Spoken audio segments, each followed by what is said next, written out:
can have a little rummage around in your rubbish. How do you make money for nothing? I love that. The answer could be hiding in the 30 million tonnes of household waste we throw out every year. So heavy, they don't make them like this anymore. Look at that. That's why entrepreneur Sarah Moore wants to get her hands on things before they hit the skip. I'm a passionate maker, buyer and user of old stuff, and I've turned that passion into a money-making business. I make new stuff out of old stuff and I sell it for a profit. And with some of the country's elite designers and makers, Say something nice about it. My juices are flowing in this one, but they are going to be wow. she can transform her finds into desirable, Isn't that stunning? valuable Oh, wow. and hopefully saleable items. That is bonkers. If Sarah is successful, then she can hand the profits back to the very people who had no idea there was cash to be made from their trash. Got £350. Wow.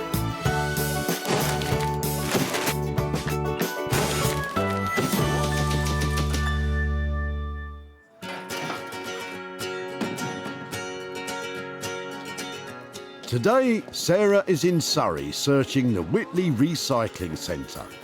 Today, I'm after those little gems that once transformed can make some cold, hard cash. The goal for Sarah is to find 3 items that can go from unwanted and unloved to polished and profitable. Now, I'm doing this. You look up there and make sure I'm not missing anything, all right? Not just anyone can hang about the dump. Sarah needed special permission from the dump owners before she could start poking about. Any minute now, it's going to be complete. Oh, no. It's even worse. Thankfully, she doesn't have to rely on her puzzle-solving skills to spot Keith and his car full of rubbish. Hi there. I'm sorry to bother you. I was just looking at your contents of your boot. What are you doing? Are you clearing out? Yes. Yeah. What are the sacks? What are all these for? Or what, It's Hessian. Would it be possible to have a closer look at some of them? I mean, if they're whole, I might be able to do something with them. It'd be good to. All right. Okay. If you don't mind. Yeah. So do you do things with things then? Yeah, that is if exactly. you know what I mean. I think that's a very good description Yeah, of it. I try and make stuff out of things that are going to be thrown away. But can Sarah make anything out of Keith's old Hessian sacks? Hessian is a coarse material made from the hemp or jute plant, popular in the past for making rope as well as storing vegetables such as potatoes and onions. Oh, I love these. It reminds me of a sack race when I was little. I'll have to think of something inventive to do with them, though. She's going back a few years. Hey, that's rude. Oh, it's just a little bit cheeky, Sarah. I'm going to take your You can have the pen. sack full of sacks and, yeah, have a little play around with those. But what does Keith think will become of his Hessian sacks? I've got no idea, to be honest. I mean, somebody can find a use for things like that, which you don't see anymore. It's brilliant. I know they look really rustic, but they'd make some really simple tote bags, wouldn't they? Something like that. Well, they can't get much simpler than they are just now. But Sarah knows one designer who can turn them from rags to riches. When you think bags, think Neil Rag. From salvaged and unwanted materials, Neil creates everything from handbags to haversacks and prides himself on the fact his bespoke bags will last a lifetime. I love being able to create something from what would be rubbish, I suppose, to other people. You could have, for example, a tent that was at Glastonbury and saw the Rolling Stones, and then now it becomes a bag, and it's seen quite a life already. So everything here has got a personality. All the bags have lived a life, and they're now about to live a second life. So let's hope Neil can breathe new life into that pile of unpromising Hessian.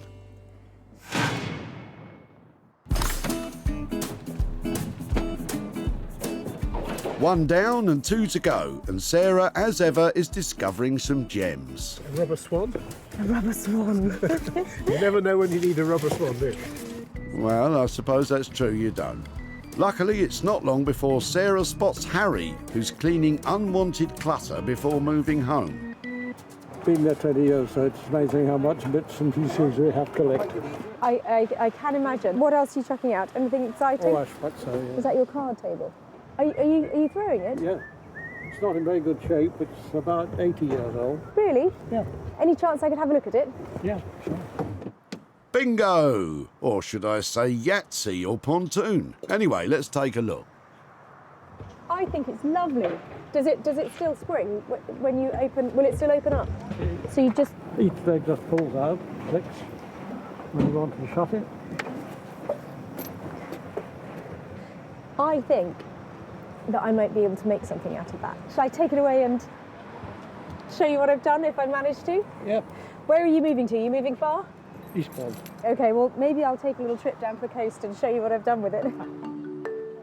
With his card shark days behind him, what does Harry think Sarah will do with his table? Well, if anything can be made of it and sold on to somebody for benefit, that's fine. It's an old card table, 80 years old, still in very good condition. Is it? Definitely be able to turn a profit on that.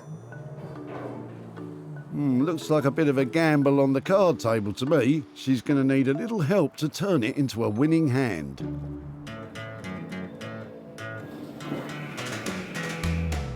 Daniel Heath has a passion for all things sustainable. An award-winning wallpaper and textile designer, Daniel loves nothing more than adding an artistic flair to reclaimed materials to create made-to-order furniture and contemporary design pieces. My imagery that I develop for my prints is usually quite illustrative. I really enjoy drawing, and then I have to draw and develop it into something that can be used for a textile or for a wallpaper. Screen printing onto salvaged materials such as wood, slate and leather as well sometimes. And it's actually meant that I've been able to take my imagery and put it on all sorts of different things, and it's been really good fun doing that. I just hope he can get as much enjoyment out of this currently tatty card table.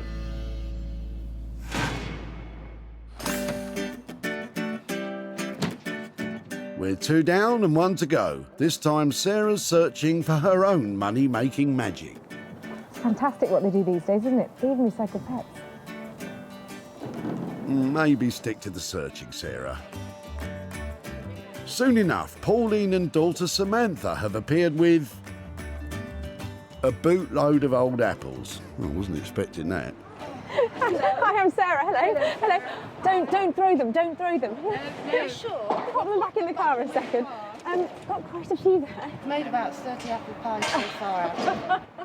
This crumble My coming father out. can't take any more. Is it torture by apple? Yeah, torture by apples. I'm looking for things that I can recycle, and I'm thinking, I don't know if apples are in my remit. And I'm a trained chef. Oh, no. I've spent 10 years cooking, so I can cook. But I'm just wondering about making cider. Have you ever had them pressed before? Yes, well, we have had them pressed, and we wanted to do that this morning, but because we've got somebody at home that's not very well. Yeah, we can't leave him, and we just can't. We need some help. Okay, well, I'll go and get a trolley, and these will be one of my more unusual items of the day. With Sarah's skills as a chef, she should be able to take advantage of this unexpected bounty. And I've got 1 or 2 ideas. How about apple strudel, apple crumble, apple muffins, apple surprise, apple cake? So that must be one of the most unusual things that you get at the recycling centre. So thank you ever so much for letting me have them. No problem. Thank you so much. Have a good day, and I hope your car gets better. Yeah, thank you. It might be more than one.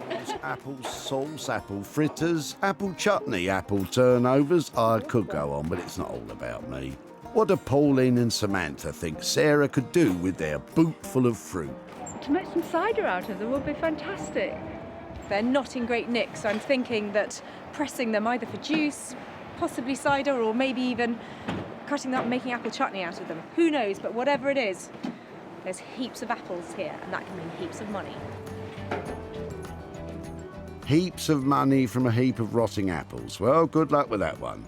And that makes up her 3 items. Neil Ragg will work on Keith's raggedy pile of sacks. Daniel Heath will turn his hand to Harry's card table. and Sarah will press as much profit as possible from Pauline and Samantha's apples. Today's eclectic collection of items provide just the kind of challenge I love, but there's going to have to be some really radical changes to make some real cha-ching.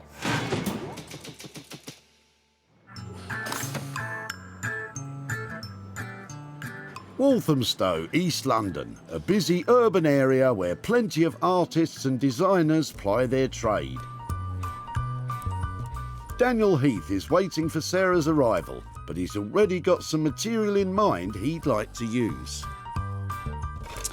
It's slate that I engrave onto, and I think it would be really great if we can sort of embed that into something. Hopefully, if there's like a wooden surface, we can do something with that. So we'll see. Once he sees the card table, let's hope Daniel still wants to slate it and not just slate it. If I found this table at a car boot sale with a £10 price tag on it, I'd be trying to haggle them down to a £5. So it's going to take an absolute genius to turn this into something beautiful that can actually make a profit. Fortunately, I know a genius, and I'm just hoping that he wants to take this on. Hiya. Hey, how you doing? Yeah, really well. You? Yeah, well, thanks. I bought you a little gem. Right, okay. Let's see what it is. Well, card table. Okay. Seen better days. That's a bit gone, isn't it? It's got nice legs though. I thought it had potential to have something lovely done to it. So, what do you think? Yeah, I think it's Let's great. stand it up. It's quite sort of a decadent kind of item to have, isn't it? You know, like a card table. I think we could probably inlay something into the surface. I was thinking about the slate actually. That might be quite nice to put in there. We've got some etching that we do on slate. Oh my word, look at that. Salvage slate, and we engrave onto it. Daniel will inlay that slate into the top, but what about the rest of the table? I mean, we'll sand the wood back. Right. But I think we can do something really kind of bold with the colour. So you're talking a really good game. It sounds like it's going to be a beautiful high-end piece of furniture. It does, but what's that classy makeover going to cost? I think we're talking about 300 to 350. Okay, I just can't wait to see it, really. I'm excited about it. Me too. Because it wasn't in a great place. Daniel's studio is definitely the best place for it. Now a transformation is on the cards. Thank you very much. Good luck with it. Cheers. Bye. It's quite a big investment to turn it into something beautiful, but I've got every faith in Daniel and making a profit.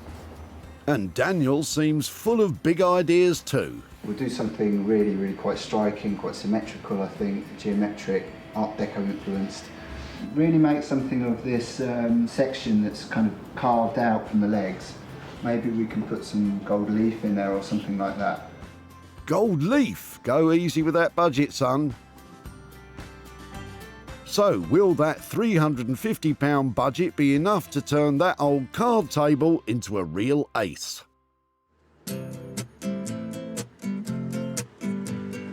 Set on the banks of Old Father Thames, the pretty Buckinghamshire town of Marlow has long been the home to creative salts. None other than Mary Shelley, the author of Frankenstein, once lived here. And much like that mad scientist, current resident Neil is a dab hand at stitching together odd bits and bobs to make a whole new creature. What I tend to do is take any fabrics that people would be throwing away that don't want anymore, so they would end up in landfill. Anything that basically, you know, you can sew, I can make something from. Anything, Neil? Are you sure about that? These old sacks have got bags of potential. Well, that's my story, and I'm sticking to it, and I'm hoping Neil doesn't mind working with something that really smells. Oh, not you again. What I've got sacks. They are sacks. Here, take them. Thank you. Wow. Bags of sacks. What could be better? How many? I think there are about 18. Okay. That was brave. Rustic. They smell, don't they? They do, but all my bags have a smell. That's reassuring. Have you ever used sacks before to make bags? No, it's not doesn't tend to be the material that I make, the top end, boutique style bags from. They're agricultural. They're rugged. There's no disguising that feel, that theme. So we possibly don't try to hide that. We stick with the agricultural, that kind of feel. We don't disguise what they were. Do you think we should make something really agricultural, like garden, something with garden out of them? We add some fabric and turn it into a trug style bag. So you're in the garden, you're chucking your weeds and everything in. Possibly add some leather. We make some nice handles. Neil plans to make them into useful trug-style bags used for carrying tools, flowers or veg when gardening.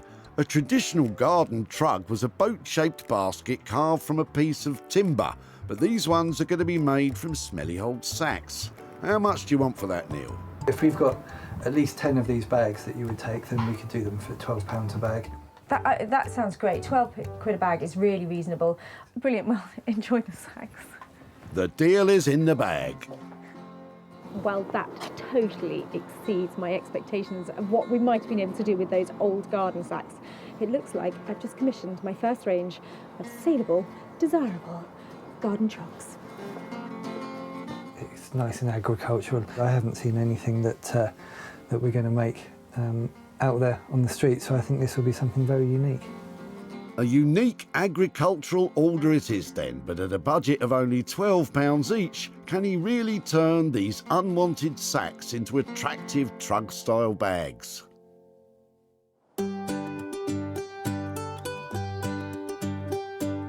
In her farmhouse in the tranquil Sussex countryside, Sarah's preparing to host one of her barn sales. Things are already being set up, but Sarah's got a unique challenge of her own this morning. Come on. She's got to turn a profit from a load of old apples. The plan is to make apple crumble to sell to the visitors. Right, crumble time. Sarah's daughter Libby is lending a hand today. Let's get started. And Sarah will need all the help she can get if she's going to turn the rotting fruit into a saleable treat. I'm hoping that these apples are going to be lovely inside, but I have a feeling they're all going to be quite brown. Not that one. That's fine. So what I'm doing now is just going to make a puree out of them, peel them up, make sure there's no little bits of core left in them, and then cook them with some sugar and a little bit of cinnamon. Thank you, Nigella. What programme is this again? I'm going to have my work cut out getting lots of good apple out of them, because I think a lot might be a bit rotten. If you're thinking of starting your own apple crumble business, there are many food hygiene regulations to comply with. You washed your paws yet? Yeah. But with 10 years of experience as a chef, our Sarah certainly knows her stuff. I have to say I'm not paying a huge amount of attention here. I've got way more apple than I'm going to need, so I'm just going to cherry pick the best bits. And I always use a knife because it's just a lot quicker, and then when you get to a bit that isn't quite perfect, you can just whip it off really quickly. And what I'm going to do is make some crumbles up in some little enamel tins and then serve some others in teacups, just so people can have a little taster of it. Although now a British classic, apple crumble became popular during the Second World War when the ingredients needed for the then popular apple pie were rationed. So I'm hoping within about 25 minutes, half an hour, I could have some crumble ready for the people here at the barn sale, just in time for lunch. Right. Careful, or it'll be less of an apple crumble and more of an apple splat. Crisis averted, it's time to rustle up the crumble topping. To plain flour, Sarah adds sugar. A lot of sugar. Oh, crikey, she's used a whole bag. I hope your customers have got a sweet tooth. The butter just needs to be rubbed in roughly. So I'm going to cut it up into little cubes. What you need to do, when you're making pastry, you only use the tips of your fingers because they're the coldest bit. So what you need to do is just squeeze that together, lift it up, and keep rubbing and squeezing. Bet you can't do it for more than 30 seconds, right? You keep going over there. Bet you £1 million I can. Sarah's aiming for a breadcrumb-like texture that will crisp up in the oven. Keep going. See, you're bored already, aren't you? Bored? Come on, you do it like this. Lift it up, drop it down. Gently though. After that's done, time to test the apple puree. 15 minutes in the oven. Can I have that spoon? Thank you.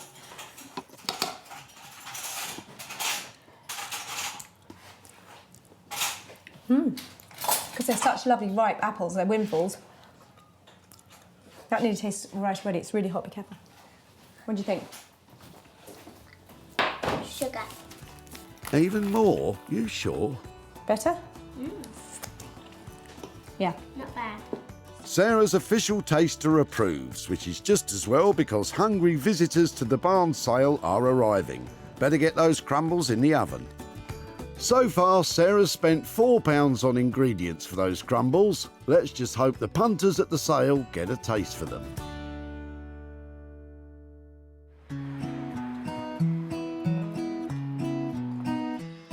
Back in Walthamstow, Daniel's eager to get started on the ancient card table.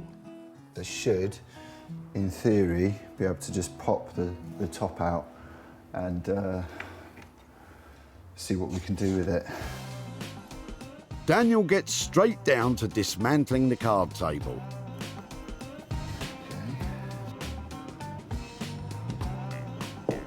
He starts by stripping the old wool coverings off the tabletop. Because I want to use this board if possible. Also, the brackets are riveted onto it. And it's just quite nice not to have to kind of change it, really. Keep as much of the original as possible. Daniel's now painstakingly sanding the wood top to give him a stable base to work with. But it just needs a little bit of work. Nearly there. Go on, son. Once that laborious process is finished, Daniel's attention turns to covering the tabletop with salvaged slate. But first, he has the brain-teasing job of figuring out how the slate pieces will fit together. This is a dimension that we've got to work with.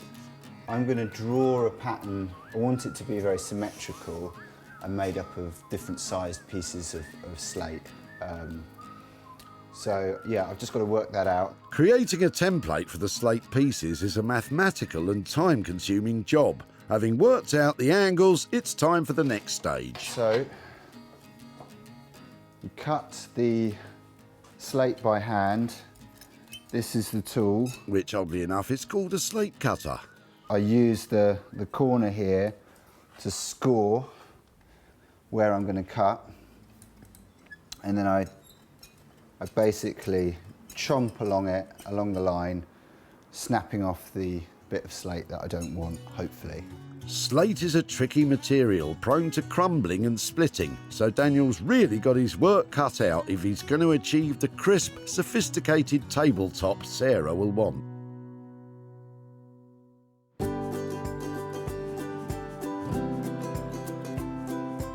Back in Marlow, Buckinghamshire, Neil's just about to get to work on his heap of Hessian.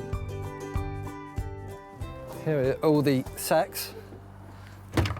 We've got about 18 sacks. We're thinking of keeping them an outside kind of feel to them and turning into something like a Hessian canvas version of a trug.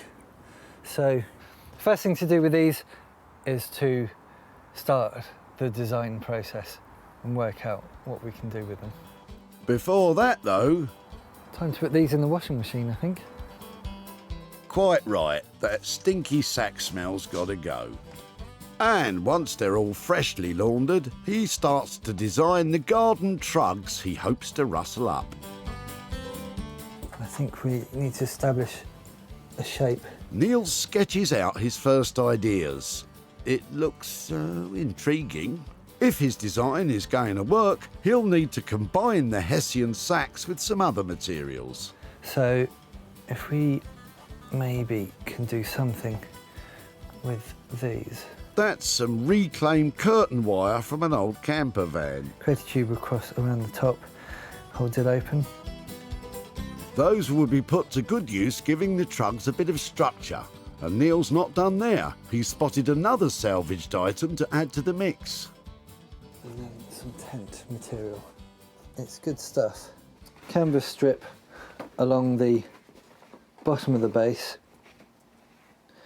another canvas strip around the top, because the Hessian sack, although it is strong, it's a very loose weave, so we can't have people putting in their plums and then seeing them roll across the floor. With plum security the very highest priority, Neil applies a mix of paraffin wax and beeswax to the canvas to make the fabric more durable. So the wax will strengthen it, make it sturdy. So compared to some unwaxed canvas here, we've got a much stiffer wax, and it will be waterproof as well. To create that stiff, waterproof texture he's after, Neil then irons the material so that the wax impregnates the fabric. With all the elements in place, Neil stitches it all together.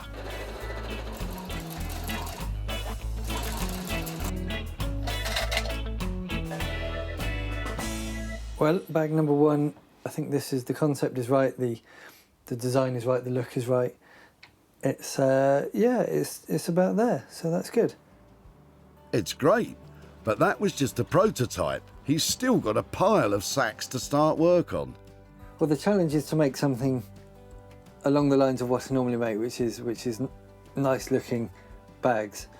The challenge at the moment is doing it at a price, you know, within the budget, so trying to get something that's quick and straightforward to make. However, it obviously can't fall apart. Neil's got a budget of only £12 per bag, and these trugs seem to need a lot of intricate work. In Walthamstow, Daniel's back at work on the card table. He's now ready to cut the slate pieces which he plans to inlay onto the tabletop. Today, he'll be cutting his slate al fresco. Very continental, Daniel. Improvised outdoor workshop. Cutting slate makes quite a lot of mess. I don't really want to do it inside. Slate can be difficult to cut cleanly, so he'll have to be careful. Sometimes the diagonals are a bit tricky, but we'll see. So that's the first piece. So I need to do 7 more of those of that shape. Yeah, actually, it's working out all right. Caught me on a good day, I guess. Will his luck hold when he actually tries to fit the big slate jigsaw together? Quite happy with that, yeah. Good. So next up is to clean all the slate down, and then we've got to coat it so that the finish is good on it. The Welsh slate Daniel is using will retain some of its time-worn patina even as he gives it a glossier look. So it's coming up quite nicely. Next, he varnishes the slate. This process seals the slate, and it stops it from sort of crumbling any further. And it also sort of strengthens it and gives it brings out the grain, gives it a nicer finish. I'm giving away all my trade secrets. This will be my undoing. Anybody else does this, the boys are coming around. But trade secrets or no, do Daniel's old slates really belong on the sophisticated table he's promised Sarah?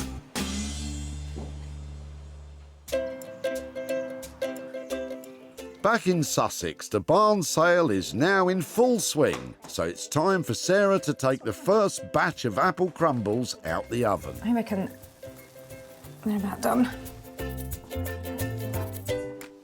That one's done. That one's done. They look great, don't they? The apples started off as a load of unwanted windfall cluttering up a garden. But Sarah's worked her culinary magic. And now they're delicious apple crumbles. Bit of clotted cream from the fridge, I think they're done. These may have been destined for the dump, but they make cracking crumble. Sarah came across piles of apples in the back of Pauline and daughter Samantha's car. Don't throw them, don't throw them. Sure. They were happy for Sarah to get her culinary mitts on their excess garden bounty. I'll go and get a trolley, and these will be one of my more unusual items of the day. At the barn sale, Sarah's crumbles are on their way to meet the hungry punters. Crumble time. And soon they're selling like hot crumbles. Going to charge £3 each for the crumble like this, and maybe put some in teacups later for a couple of quid. Sarah and daughter Libby managed to make 8 apple crumbles and 7 teacup versions. Good work, ladies. Now Sarah's near Hambledon in Surrey to fill Pauline in on what became of her surplus fallen fruits. Hi there. Hello, Sarah. Lovely to see you again. You too. Beautiful day, isn't it? Oh, absolutely lovely, yes. I had so much fun with your apples. We made apple crumbles. Oh, well, I'm sure that's wonderful. They were really tasty apples, and they were made a lovely pulp, so they were great to work with. And I took some pictures of it. I'm sure you've made a lot of apple crumble in your time. Well, yes, I have, but it's lovely to see someone else making them. Okay, well, I thought we would make, we made little ones and we served them in teacups so that we made a few bigger ones as well, some little enamel ones. Oh, right. Yes. So we did have a bit of fun with them. I haven't made a fortune out of them for you, but I have got £25 here. I don't believe it. For you. So it was great to have them. Oh, thank you so much. Any idea what you might do with £25? Well, it's my grandson's birthday on Friday, so maybe I'll give it to him. Oh, that's lovely. Well, that's really good. Thank you so much for letting me have them. And, thank you. Yes, do tell your daughter as well, because I know she was highly involved in this. Oh, yes, she phoned me last night and she said, oh, yeah, you must let me know what happens. Yes, well, it's apples, and thank you so much. They were great fun to work with and very tasty. So I hope he has a good present out of that. I'm sure he will, yes. Brilliant. Take care. Thank you ever so much. Thank you. Bye-bye. Bye. Well, it was great to catch up with Pauline again, and it sounds like her grandson's going to be pleased with that little windfall. Sarah spent £4 on the ingredients for her crumbles. She sold them for a total of £29, giving her a tasty £25 profit to hand over to Pauline.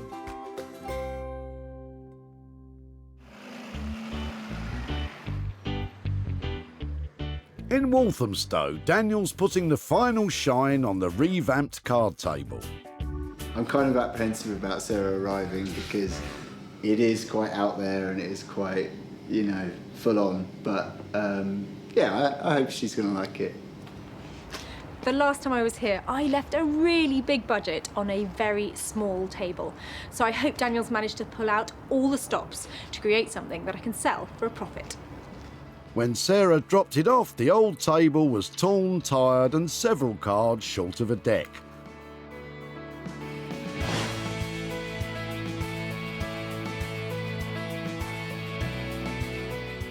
Now Daniel's worked his magic. Its fortunes have changed entirely. The legs have been revitalised in a rich new palette of purple with gold leaf detailing. And the pièce de résistance, the salvage slate inlaid in the tabletop, has been engraved with one of Daniel's signature prints. It's a striking makeover, but will Sarah think it's saleable? Daniel? Hello, Sarah. How you doing? Yeah, Good to really see you. well. It's quite a statement piece. It's a man table. Yeah, it's quite quirky. It's quite fun. It's beautiful what you've done on the top, and Thank these you. little catches have come up. They look sparkly and really classy, don't they? Yeah, they did come up nicely. I think it's beautiful. You've really feels like you've really crafted it. I sense a lot of effort in making all these pieces fit and bringing all the pattern together. Yes, I took some drawings that I had and adapted them to the shape of the top. It looks so handmade, and that is a charming thing to see in a piece of furniture. Yeah. Fantastic. And in terms of usability, is it all right? I mean, if you put a cup of tea down on this, is this usable? Yes, it'll be fine, yeah. The slate is salvage slate, so it's come from a rooftop. It's been up on a roof for 50 odd years, so it's very hardy stuff. I love the fact that it's rough and reuse the slate, but it's got such a fine detail and it's very clever. Daniel took a creative risk on the bold design, but the table's a big winner with Sarah. This is very recognisable as your kind of piece. Yeah. Is that, I think that will help sell it. Yeah, I think so. I think we'll be looking to find somebody who maybe has some of my pieces already and wants something that's completely out there and completely different to what else is around. So. Oh, fantastic. So you're going to make it and sell it. Brilliant. That's my kind of nose to tail designing. Well done. Cheers. I'll see you to send the cheque. Careful, Dan, she'll have you loading it into the van next. Wow, that is now a work of art, a totally unique piece created from something that should have ended up in a skip.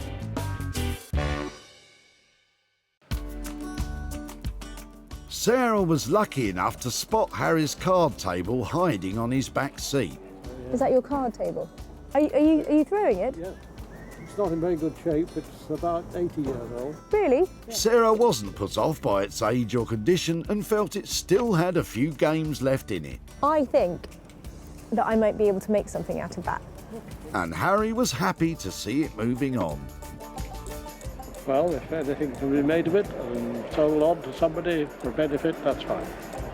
Under Daniel's creative direction, it became something truly unique and spectacular. Keen to showcase the table in all its glory, Sarah hosted a pop-up shop in her barn and put it out on sale. What is it, slate?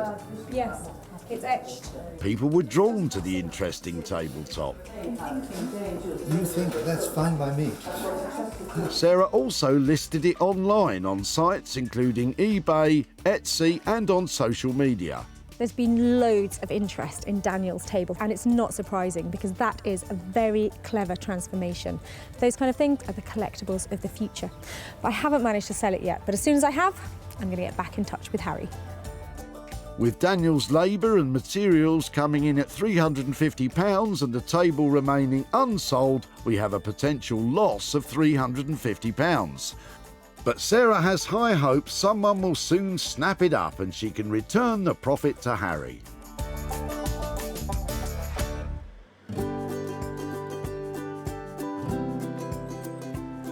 Back in Marlow, Buckinghamshire, Neil's finishing the unenviable task of turning Hessian rags into what Sarah's hoping will be riches. Sarah's about to arrive and see the transformation of these Hessian sacks. They were a real challenge. The mess was incredible. I've had a workshop full of Hessian. I became Hessian man by the end of the day.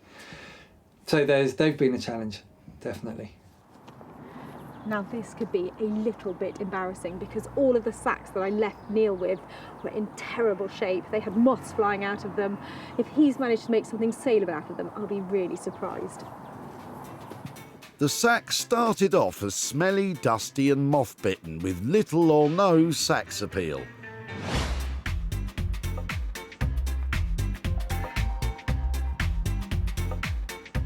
They are now multifunctional truck-style bags complete with a canvas base and handles and curtain wiring round the tops to make them practical as well as stylish. I can't wait to see them.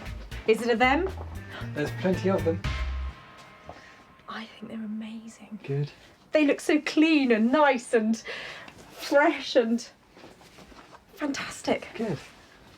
Oh, there's loads of them. How many have you managed to make? 10. 10. Oh, they're really impressive. It's something that was going to be thrown away and it will just last another lifetime.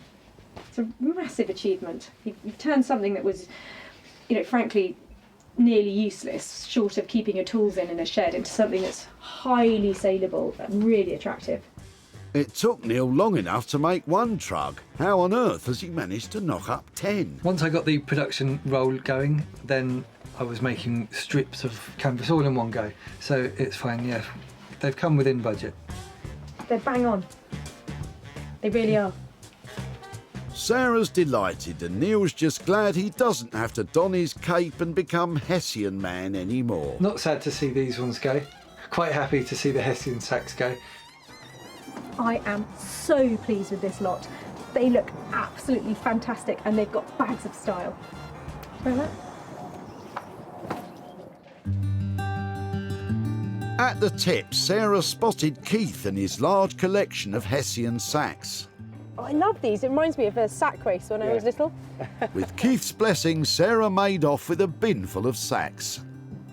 I mean, somebody can find a use for things like that, which you don't see anymore. It's brilliant. And that somebody was bag maker extraordinaire Neil, who turned them into multi-purpose marvels.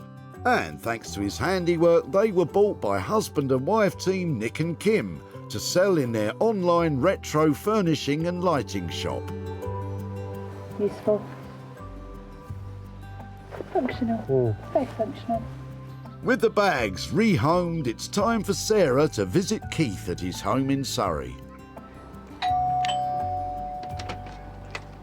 Hi there. Hello. Hi, Keith. How are you Yes, doing? hi. Yeah, Very not too nice bad. to see you again. Yes, and you. I'm here to catch up about the Hessian sacks that you were dropping off at the tip. Yeah. I didn't get the pleasure of working on them myself, but they went to a lovely chap called Neil, who uses lots of old materials to make new bags.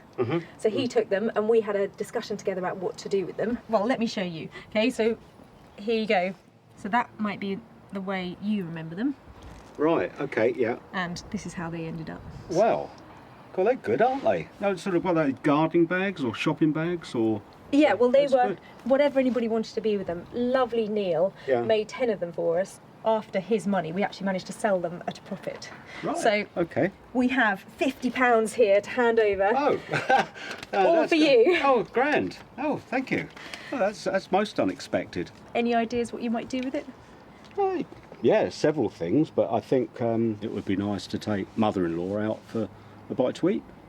Something like, or a glass of wine, or 2 glasses of wine, you know, something like that. You know. Fantastic. Thank you very much for dropping off. That's And nice. thank you for Great. letting me have them. Great, and thank you. Yeah, absolute thanks very pleasure. much. Yeah. Nice to see you. Okay, thank Thank you, bye-bye. Okay, bye.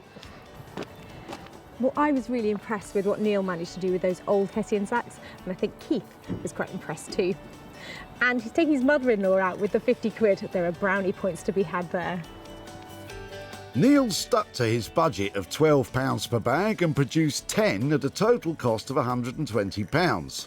The job lot of bags sold for £170, giving Sarah £50 to hand back to Keith.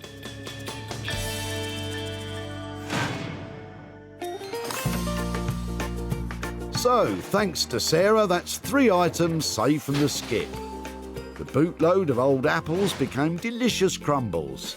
The tattered card table was given a glamorous new lease of life. And the smelly old Hessian sacks are now stylish garden bags. Well, it's been great handing over money and meeting lovely people, but I have to thank Daniel and Neil for doing such an amazing transformation on their items. Otherwise, they'd have ended up in a skip.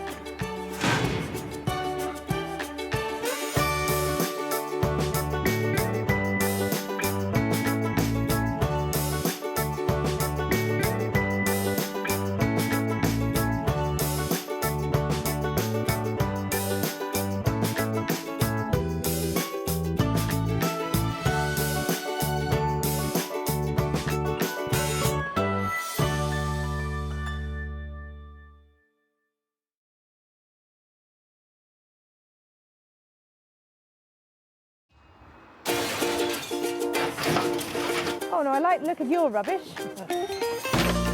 How do you make money for nothing? I love a little rummage. The answer could be hiding in the 30 million tonnes of household waste we throw out every year. I think that I might be able to make something out of that. That's why entrepreneur Sarah Moore wants to get her hands on things before they hit the skip. That's wartime.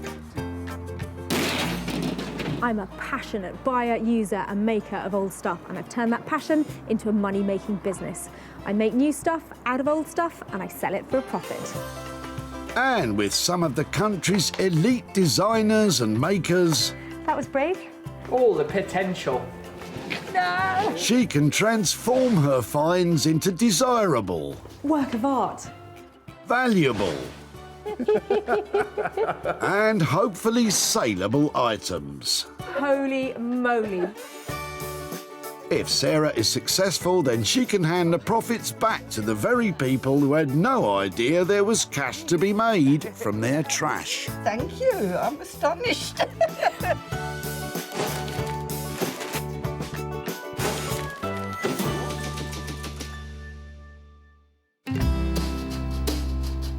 Today, Sarah's in Whitley, where over 600 tonnes of rubbish is sorted and recycled every month. That's the equivalent weight of 50 double-decker buses. There is everything coming in here today, including the kitchen sink. Sarah's got special permission to traipse among the trash, and she's always got her eye out for something useful. I might keep this for a tea break. I'll be lucky to get a break around here, it's so busy. I'm sorry, no time for tea, Sarah. You've got 3 pieces of glorious garbage to grab.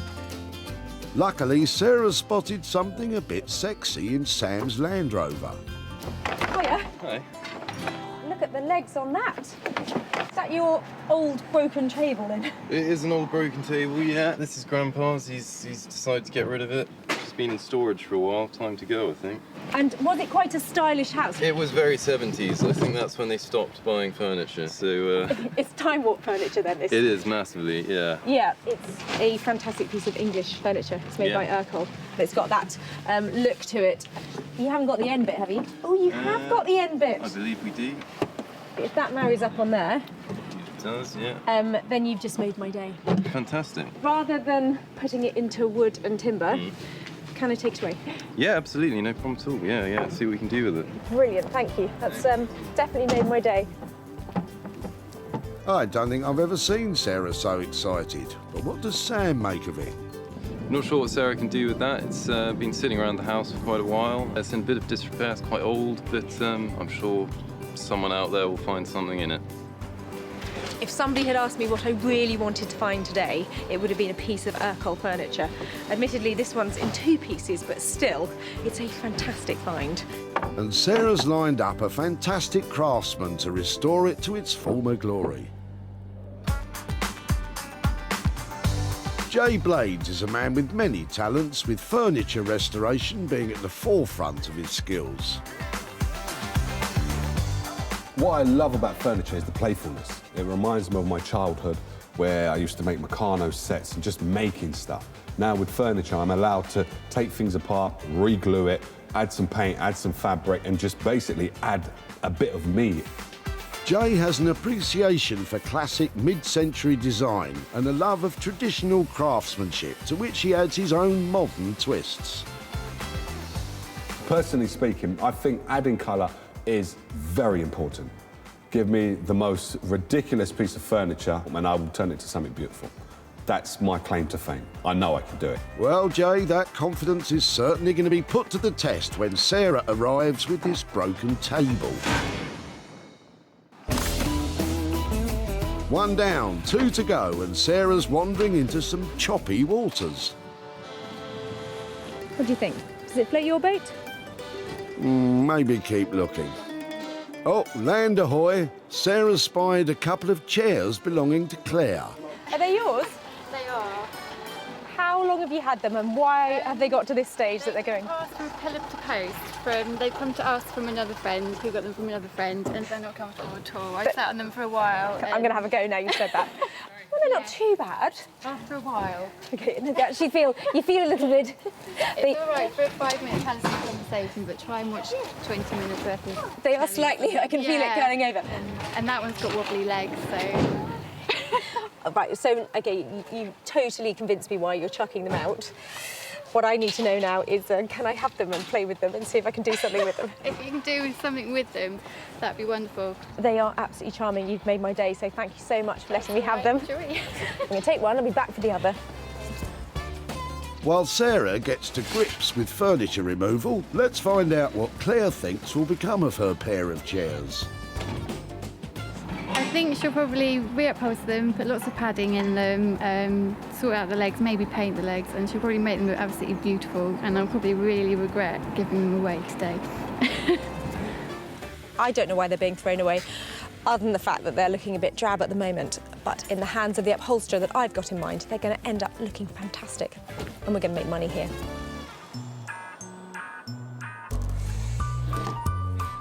Anthony Devine is one of the UK's most talented teachers and practitioners of upholstery skills.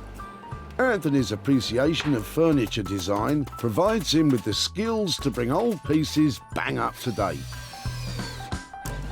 Some chairs you just know, that this is the one, and you just know you're onto a winner.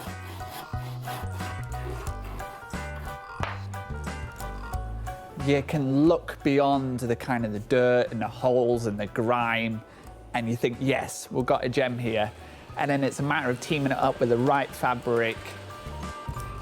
And then from ugly ducklings are beautiful swans. It's going to need all of Anthony's creative skills if the beauty of this pair of old chairs is to shine through. Having carved out 2 of her 3 items, Sarah's on a roll. She's got to renovate the 3rd item herself, and it looks like there's something she can settle on in Barbara and John's estate. That looks quite cool. So they don't make them like that anymore, do they? Look at that. So what's the story behind this one? It was one of 2 sun loungers camp beds that my parents had at a holiday home they had down in Devon. Is it just me, or does it look sort of quite cool? Well, I suppose perhaps somebody younger than me might think that it was cool. I think I've probably seen too much of it in my time. It might be something that could have another lease of life, and it would be great to kind of take it away and see if there's one last gasp for the lounger. By all means. Yeah, that would be lovely, thank you. It would be nice if it had some other use again. Either Sarah's expecting some sun, or she's got a clever idea up her sleeve. What do Barbara and John think that might be? Chair, not much you can do with the chair except lounge on it. I hope she finds somewhere nice in the sun. It's a very nifty piece of kit, isn't it? I think she'll have a great time on it. Relaxing away. You're probably wondering what I want to do with the retro camp bed, but it's got style, it's got class. You can't let things like that go in the tip. And I think with a bit of funking up, that thing is going to make some money. That 3rd item means her trash tasks are all taken care of. And with her other 2 items stashed, it's game over in Whitley. I might be here sometime. He might want to go away.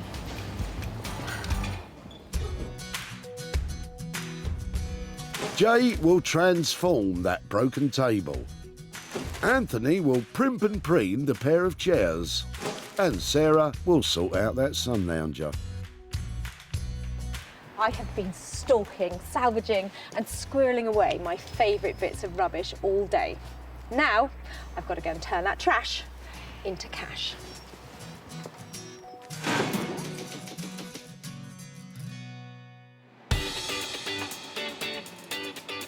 Wolverhampton is home, of course, to Wolverhampton Wanderers FC, one of the founding members of the Football League. It's also where Jay Blades undertakes his unique approach to furniture restoration. Sarah's coming along, and hopefully she'll bring me something that's timber. That's my favourite material. I enjoy working with timber. Well, you're in luck, Jay, I think. Admittedly, the table is not in the best condition, but I'm hoping Jay will see past that and take it on and make it into something fabulous. I need help. You need help? Okay, come with me.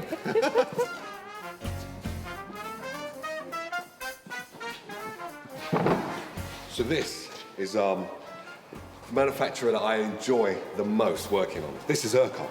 Other furniture manufacturers are available, but this particular brand has been turning out quality British pieces since 1920. Their sleek mid-century designs are particularly en vogue, but this one's more en bits, really, isn't it? He has seen a bit of water, I would say, and that's what opens up these joints and then allows that piece to come off of there. But brilliant finds. These tables, as far as I'm concerned, are timeless. Even though you've got all of these marks and stuff like that on there, when this is sanded, the beauty of what this will come back like is just phenomenal. I know exactly what I'm going to do with this, and I know exactly how to fix this and make this worth every penny. Yeah. Have you got a rough figure in mind about what I'm going to leave you with? The figure that I believe I would need to do this is 150 to start off with, and with probably 175, maybe 200 maximum. It depends on the gluing and how long that's going to take. OK, if I can leave you 175 quid if you can, you know, that'd be great to bring it in on that. See how you get on with the cracks. Obviously, if it's a lot of work and it pushes up to 200, that's fine. I'm going to pull all of my creativity from everywhere to work on this. So when you come back, hopefully you will be totally impressed with it. I hope it doesn't cause too many problems. Thank you. Lovely all right. to see you. Likewise. Take care, Jay. Well, that is just the reaction I was hoping for from Jay. Yeah, I can't wait to start working on this one. She's had a good find. And I'm really pleased about that price, £175 roughly. I should be able to make money out of that. I'm talking about big money. Oh, not too much pressure then, Jay. With a maximum spend of £200 on materials and labour, fingers crossed Sarah won't be disappointed.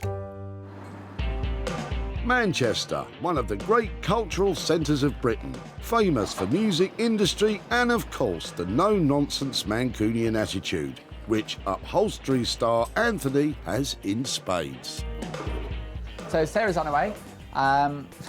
Over the years and been doing this, we haven't exactly seen eye to eye on everything, but that's good because that means always a challenge, always something I look forward to. But don't tell her I said that. Psst, Sarah, Anthony's looking forward to seeing your chairs. I'm optimistically describing these as cocktail chairs. I think they're 1950s, and I'm hoping that I can create something really sophisticated for Anthony to latch onto, but they've got to look expensive. Anthony? Hey. Hello, how are you? You all right? I'm really well. How are you doing? Very well. Good to see you. And you? I've got some gems for you. Check out these. Hopefully Anthony will be feeling a lot more stirred than shaken by Sarah's so-called cocktail chairs. Aren't they amazing? They are.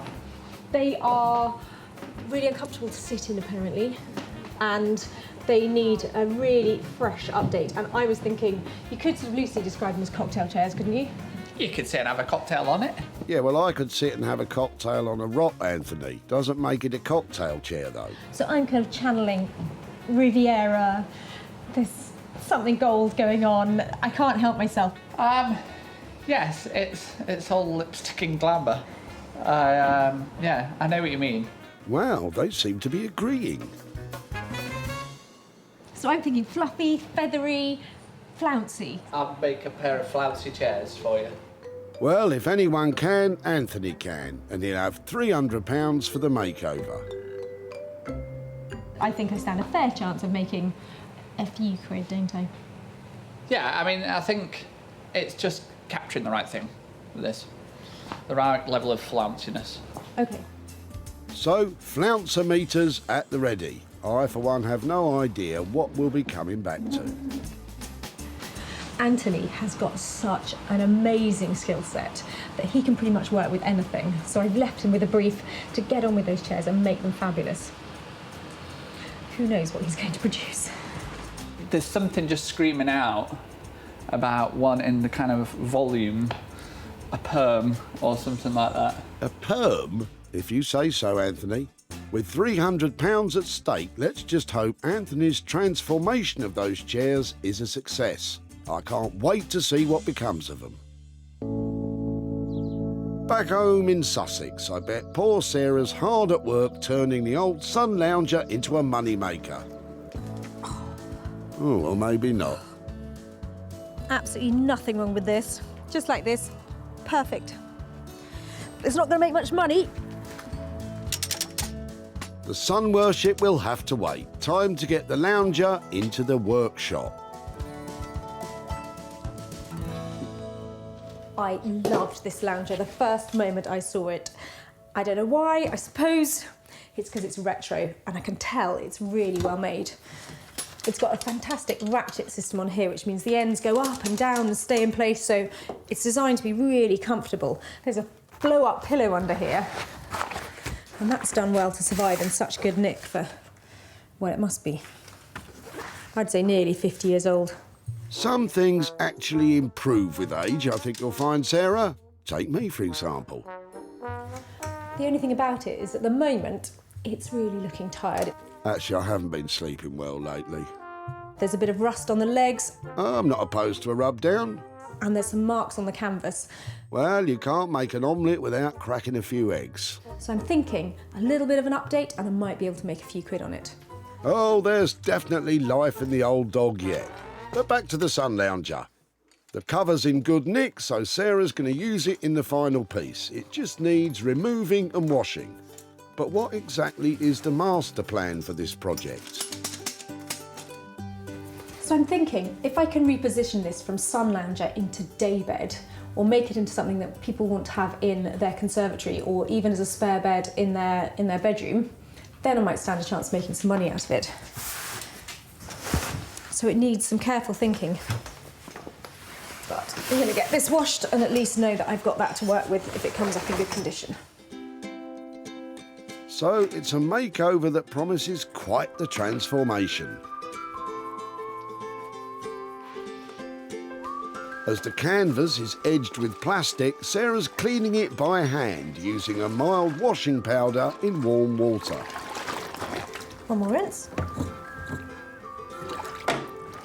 Then it's just a matter of hanging it out to dry. Actually, that's happened to me a couple of times too. Who knew I had so much in common with the sun lounger? Time to salt those legs. Spray time. I'm doing it out here because if I get mess everywhere, next week's going to be mown off and it'll be completely gone by then. Have it upside down. Maybe it's a table. Anyway, let's stay focused.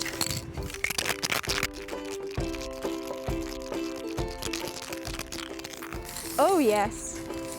It's definitely called shocking yellow for a reason. OK, the similarities between me and the lounger end right here. I wouldn't be seen dead in that. I hope you know what you're doing, Sarah. Hold back. When you're spray painting, it dries so quickly, it's better just to do very fine layers and then you don't get all these dribbling marks on it. And you want to go past the object every time and then you don't get overspray, which is this kind of film of little bits on the surface. So, dries very quickly, do it quickly, move on, come back and give it another layer. The legs may need a couple of coats, but there won't be any need to lacquer it, as the spray paint should prevent any further rust. But of course, yellow legs and a clean canvas isn't enough for Sarah. Well, I've managed to get the first coat onto the frame and that looks great and the cover's washed up really well. So now I want to add some 1950s inspired floral design to the cover and I'm hoping that my potatoes are going to help me out. Now, I'm not going mad. These work really well as an instant printer. They carve really well and they're slightly porous so that when you pick up the paint on it, you get enough to do a few good prints before you have to dip again. If you've never used them, you need to try. A potato stamp. Now there's a thrifty thought. First, Sarah needs to carve her design into the cut spud. You can draw an outline with a pencil or freestyle it as Sarah's doing. Well, I'm happy with that, but time to give it a quick test. Sarah's using some leftover emulsion paint. It may fade once it's washed, but it all adds to the overall rustic charm. Definitely worth practicing, because once you get stuck in on the real thing, there's no going back. I think that sample looks really cool. I'm a bit scared about doing it on the real thing. Don't worry, Sarah. If you mess it up, there's only your reputation on the line. Ooh, the pressure. She's hoping to keep costs to a minimum and profits to the max with this one. But with such a bespoke look, will she find a prospective buyer?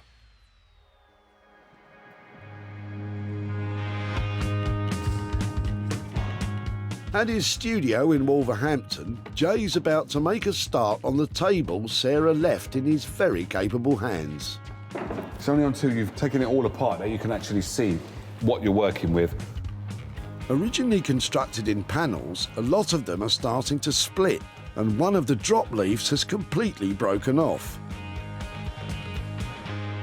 It's just a simple classic design that just is timeless and it works well. So it's kind of like the Meccano of furniture. So it's really, really simple. We all know that this part is never straightforward.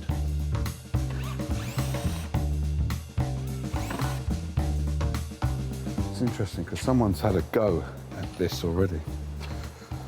And it's always quite worrying when someone's had a go. See? What did I tell you? They've done a trick, what I normally do, which is put some timber or something into the hole. This ensures a nice fit. Not a complete novice then. And here, they've just put the hole of the matchstick. Rather than snapping it off, there's a whole matchstick in there. Then again... Also, what I notice is almost every screw is of different size, different thickness within that frame. Now, as it's different, Urkel does not do that. All of them will be uniformed and stuff like that. But surely a screw's a screw, isn't it? Look at the size of that one compared to the size of that. And they're completely different screws, completely different. And it's done some serious GBH to the tabletop. So what has happened by using a really long screw here, so you've got 1 and 2, they've come straight through. So basically, when I want to have this top as a showpiece, I have to make sure that those holes are filled up. If you're fixing furniture from a popular manufacturer, the best thing to do would be to contact them for advice on the right screws to use. Now, onto the main part of the restoration. With gluing, I've always been taught that more is more. I normally say less is more, but more is more. It's better to have more glue than less glue. Because it's only going to squeeze out in the sides anyway, which we would then clear up. The same theory as I use on my jam sandwiches. Jay's using wood glue, which is designed to set thin, so there are no gaps in the joins. If the glue works on this and it forms it and it holds it really, really nice, brilliant. I could do all the rest. The gluing is the hard bit, because that's what's going to last the test of time, really and truly. To make this strong again, as strong as it was when it came out of the factory, is really, really important. It'll be a tense 24 hours for Jay. If the glue doesn't work, well, he doesn't have a table, and it'll mean a complete rethink.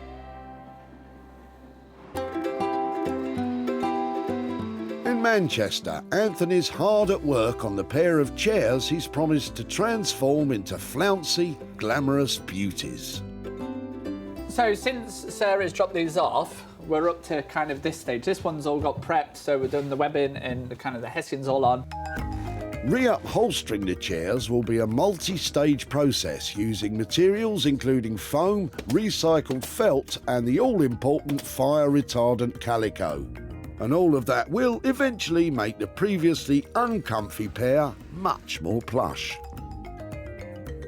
Yeah, we want it nice and comfortable, but this will all squeeze down and then make a really nice sharp profile. So the finished chairs should be comfy and shapely. Once they're re-upholstered, Anthony plans to cover them in fluffy sheepskin. But before he does that, he's got a trickier job.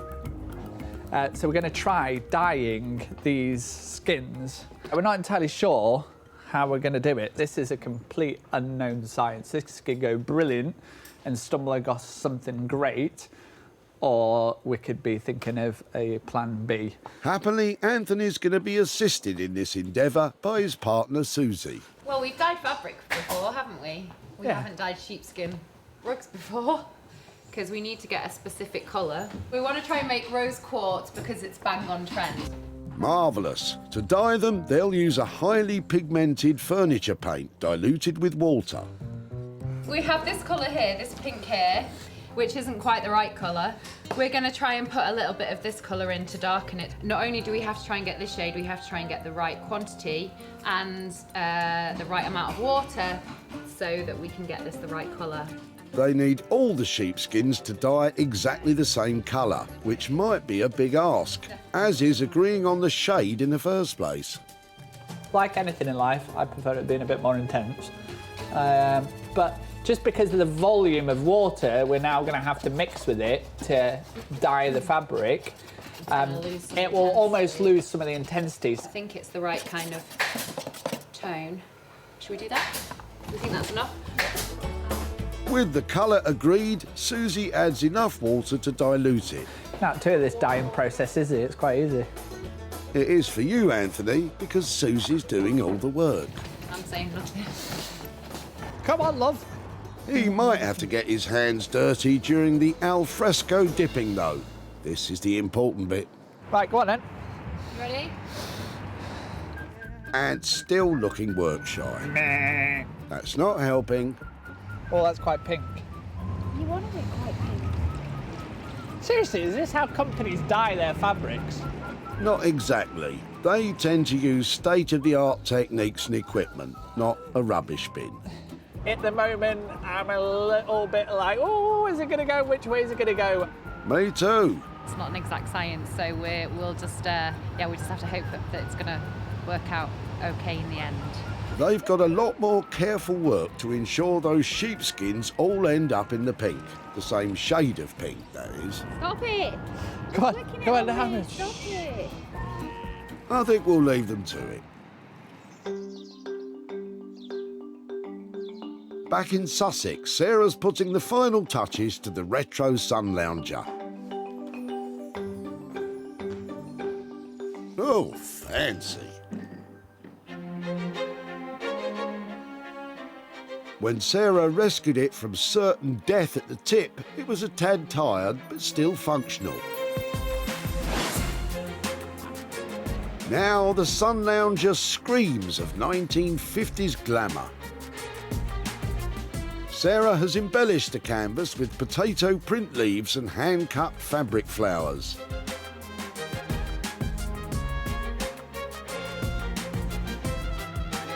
She's recovered the head support pocket with matching floral material. And of course, the vibrant yellow legs set the whole thing off a treat. All I need now is a pool and a cocktail, and I could be made for the day. But that won't sell it, will it?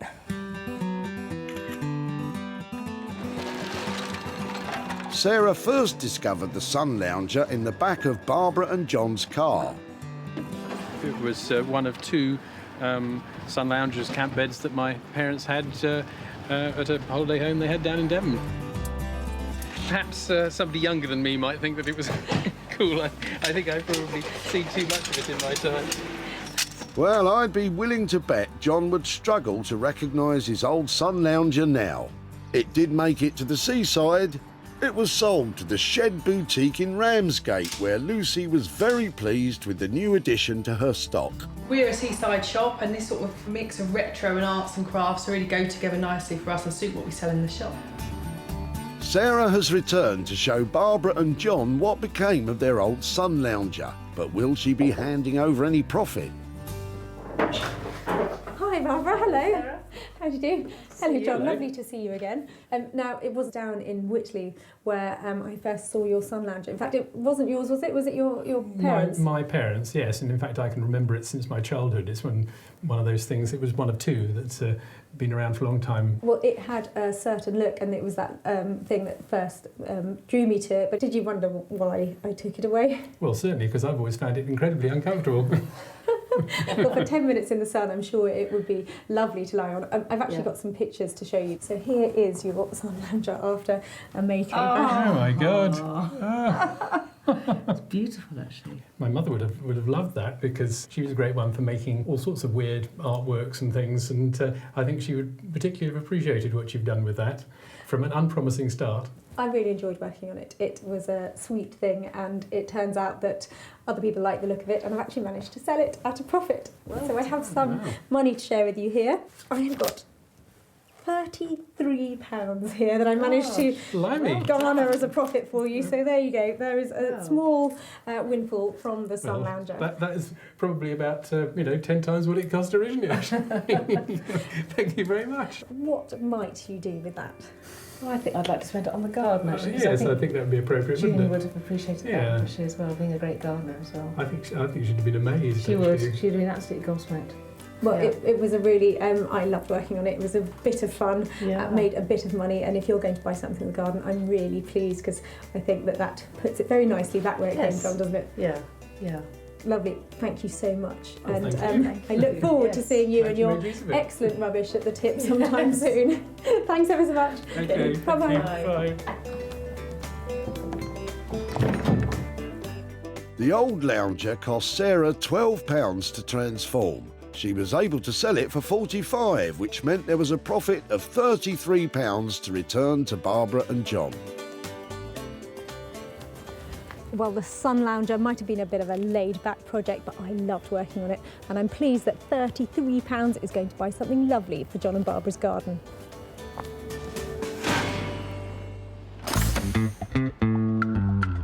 Back in Wolverhampton, Sarah's about to see Jay's restoration of the broken table.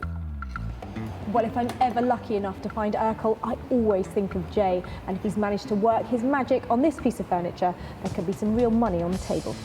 Oh, I like what Sarah did there, but will she like what Jay has done to the table? Table's done and dusted. I'm really, really happy with it.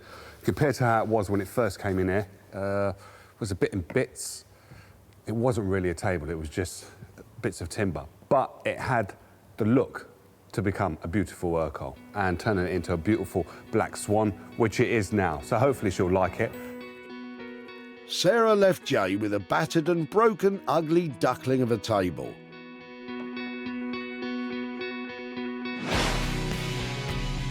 But left in the hands of a master craftsman, a beautiful black swan has indeed emerged. The tabletop is now a complete piece.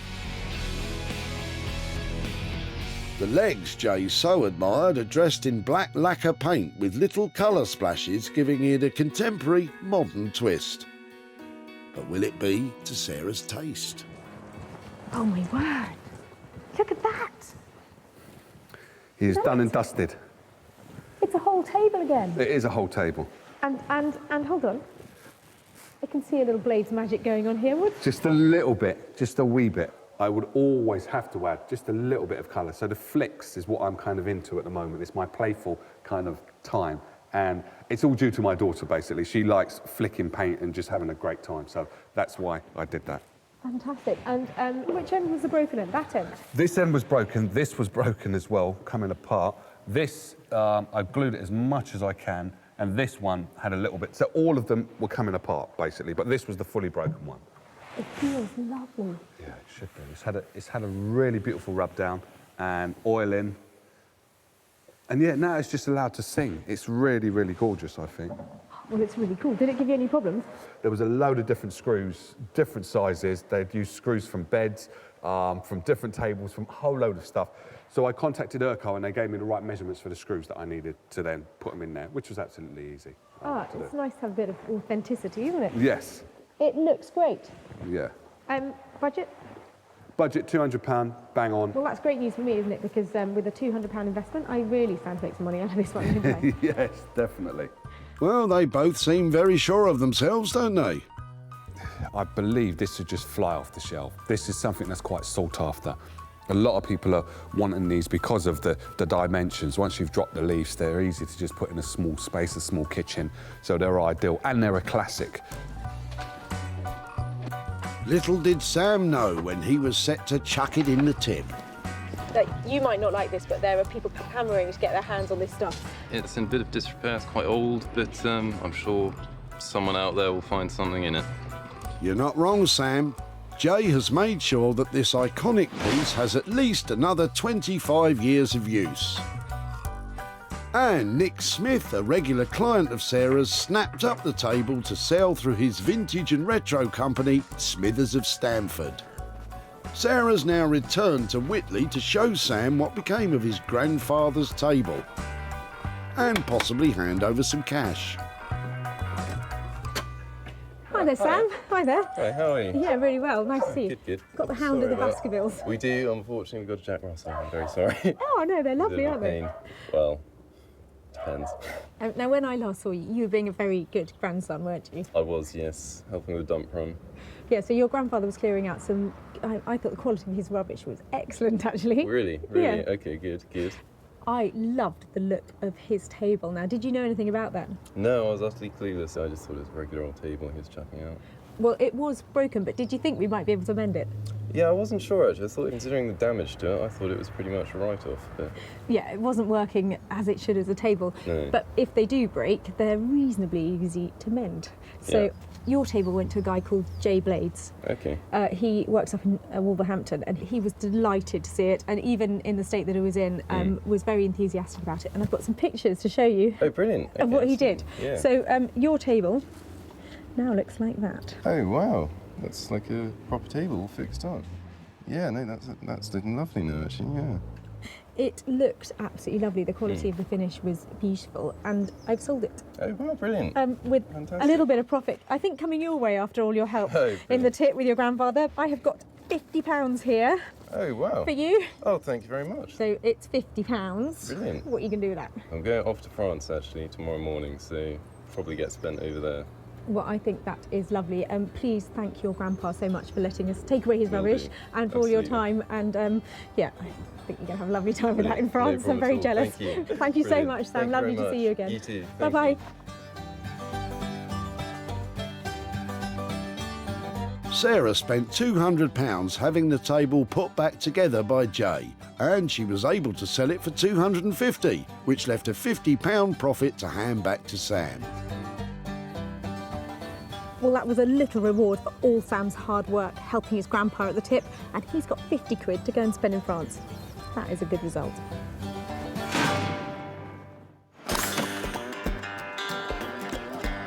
It's back to Manchester now.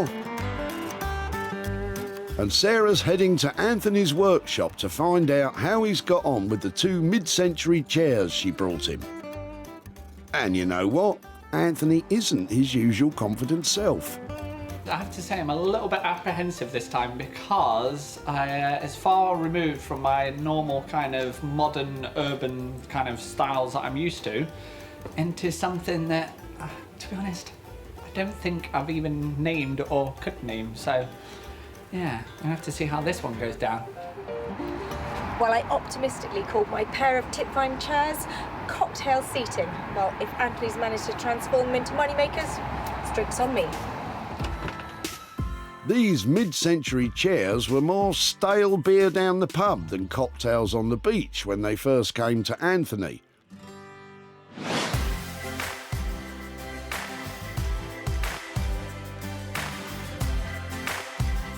Well, they've certainly gone from dull and dated to striking and unique.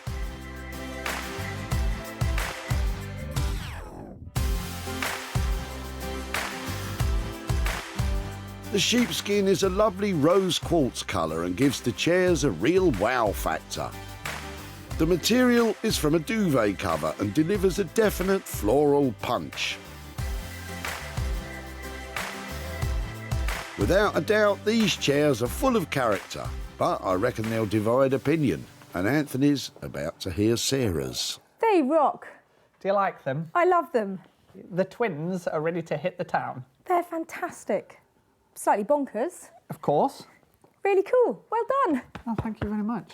I think they have a little something about them. They're interesting, they are funky, they have a sense of humour, and they look lovely, they look comfortable. Sarah thinks they're fantastically bonkers, and you know what? I agree. Best of all, Ant stayed bang on budget.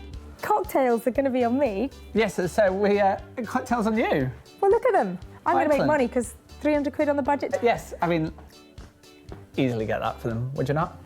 Oh, yeah. Or you put them right back into the marketplace because they look the tip. Look at them now. Genius. No, not quite well. They're really cool. I can't thank you enough. Honestly, fantastic job. Really, really cool. I'm going to sell those instantly. I'll tell you when I do, all right? Confident words there. Let's just hope you're right. When Sarah spotted the pair of chairs at the tip, Claire couldn't wait to get rid of them. They're not comfortable at all. I sat on them for a while. I'm going to have a go now you said that. Well, they're not too bad. And that one's got wobbly legs, so... Right, so, OK, you totally convinced me why you're chucking them out. If you can do something with them, that'd be wonderful. And then I'll probably want them back, won't I? I think it's safe to say, since Anthony's makeover, Claire wouldn't recognise them. But she won't have the chance to stake her claim, as the sophisticated chairs also caught the eye of retailer Nick. They're absolutely lovely. Love them. Yeah. I think the wife's going to want to keep them, though. That's the only problem. Everyone's a winner, and no more so than Claire. Sarah's come to her home in North Chapel, West Sussex, to show her what happened to the tip-bound chairs. Hi Claire. Hi. There, how are you doing? It's nice to see you again. Now, when I last saw you, you were dropping off a pair of chairs. So explain why they were ending up at the tip. Well, they ended up the tip because they were literally so uncomfortable. And try as we might, they just weren't going to work. Yeah, so we took them away, but did you think, I wonder what they'll do with them? I did, yeah. I didn't know whether you'd put arms on them, whether you just keep them plain, whether it would be a reupholster or... So, yeah, I'm really intrigued to see what you've done. Well, I think that they turned out really, really well. Oh, my goodness, wow. They have been given a proper new look. I think it's amazing. It's really original and someone's obviously worked really hard to do that. Well, in their normal state, there are 60, 70, 80 pounds maybe for a chair like that. But with that kind of look, they actually have a bit more value to them. Oh, really? Yeah, so I've actually got some profit here for your chairs. They've been bought by a retro company in Lincolnshire, and here I have £250 here for you, for your lovely chairs. Good grief. That's incredible, considering we were just about to launch them into a skip. Oh, well, that's fantastic. We loved working on them. They were really inspiring, and everybody who was involved with them really sort of enjoyed the whole process. Good. So Thank you very much. It's a pleasure. Lovely to see you. And you. Bye-bye. Thanks to the amazing talents of Anthony, the chairs cost £300 to transform and sold for £550, giving Claire a sizable £250 profit. Well, Claire's chairs could have ended up in the skip, but they're now comfortable, beautiful and profitable. Sarah saved 3 items from the Whitley Recycling Centre. Sam's grandfather's table was rejuvenated by Jay. Claire's chairs were given a woolly treatment by Anthony, and Sarah stamped her mark on Barbara and John's sun lounger. Who'd have thought it was possible to do all of that with a load of old rubbish? We made lovely things that have gone to new homes and made some money along the way.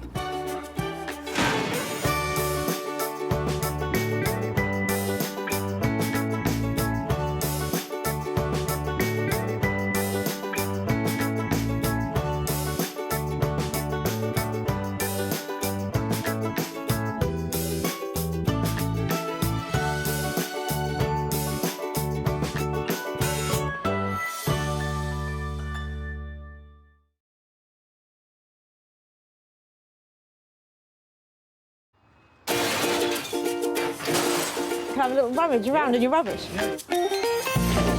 How do you make money for nothing? I love that. The answer could be hiding in the 30 million tonnes of household waste we throw out every year. So heavy, they don't make them like this anymore. Look at that. That's why entrepreneur Sarah Moore wants to get her hands on things before they hit the skip. I'm a passionate maker, buyer and user of old stuff, and I've turned that passion into a money-making business. I make new stuff out of old stuff and I sell it for a profit. And with some of the country's elite designers and makers... Say something nice about it. My juices are flowing in this one. They are going to be wow. She can transform her finds into desirable, Isn't that stunning? valuable Oh, wow. and hopefully saleable items. That is bonkers. If Sarah is successful, then she can hand the profits back to the very people who had no idea there was cash to be made from their trash. Got £350. Whoa.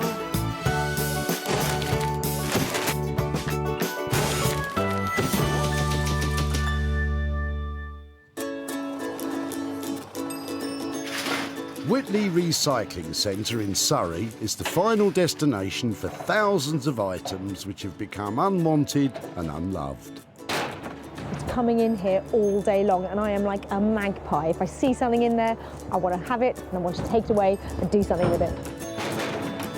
It's also where Sarah is searching, with permission by the way, for 3 items to transform. I'll give you a little warning if I see anything good. Right, Sarah, let's get started. First to catch her eye is something in Jeanette's boot. You having a big clear out then? I've been having a big clear out for over a month. Really? What are you throwing away? What are you clearing out? My husband's, my late husband's lean-to where he used to do his work, so I've had all sorts of things. So is that just an old petrol can? Yep.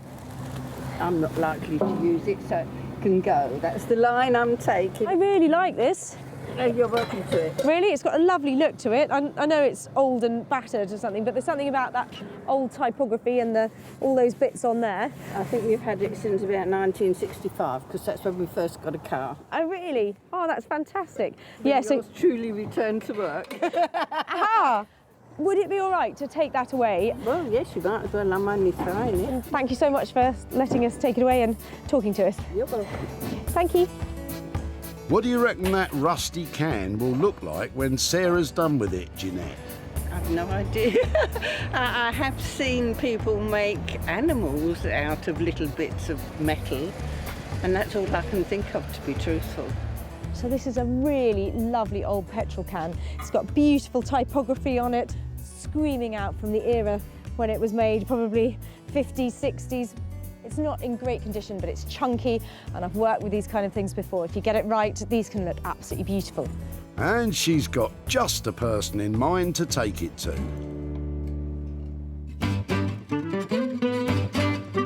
If you like lamps made from all sorts of crazy stuff, Guy Trench is your man. Retired North Sea diver Guy works tirelessly with his band of happy helpers to make one-of-a-kind furnishings from, well, anything really. I love what I do. I mean, every day I get up, I just walk across the yard, get into my workshops and have a look around, and I'll suddenly see something in the corner and I thought, oh, wouldn't that be great just to do that today? And how about every single day you go to work, you're doing something different? I mean, it's just marvellous.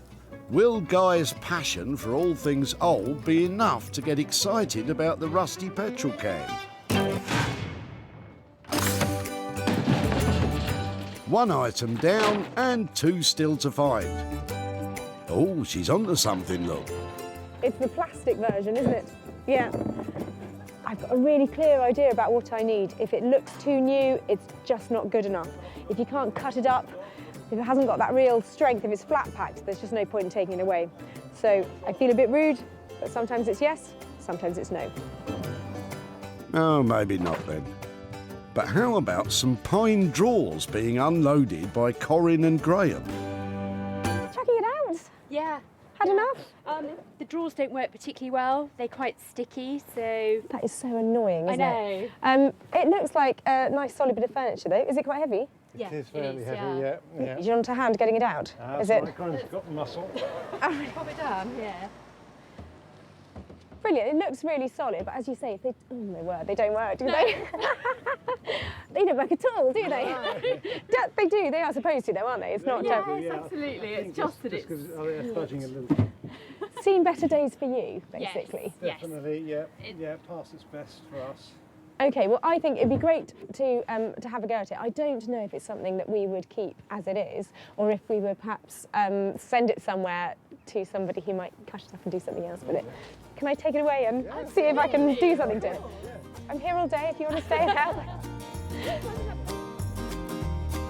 What do Corinne and Graham think should happen to their old drawers? I think she might chop it up completely, because with those sticky drawers, I just can't see a way around them. So I think she might repurpose the wood somehow. This type of furniture, people have been slapping paint on it for the last 10, 15 years, and pretty much nobody has a piece of old gold pine left. But I think it's really good to see it in this condition because it's a blank canvas for us, and I can make anything I like out of this. Indeed, and there's two men I know would relish a challenge like this one. Furniture restorers Tom and Johnny just love to breathe new life back into old furniture. These young hotshots have only been working together for a year, but have already made a name for themselves with their expert wood and metal restoration techniques and imaginative designs. What I like about what we do is working with friends. That's always a good point, but is having something to start from and having an end result. The actual craft and figuring out the problem and solving the problem is what's enjoyable about it. As well, it's kind of like a puzzle. You know, it comes in not in very great condition, and then you get to see the person's reaction when you get it back. That's what I enjoy the most. Well, fellas, Sarah's latest find is certainly going to test your skills. That's 2 items found for the artisans, and now Sarah needs to find one for herself. Just gonna have a look at some rubbish. No need to follow me. You really are following me now, aren't you? Go away, go and find your own rubbish. Sarah's in a hurry as she spotted Brent, who she's met before. He's been back and forth a few times clearing out the contents of his father's house, who has sadly passed away. Sorry to bother you, I'm just wondering what you're clearing out today. My parents, their father's just died, so we're emptying Oh the house. no. Okay, so it's not a happy task. Oh dear, oh dear. Are you a long way through it? Have you got lots to do? Fair about. I've got 2 sisters to do it as well, so No, really. I'm taking a day off to have a big clear up. And is it very emotional, or are you getting through it? You don't mind. I can't believe it's 65 years with clutter. I'm looking for things today that either might have some value or that I might be able to do something with rather than being thrown away. It's not much I don't have any value. What's... Wicker chair might be. Oh, that is old days. That is a lovely original Lloyd loom, actually in really good condition.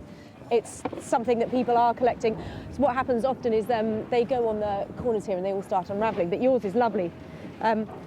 Would that be something that I could maybe take away and see if anybody would like to own, or would that be all right? Yeah, we've filled the charity shops up in town, so we can't Excellent. take any more.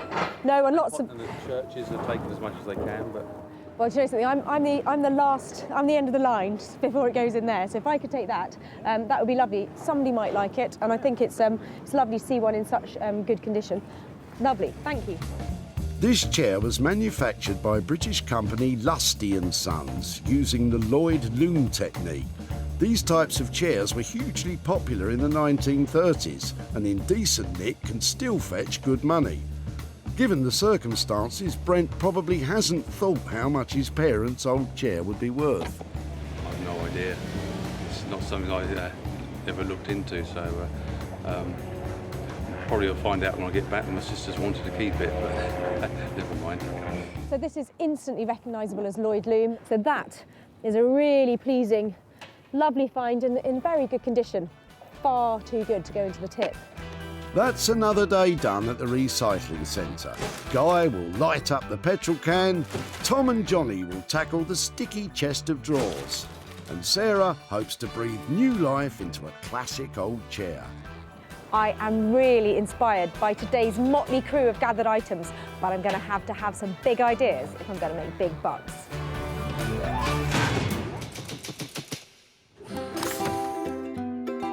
Sarah's first stop is just outside Malden in Essex, where Guy Trench and his team of skilled craftsmen work their magic on old and unloved items. How do you get the meat in it, do you think? Speaking of which... I'm always looking forward for Sarah bringing me something. Anything that's thrown away, there isn't a second life for it. We'll just see what she brings this time. It could be a really big challenge for me. I have no idea. We'll just wait and see. Always looking forward to see her. I hope he's still as keen when he sees what's headed his way. Hiya. Oh, hi Sarah. Lovely to see you again. And you. Oh. Every time I come in here, I see something completely different. It's a good look, isn't it? It's a good look. I'm a bit embarrassed to add that to it then.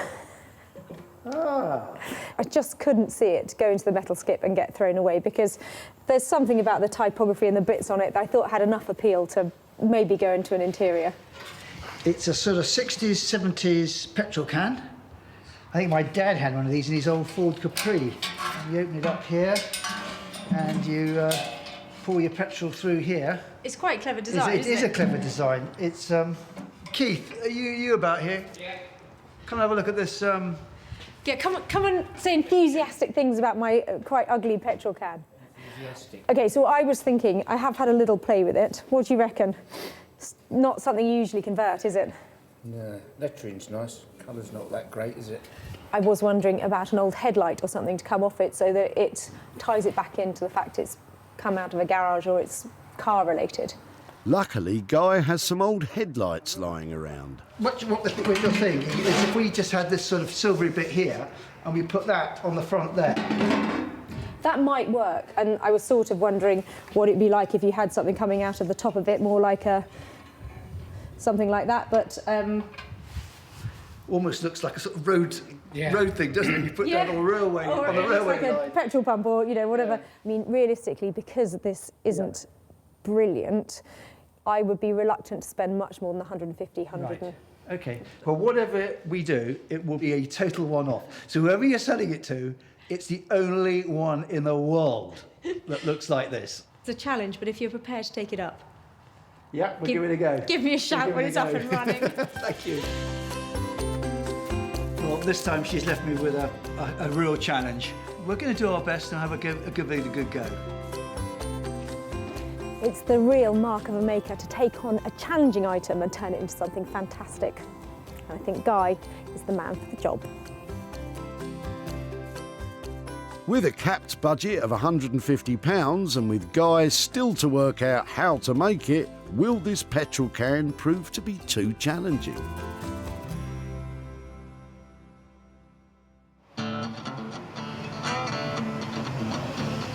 Sarah's next stop takes her from the rural to the suburban. In Thornton Heath, near Croydon, South London, Tom and Johnny turn forlorn furniture into desirable pieces. I guess the reservations we might have about the stuff that Sarah's going to bring is whether or not it's going to be pretty dilapidated. Fingers crossed it's structurally sort of sound, and then that way we can spend most of our time making it, more appealing. Hello, how are you doing? Yeah, You all right? Yeah, doing you all right? Yeah, cool. I've got something really heavy. I definitely need a hand bringing it in. Cool, let's see. Yeah, come and see what little tip treasure I've got this time.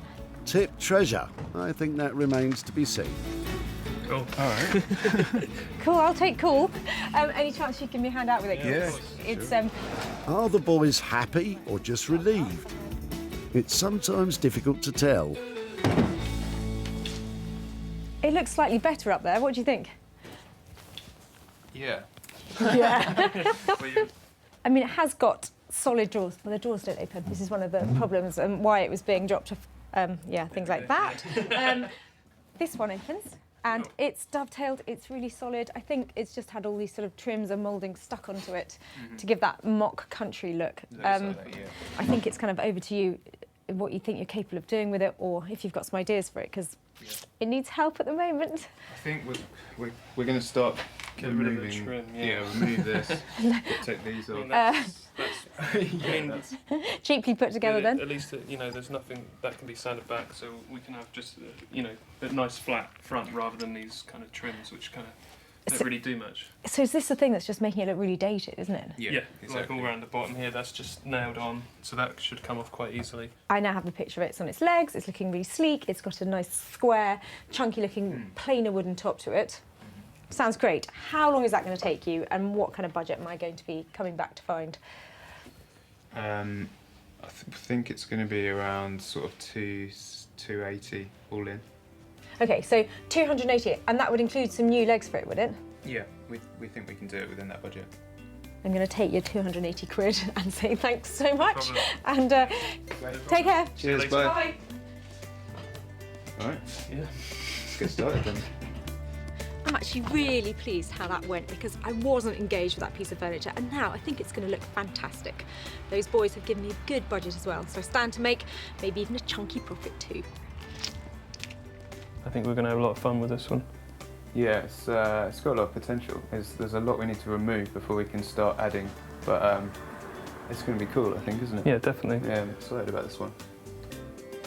Sarah has left Tom and Johnny a budget of £280. But will they be able to overcome the problem of those stuck drawers?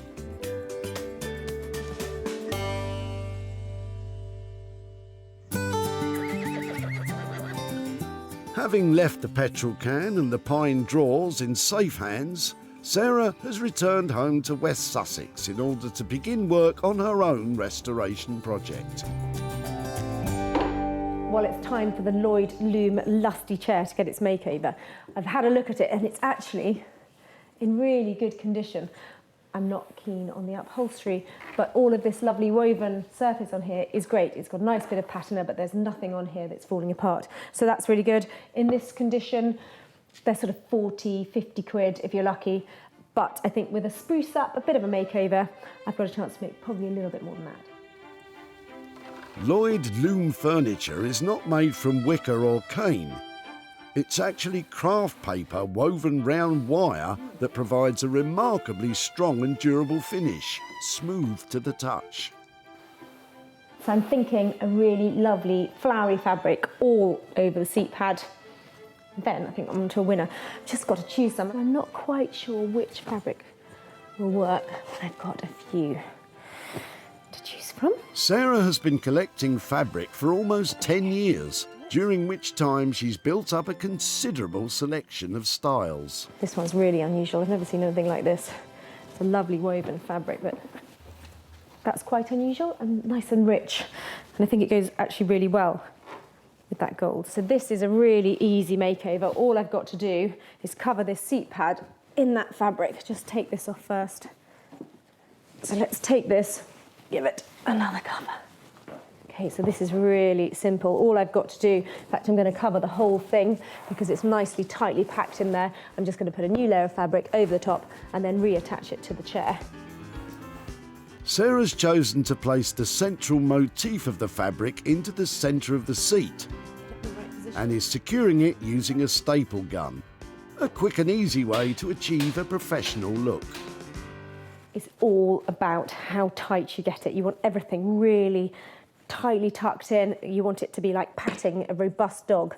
You don't want any wrinkles. It needs to be lovely, tight, and when you turn it over, you want to know that it's going to be looking really smart and really neat. And I think if I keep on stapling down that way, that should be fine. I'm still trying to work out what a robust dog looks like. Sarah's costs so far are just £12 for the fabric, but will that really be enough to transform the chair from rags to riches?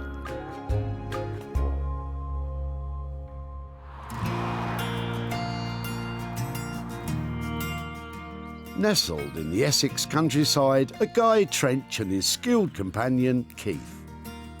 They've got the challenge of turning an old rusty petrol can into motor-themed lighting. Sarah's dropped this can off, and what this is going to look like, I think, is that we'll set this up. We'll probably put something in here to hold us like that, and then we'll put just an electric light bulb there, and I think that could look quite cool. It's quite plain, it's simple, it says petrol can, it says sort of with the bulb lit up, an old fancy fashion bulb with the elements going sort of down. It sort of say look like fire coming out of it. And I looked, yeah, I think it could look okay. I don't know until we've had a go at it yet, so we'll have a look at this. Certainly sounds like there's a clear plan now, as Guy gets to work with a wire brush to remove the worst of the rust and the flaky paint. So we're getting sort of a little bit of colour back into here. We're not making this dark enough here. So I think a bit of Jacobean black polish might do the trick. We just want to dull it down a bit so it doesn't look quite so in your face. That's a job for Keith, I think. It's like magic. Now it's coming up to be quite a nice colour. It's now coming alive. You know, we're losing the brown rusty. We're now getting sort of darker colours coming into it. Yeah, look at it coming up now. Beautiful. Lovely. My guess is it's what it is, and we're going to leave it like this colour here, and then do the electrics on it and go from there. In order to ensure the safety of the light, Guy does not tackle electrics himself, but calls upon the qualified help of Steve the electrician. Steve's quite a good thinker on these ideas, and so we have quite a bit of discussion beforehand on the best route. I may have an idea, he may even change it around to something which is more practical. But it's nice to have someone to have feedback and chat to and get it absolutely looking $100 right. Yeah. I think that is the thing, though. There is no right or wrong, is it? It's just No. sometimes you look at things a different way, and with modern materials, we can do different things with lighting as well. So there's lots of possibilities these days. Steve's also attaching a granite plinth to the bottom of the can for both aesthetics and stability. But you never know when you find these things. You can just keep on playing with them and cleaning them up a bit more, and suddenly they start coming to life, and then all of a sudden, bang, hey, that just looks really good. I think it's just taking shape, and it's my least favourite thing now is becoming. I think it's going to look okay. It's going to look quite cool.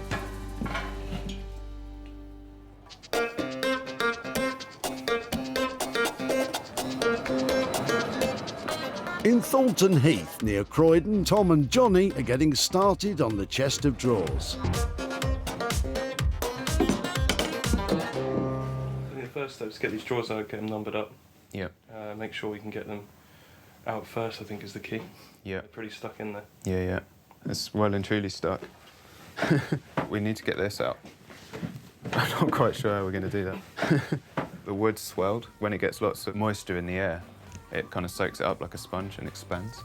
That's why it jams. To free the drawers, Tom and Johnny are using brute strength. However, too much force could cause irreparable damage. This was always going to be the first kind of big challenge in this one, getting these out without sort of damaging it too much. For a better grip, Tom has devised a plan to use the screw holes of the old handles to attach a long piece of wood. This provides the boys with something substantial to pull on. Let's give it, if we sort of do, yeah, there you go. One way of doing it. I was wondering if it was ever going to come out, to be honest. 2 more to go, but these ones are a little bit easier to access. Finally. It's almost like, anti-climax, because all it is getting the drawer out. With the drawers removed, the old-fashioned pine moulding is taken off. And to prevent the drawers from sticking in the future, the sides and edges of each drawer are being planed in an attempt to make them fit and slide perfectly. It seems better than it was, but it's catching here still. So I'm just trying to figure out if it's tight on the sides or if it's the top or bottom edge. It could be both. It looks very tight there. So I might just take a little bit off that top edge. Trying to get these drawers to run smoothly is basically a trial and error thing. Just got to take a bit off here, take a bit off there, figure out where it's tightening up, and just keep taking little bits off, a little bit at a time. So it can take a while sometimes. Something about a drawer sliding in, just it's quite a weird sensation when it fits. Even though it should do in the first place, but it's good. With the drawers sliding effortlessly, it's time to remove all the old varnish. The guys are using a paint stripper, which is why they're wearing protective gloves and masks. So you need to put quite a bit of this on and sort of keep the surface quite wet. Sometimes the polish, it'll react very quickly and you can take it off again pretty much instantly, and other times you need to keep it on there for, up to 20 minutes sort of thing, half an hour sometimes. Chemical paint removers are the best way to remove old paint coverings if you want to prevent damage to the wood underneath. However, they should be treated with extreme caution, as they can cause a variety of health problems if not used correctly.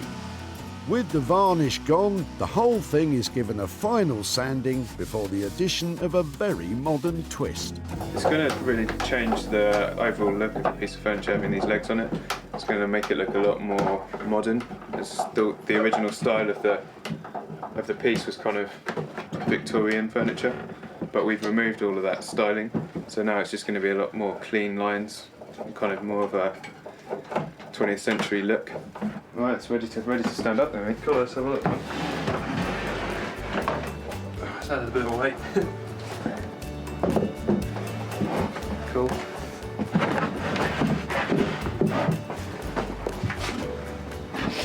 I think that's going to look good, isn't it? Yeah, it's awesome. It's going to be really cool. Definitely a lot better than it was.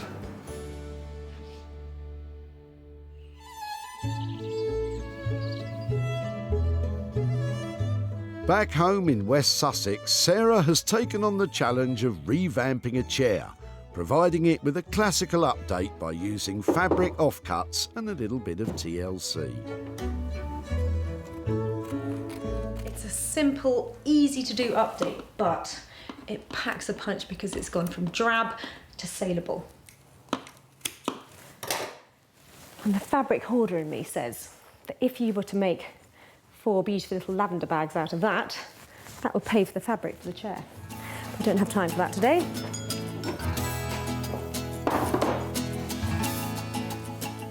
That's it. When Sarah found the Lloyd Loom chair, it was tired and dated.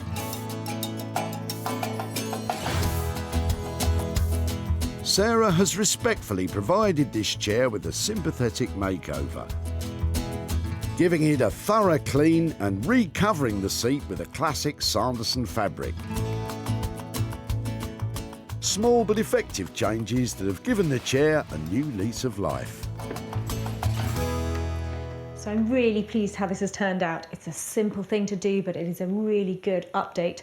And this makes it saleable now. There are going to be people out there who love Lloyd Loom and those that like this kind of floral fabric that will definitely give this chair a good home for a bit of cash. Sarah plans to send photos to several antique and retro dealers in the hope that she's sitting pretty on a profit. When Sarah spotted Brent at the Whitney Recycling Centre, he was in the middle of the difficult task of clearing out his late father's house. It's not much, I don't think, any value. With the chair, might be. May I pull it out? Yeah. Brent was happy for Sarah to take the chair and was unaware of its potential popularity. It's not something I ever looked into, so probably I'll find out when I get back that my sisters wanted to keep it, but never mind. Sarah refreshed the faded seat fabric and offered it for sale. And it wasn't long before it was on its way to a new home beside the seaside. Southsea to be precise, and the Antiques Emporium of Ian and Sue, Parmiter Antiques. Every chair we buy, we know if it's going to be good because if Duke jumps in it, then we know that he likes it, so we're bound to sell it. With Duke approving Sarah's handiwork, a deal was struck. Sarah has travelled to Brackley to show Brent what became of his parents' chair. Hi there. How are you doing? Fine, thank you. Yourself? Yeah, very well. At the tip, I know that you've been there a lot and you got lots of things that were coming out of your parents' house. Yeah. And that's where this chair came from. It is. Now, it was a Lloyd Loom chair. Had you grown up with that? Is that something you remember in the house? Oh, yes. Yeah. From a very early age, it's always been there as far as I can remember. So Oh, really? So I don't know where it came from or whether it's a moving in present for them or what. Never really spoke about it. There are plenty of them around, but not many of them in as good a condition as yours was. Good. So it was well looked after, and that made it something that was quite easy to just update a little bit. So it was my job to do that. Do you want to see what happened to it? Yes, please. I hope you approve. So there it is. To go with the lovely original gold paint on it, we just picked some fabric that had those sort of tones in it. Good, excellent. Altogether, it looks quite decorative now. So a lovely antique shop has snapped it up. So I've got a little bit of profit to share with you. In fact, I've got £5 and another £50 here to go with that. Excellent. Okay, brilliant. Thank you very much. 55 quid. What is going to happen to that? Not sure yet. Might just give it to the dementia charity. Oh, well, that's a lovely thing to do with that, because I know that chair has obviously memories for you, but it's going to go into the heart of somebody else's house and be part of their life now, and hopefully they'll have happy memories to go with that as well. So, yeah, lovely. Thank you so much for catching up again. No problem. And, yeah, that sounds like a lovely thing to do with that money. Bye-bye. Thanks, bye. Sarah's only costs revamping the chair were £12 for material. The chair sold for £67, which left £55 for Brent to donate to a cause close to his heart. Well, Brent's a very generous man, because that was a lovely little chair to work on, and I really enjoyed giving it an update and raising that little bit of money that's going to a good cause.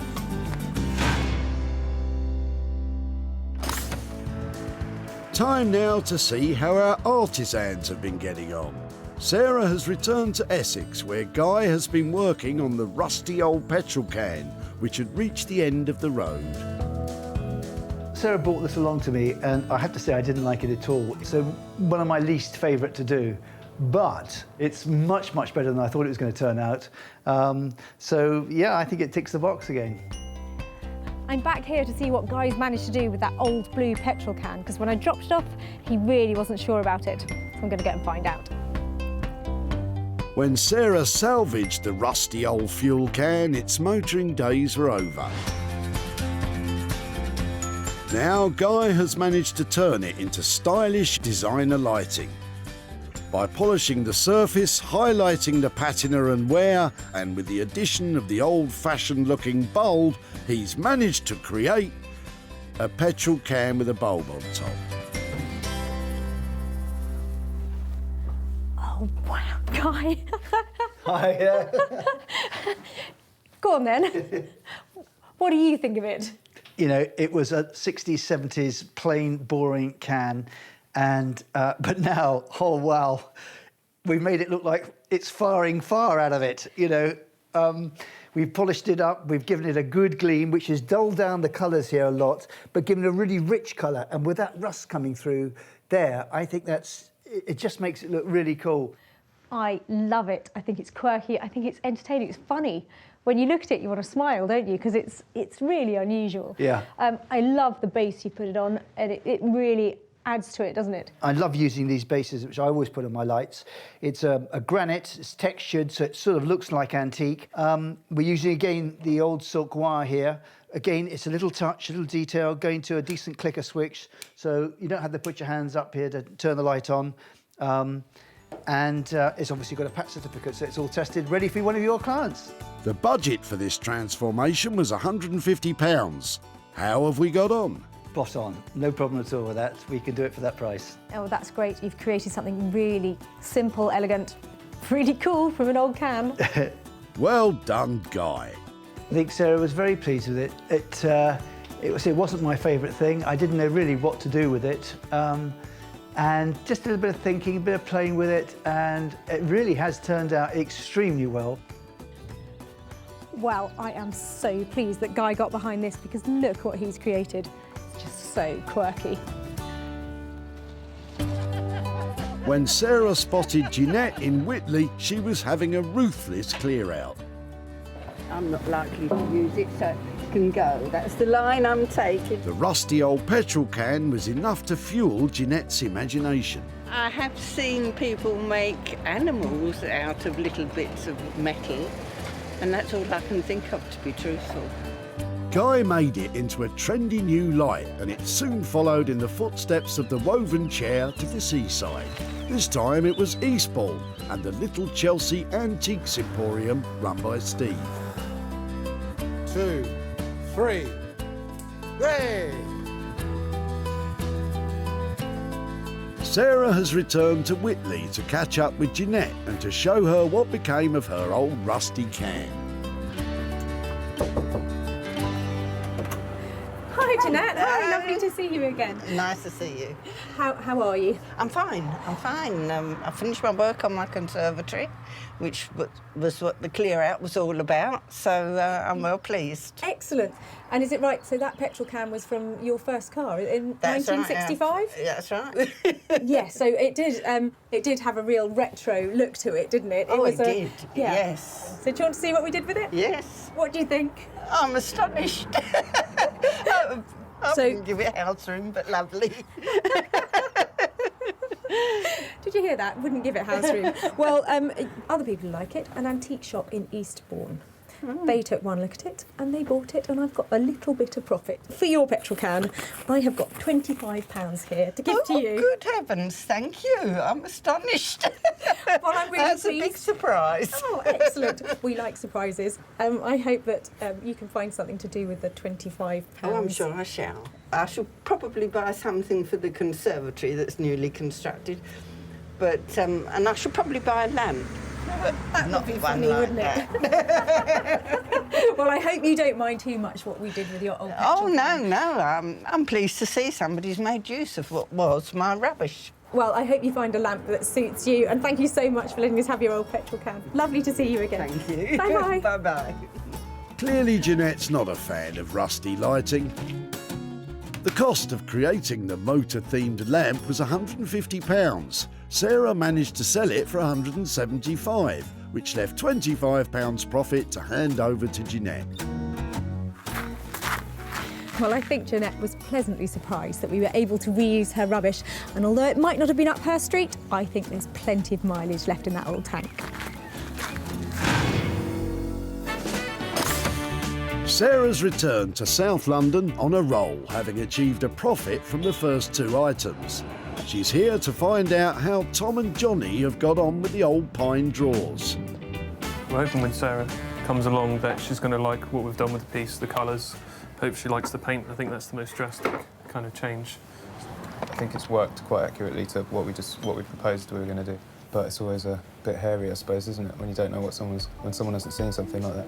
When Sarah dropped off the pine drawers, they were old-fashioned and out of favour. Tom and Johnny have transformed them almost beyond recognition. They've squared all the edges, creating clean lines. The dumpling feet have been replaced by stylish, industrial-looking pin legs, and the handles have been updated.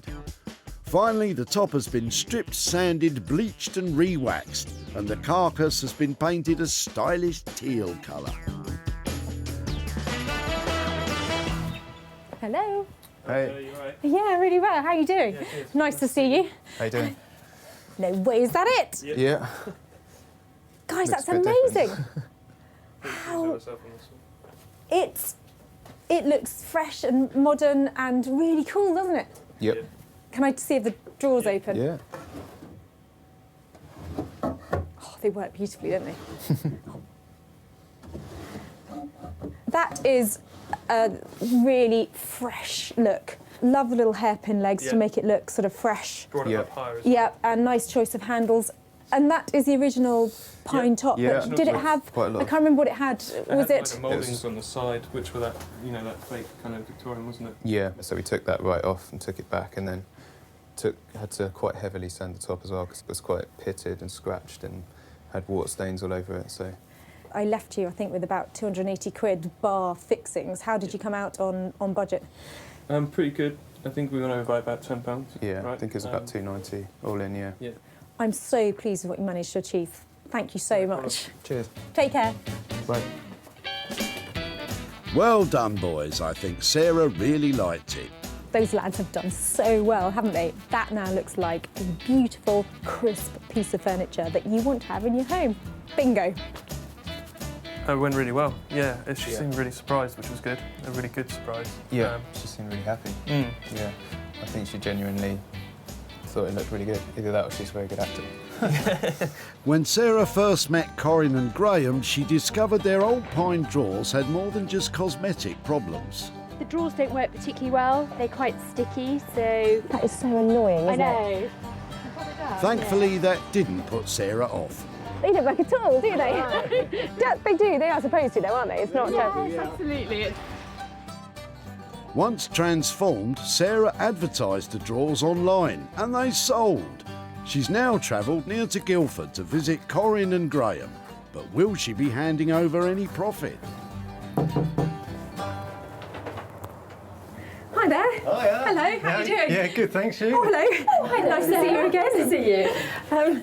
I said when I saw you at the tip that I would be back in touch if I'd managed to do anything with your chest of drawers. Yeah. It turned out that we took your chest of drawers to these fantastic furniture restorers. They're the guys who work in South London called Tom and Johnny. They had one look at it and decided to give it a really lovely, fresh makeover. Wow. So I've got some pictures to show you of how it ended up. Yeah. Excellent. Are you ready for this? Yeah. Oh, wow, Oh my look at that. goodness. No, that's not the same one. That's excellent, isn't it? That's fantastic. I can't believe it. Should have kept it. you wouldn't have been able to do that. Wow. Do you like it? Yeah, very really much so, do. yeah. Hadn't really got my head around what you would do with it or how it would end up looking. So yeah, somebody absolutely loved it and was really pleased that it hadn't gone to anybody else. And I've got a little bit of profit to hand over. gosh. After we paid the boys, I have got £35 here to hand over for your chest of drawers. Who gets that? Oh, shall I take that? Graham will Lovely, take that. Thank lovely. you That's so very much. kind of you. Very kind. Well, it's a pleasure. And £35. Yeah. What is going to happen to that? Well, we'll end up on something for the garden. Excellent. I think, yeah. Excellent. Lovely to see you. Yeah, Thank you so really much nice for to your see you. time today and at that cold day at the tip. Yeah, Definitely. Thanks ever so much. Bye-bye. See you. Bye. Tom and Johnny charged a total of £290 to transform the sticky drawers. They sold for £325, which allowed Sarah to hand over £35 to Corinne and Graham. Well, Tom and Johnny put bags of style into that old chest of drawers, and I think that Corinne and Graham appreciated all their hard work, so I'm pleased they like what we did with it.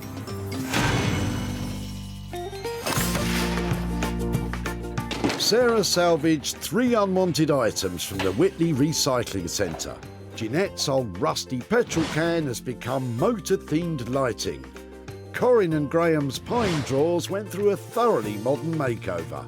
And Brent's chair received a sympathetic restoration. Well, handing over money for nothing is a great feeling, and knowing that we've saved something and go and take pride of place in a new home and maybe be loved again, well, that's even better.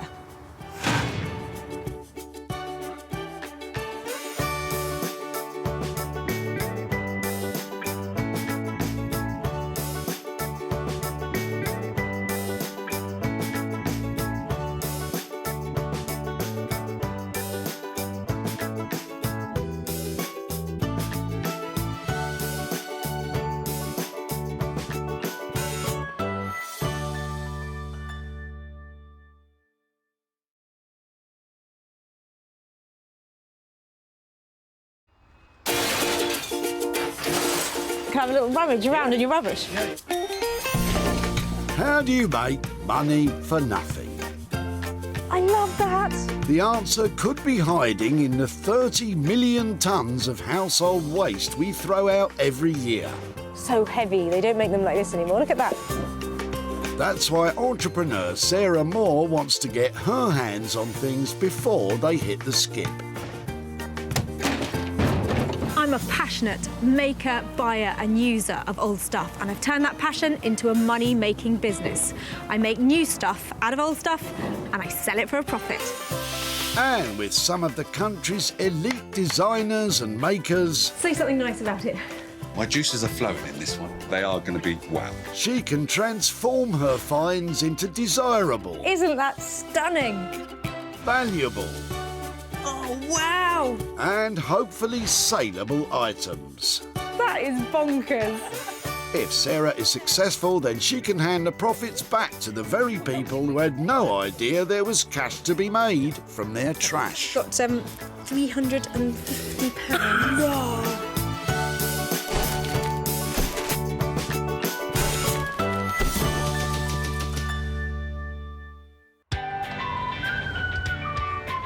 Today we're at the recycling centre in Walsall, where Sarah is searching for those ever-elusive hidden gems.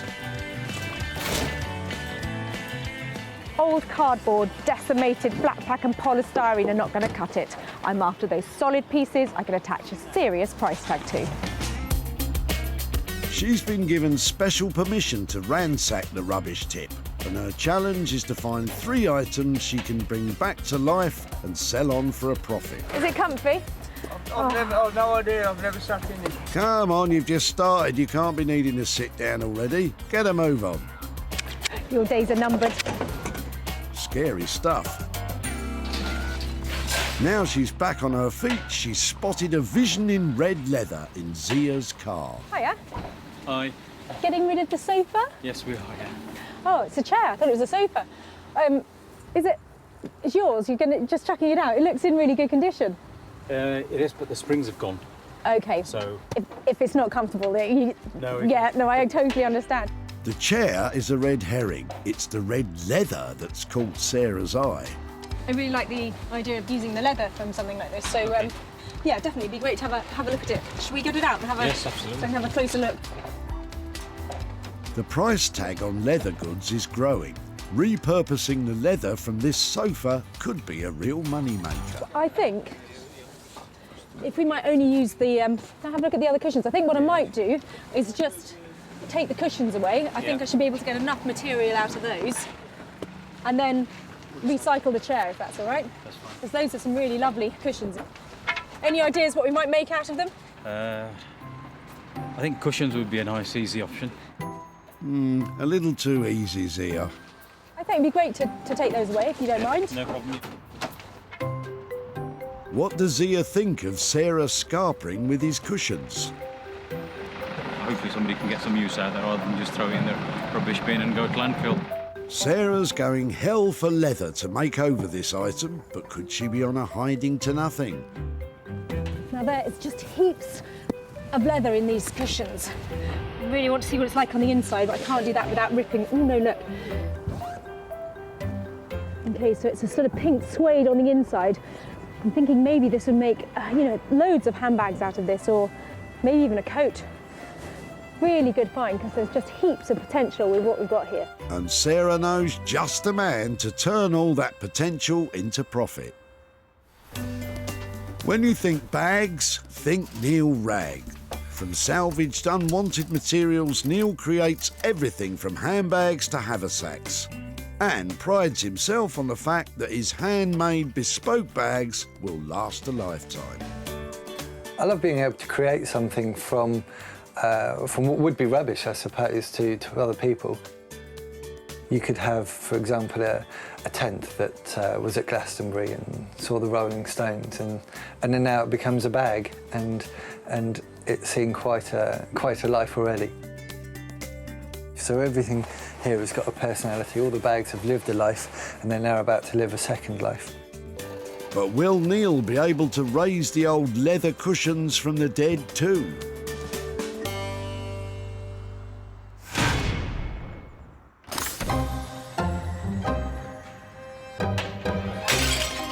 One item down, 2 to go. The weather's taken a turn for the worse, but I'm not going to let a little rain dampen my naturally sunny disposition. Will Jamie and his dad Jeff rain on Sarah's parade? Oh, wow. Hiya. Whose is that then? My nan's, it was. Oh, really? That is a fantastic sofa. So you just... In the skip. Really? Yeah.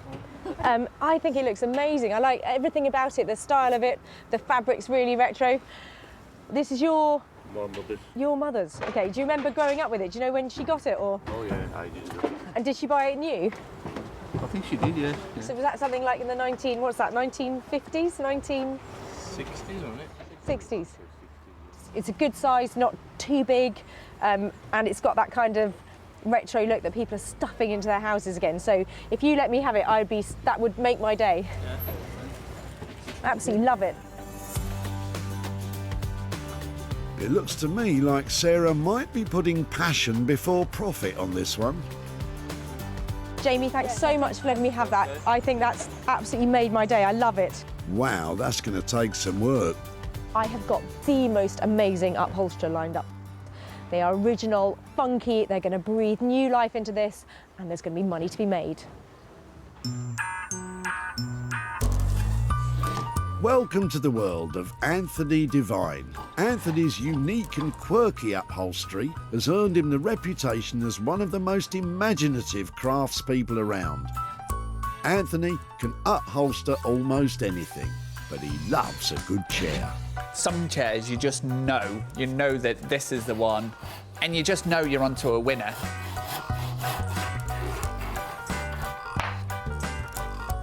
You can look beyond the kind of the dirt and the holes and the grime, and you think, yes, we've got a gem here.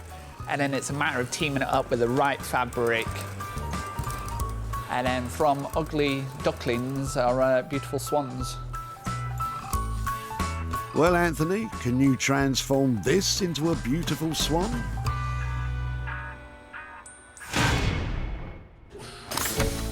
Two items found for Neil and Anthony. Now, Sarah has to find an item that she can get to grips with. There's all sorts flying about, But will Sarah like the look of what's in Frank's boot? Excuse me, you're chucking them all? Yeah, you can have those if you want, yeah. Wait, are they all broken, or are they? No, they all work, yeah. It's just Really? Just that nobody wants them anymore. So where are they from? They're from out of the cigarette machines, so all these were taken out and we're just dumping them. I've no idea if I can do something with them, but they just look amazing. It'll be a very special thing if I can make something. Yeah. Thanks so much. Sarah's face has lit up now she's got a little bundle of joy. What does Frank think she'll do with his old fluorescent tubes? Something artistic, I think. Yeah, I think that's what she's going to do. You're not wrong there, Frank. I'm thinking maybe a big chandelier, perhaps a whole wall of lights, or maybe just using them with something in front to light up, but really cool stuff. I just need to have a bright idea about what to make out. Oh, yeah, I see what you did there. Success! Sarah has all 3 items. Neil will repurpose the red leather. Anthony will get busy bringing the old-fashioned sofa bang up to date. And as for Sarah's lights, she'll need to be switched on to make them saleable. It never ceases to amaze me what people throw away, and I'm so pleased I was here today to save a couple of pieces that I think are dump diamonds that will bring home big bucks.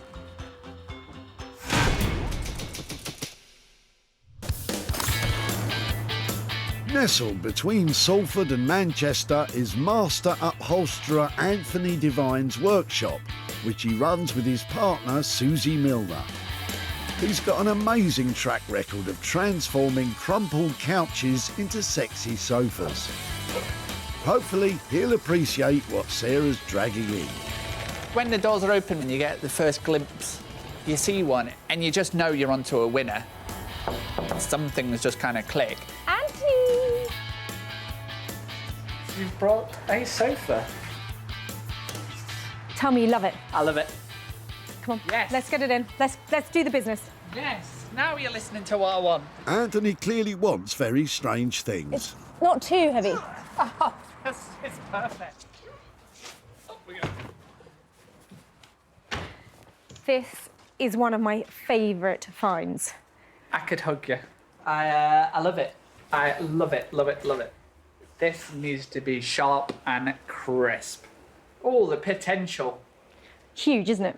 Yeah, we could do a bit of chintz on here, some flowers up, a patchwork on it. Just taking the mickey now. There is just something about it. The 70s-ness of it is oozing out of it. It's like the Star Wars sofa. I'm not sure oozing is a desirable trait in a discarded sofa, unless Jabba the Hutt's the target market. It's going to be a nice one to do. We are at the absolute top end. Everything has to be thread perfect on it if we're looking at the penthouse. OK, so this is now going to be called the penthouse sofa.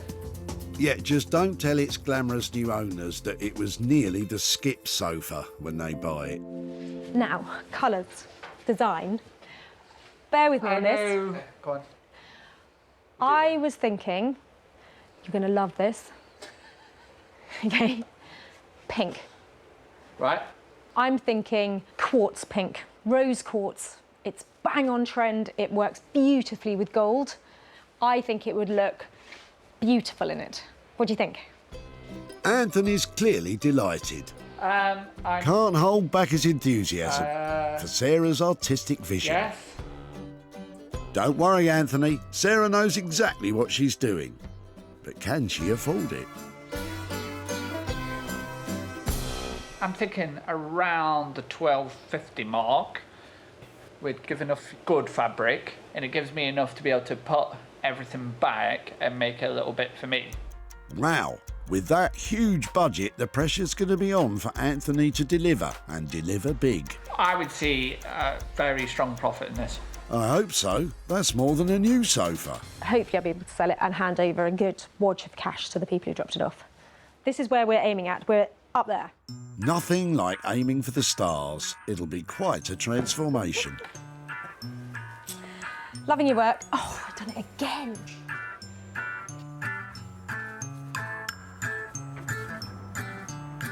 That really is one of my favourite skip finds. The transformation is going to be amazing. Anthony has taken on board some of the things I've suggested, and I'm just hoping that I've made the right call on it. And Anthony, how does he feel about Sarah's suggestions? This one, I really like. Between you and me, I'm a big fan of this one. I'm just going to enjoy making it rather than kind of selecting the fabrics and the outcome of it. It's almost as if he's distancing himself from the design. Yeah. Pink. That's going to be all kinds of interesting. With labour costs of £1,000 and another £250 for fabric, Sarah will be expecting something pretty spectacular for her £1,250 spend.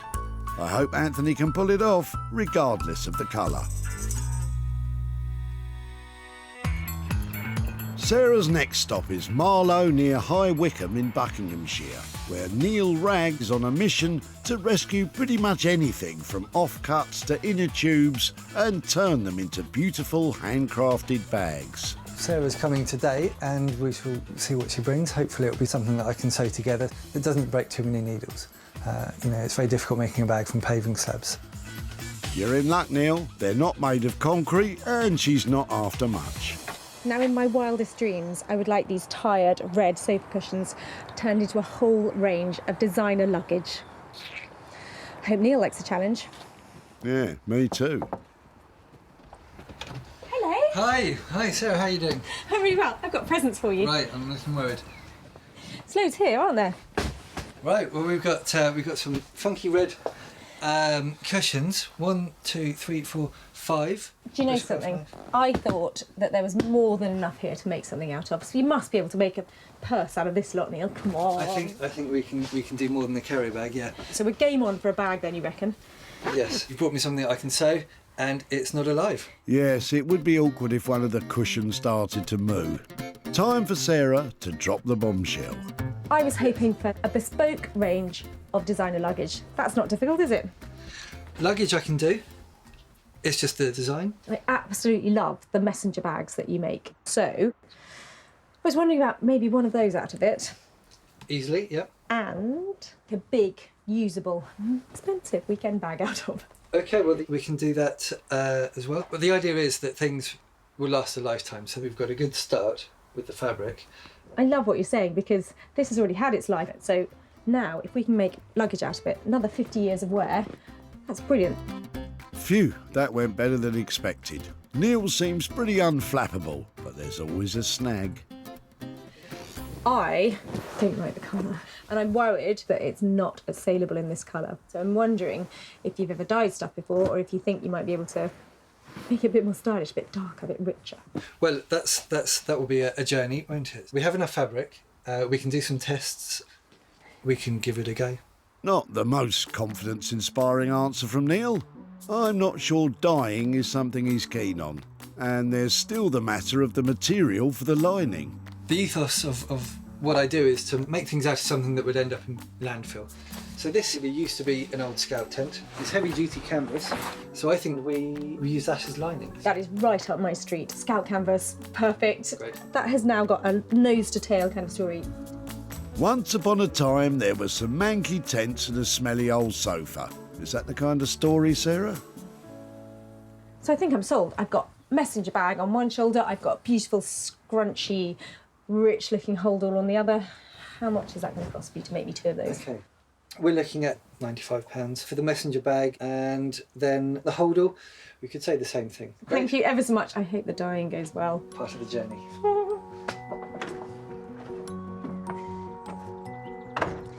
Well, that is another load of old rubbish off my mind and into Neil's. And if he gets it right, I should be making bags of money.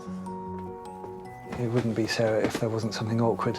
She wants me to recolour it, so that's going to be the challenge. So we'll see. That's £95 for Neil's tried and tested messenger bag design. And the same again for a completely new holdall design. In total, that's £190 committed. With a new dyeing technique to master and some worn-out leather to work with, I do hope Neil can pull it off.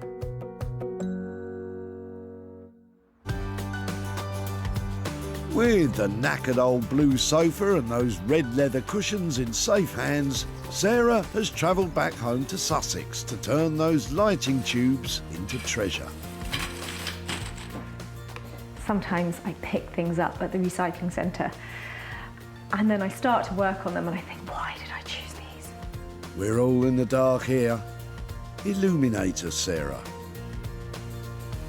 I've decided that I can use them as droplets for a chandelier and managed to scavenge one of these for 20 quid, which is nothing, to hang them all on.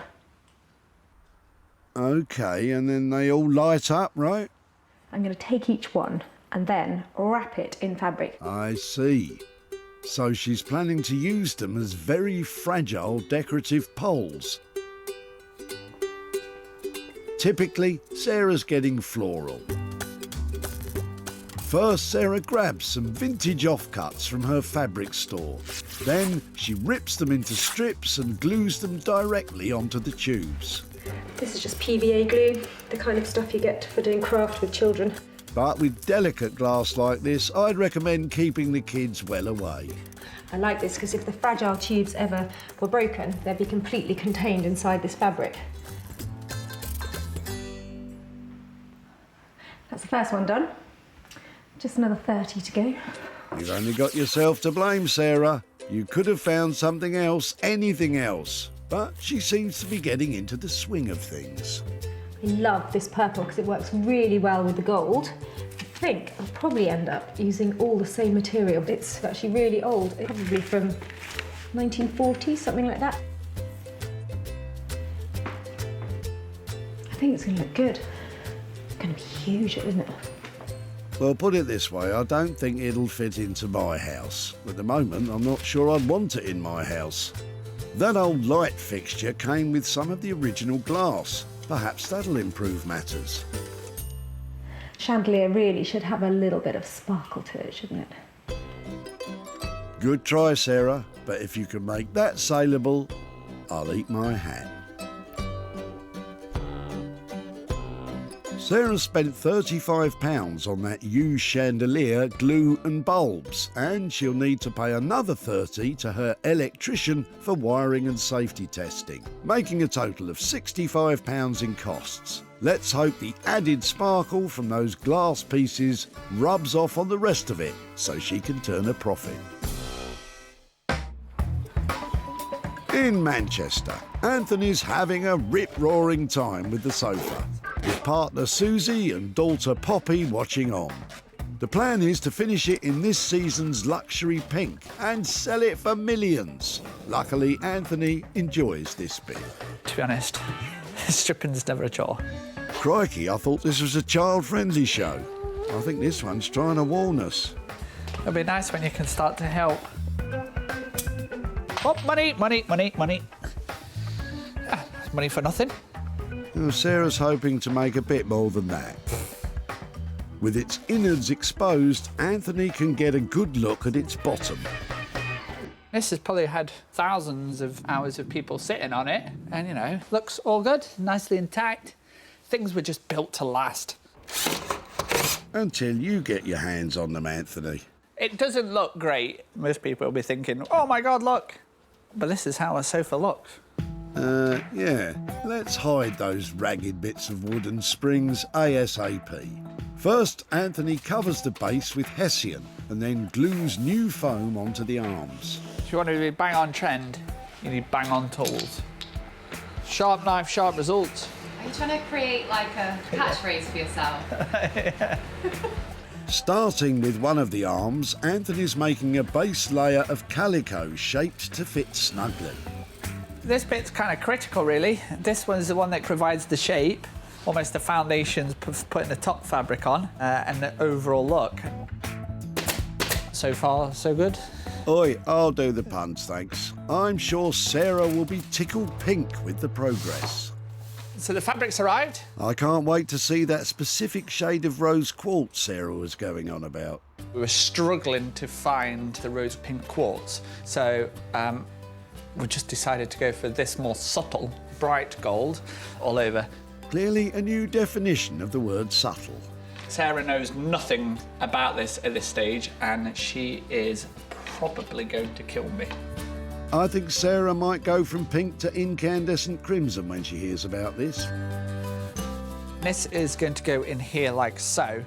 Then we have to sew a piece of pipe in round to here like so, and then sew the actual arm itself, pull it on, and hopefully, and it'll be as crisp as a cucumber. Cucumber's crisp. Yeah, I'd say so.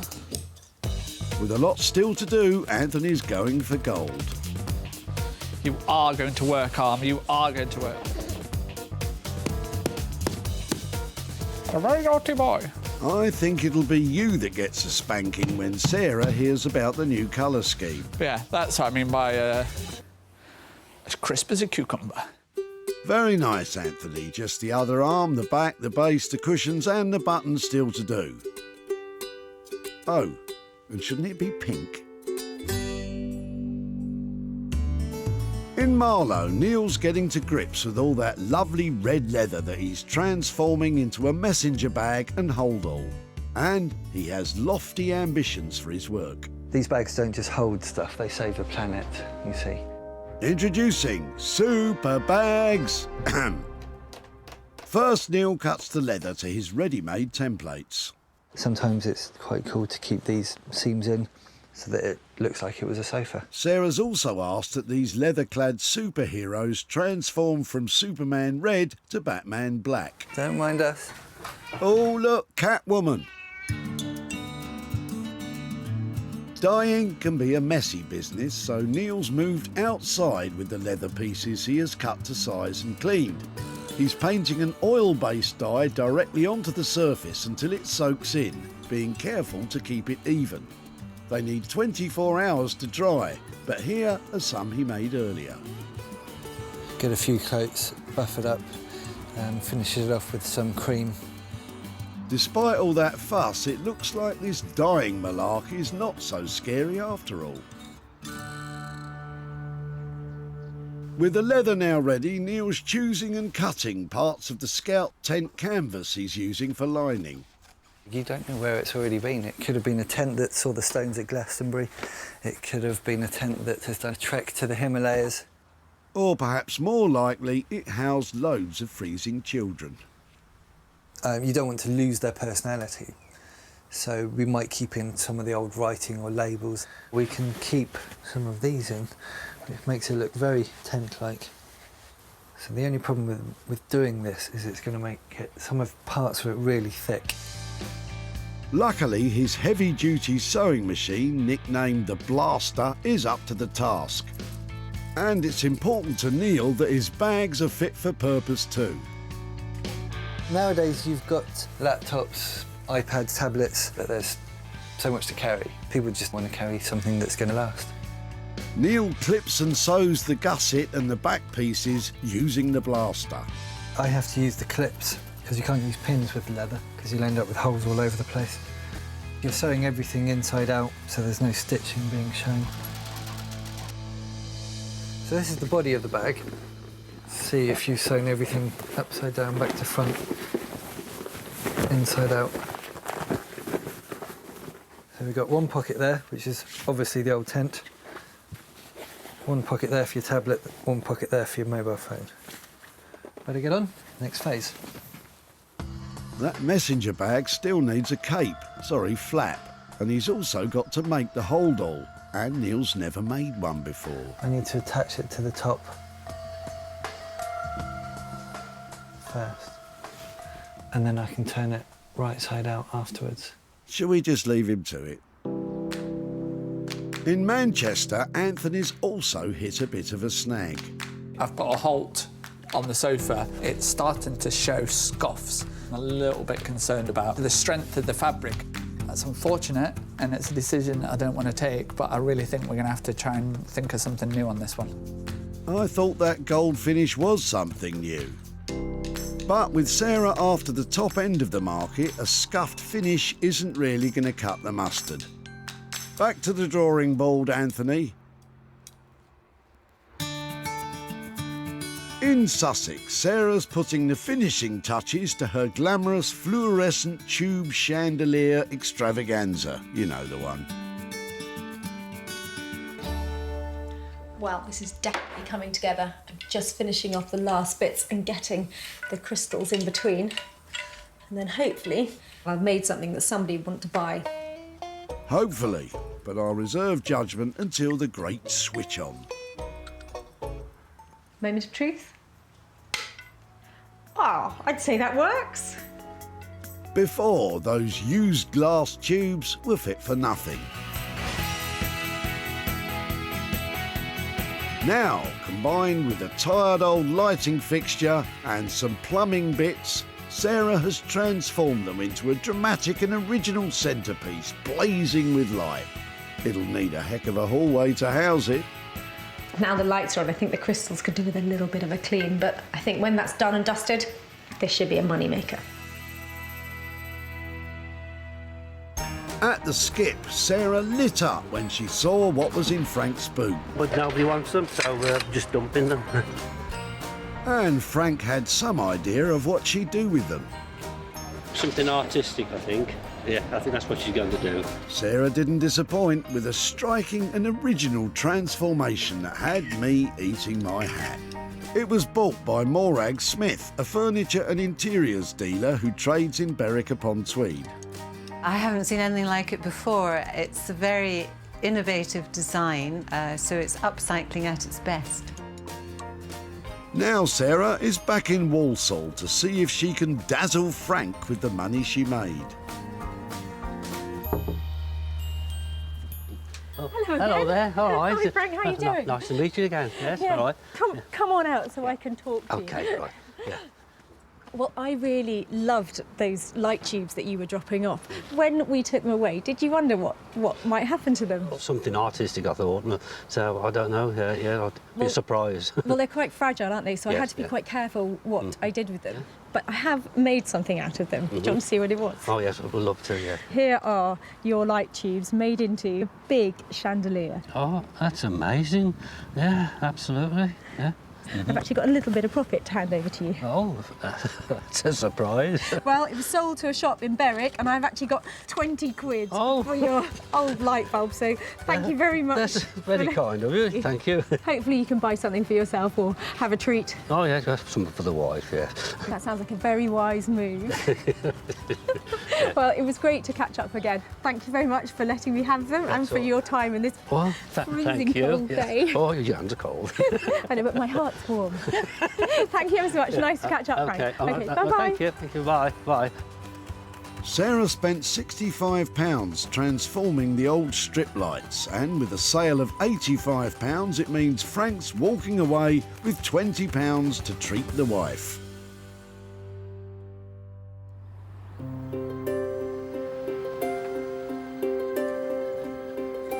In Manchester, Anthony's had a very long night putting the final touches onto what was an old blue sofa and then went gold for a bit.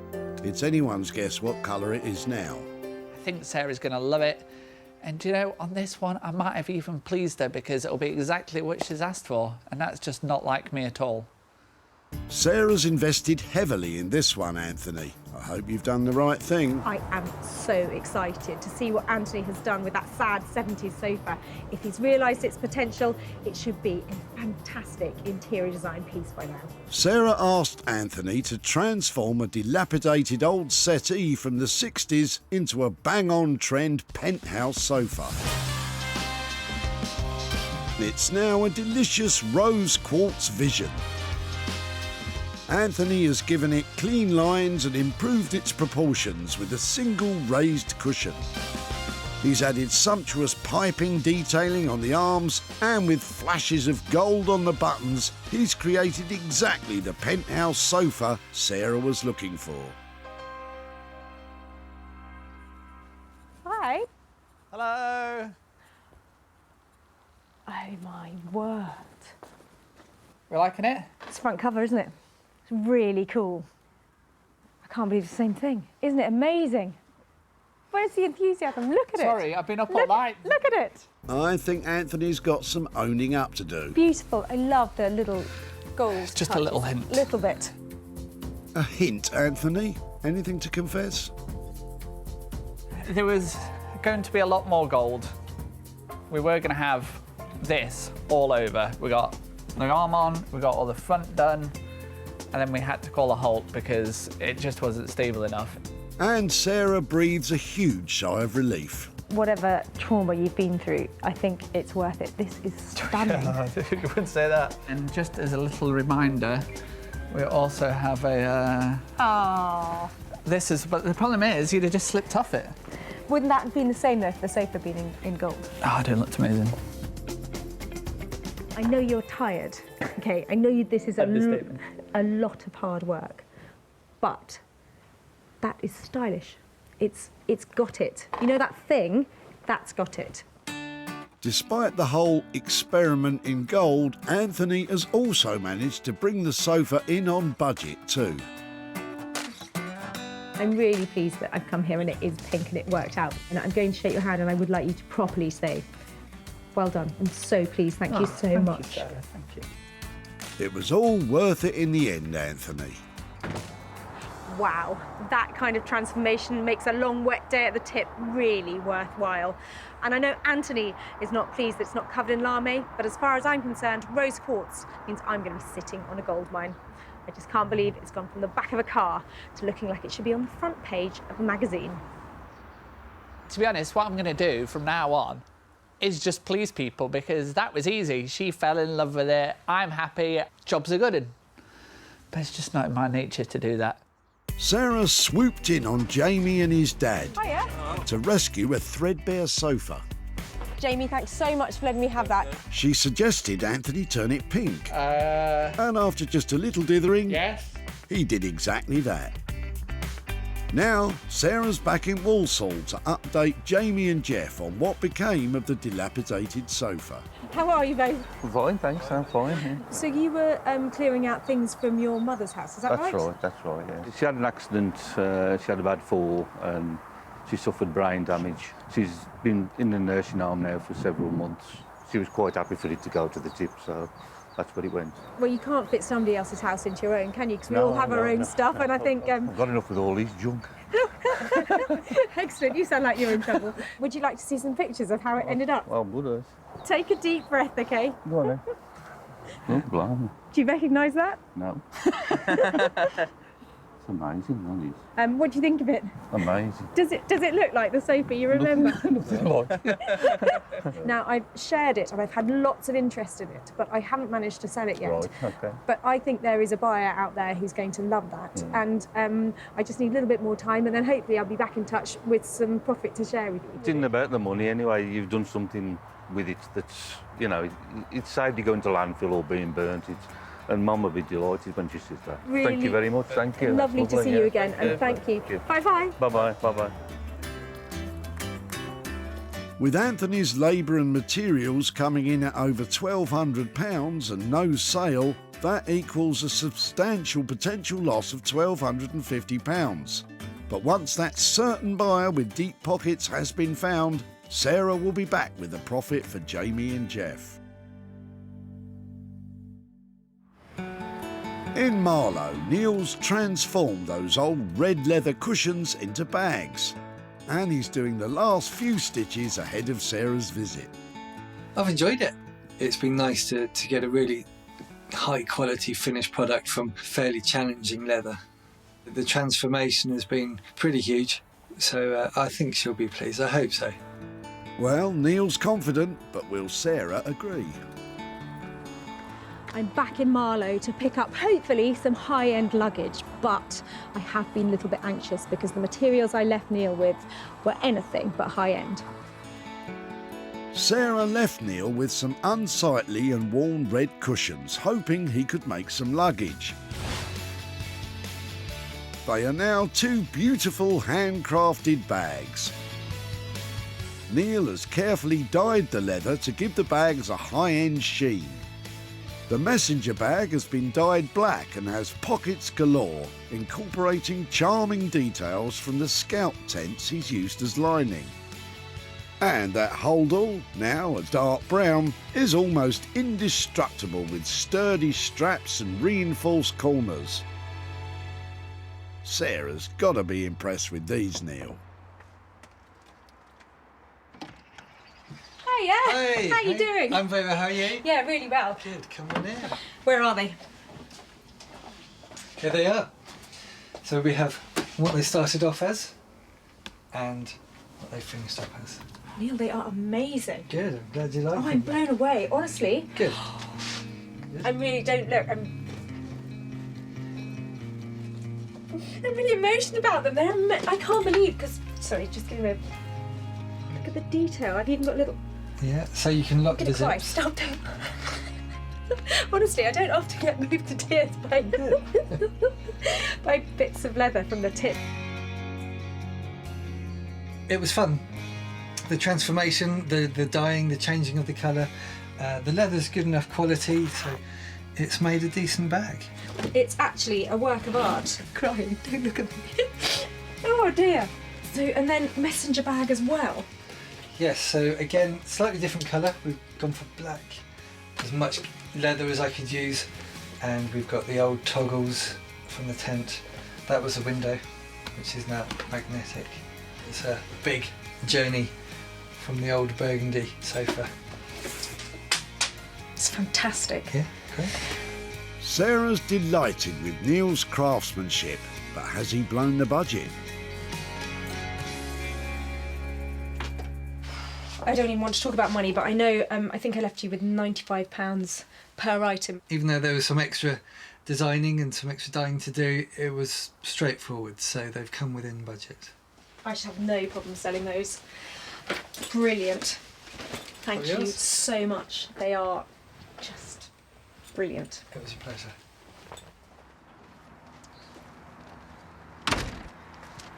I could not have been more surprised and delighted with what Neil has managed to produce. 2 stunning bags on budget.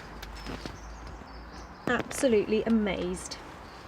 I didn't expect her to be quite so emotional about a pair of leather bags, but she seemed to be really pleased with them. At the recycling centre, Zia's leather armchair was being put out to pasture, and his ideas for it were lacking imagination. Any ideas what we might make out of them? I think cushions would be a nice, easy option. But Sarah had bigger ideas for Neil to implement. He gave the old leather a new life as luggage. They were soon bagged by Nick and Kim, who run vintage and retro retailer Smithers of Stamford. What do you reckon to him? Yeah, I like him.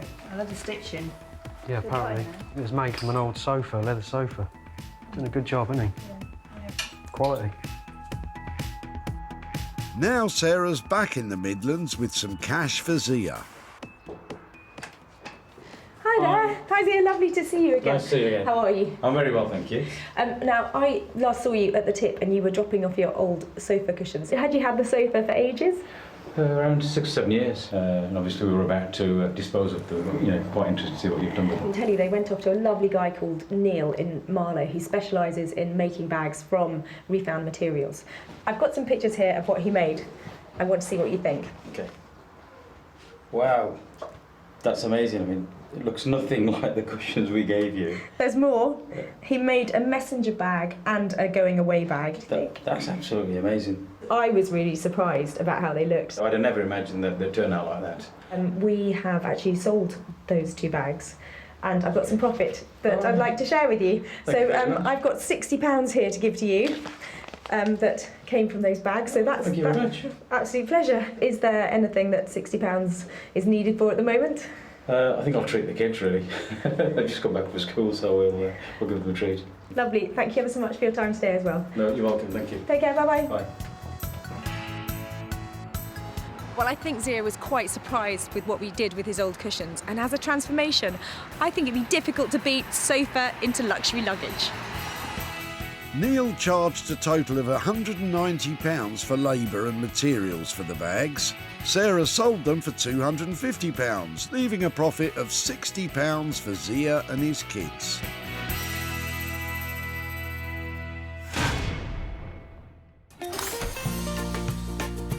Sarah took 3 tawdry treasures from the tip in Walsall. Whose is that then? Jamie and Jeff's blue settee was transformed into a stunning pink penthouse sofa. Zia's worn leather cushions were dyed and stitched into stylish bags. And Frank's fluorescent tubes were delicately dangled to make a unique chandelier. Well, I love those transformations from drab old trash into something rather flash. And with the help of Neil and Anthony's amazing talents, I think we've managed to create some pretty classy items.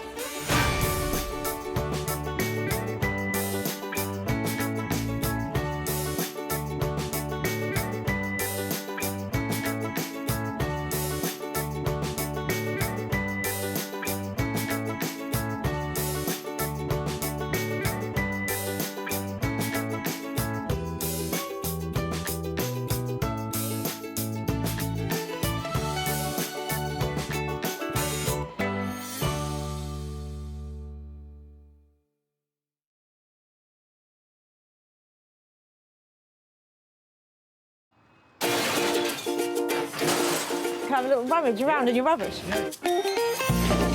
How do you make money for nothing? I love that. The answer could be hiding in the 30 million tonnes of household waste we throw out every year. So heavy, they don't make them like this anymore. Look at that. That's why entrepreneur Sarah Moore wants to get her hands on things before they hit the skip. I'm a passionate maker, buyer and user of old stuff, and I've turned that passion into a money-making business. I make new stuff out of old stuff and I sell it for a profit. And with some of the country's elite designers and makers, Say something nice about it. My juices are flowing in this one. They are going to be wow. she can transform her finds into desirable, Isn't that stunning? valuable, Oh, wow! and hopefully saleable items. That is bonkers. If Sarah is successful, then she can hand the profits back to the very people who had no idea there was cash to be made from their trash. Got £350. Whoa!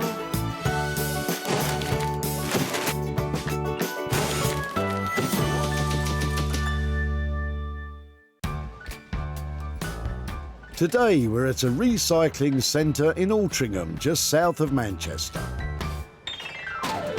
Sarah is in her element. For her, being down the dump is like a visit to a chic boutique. When you come to a place like this, you're on a mission to clear out, whereas I'm on a mission to clean up, because there are mountains of money to be made out of piles of rubbish. The recycling centre has given Sarah special permission to do what she does best, treasure hunt. I think it's going to be a top-tastic tip day today. She must find 3 unwanted items to rejuvenate or repurpose to sell on for a profit. What will she uncover? Will it be trash or treasure? I think it's fair to say that's trash. Take it that way. Can Jean-Luc add a little je ne sais quoi to proceedings? Oh, hello. Hi. Hi. That's not going in there, is it? It looks brand new. I'm afraid yes. Really? I tried to recycle to charity, but it wouldn't go because it doesn't have the labels on. Oh, I know, I hear that all the time. Do you mind if I have a little closer look at it? You can have a look at it. So is it yours? It's my daughter's. She needs some room in the house. It's been used, but it's absolutely fine. There's nothing wrong with it. Would it be right to pull it out and have a closer look to see what it's like?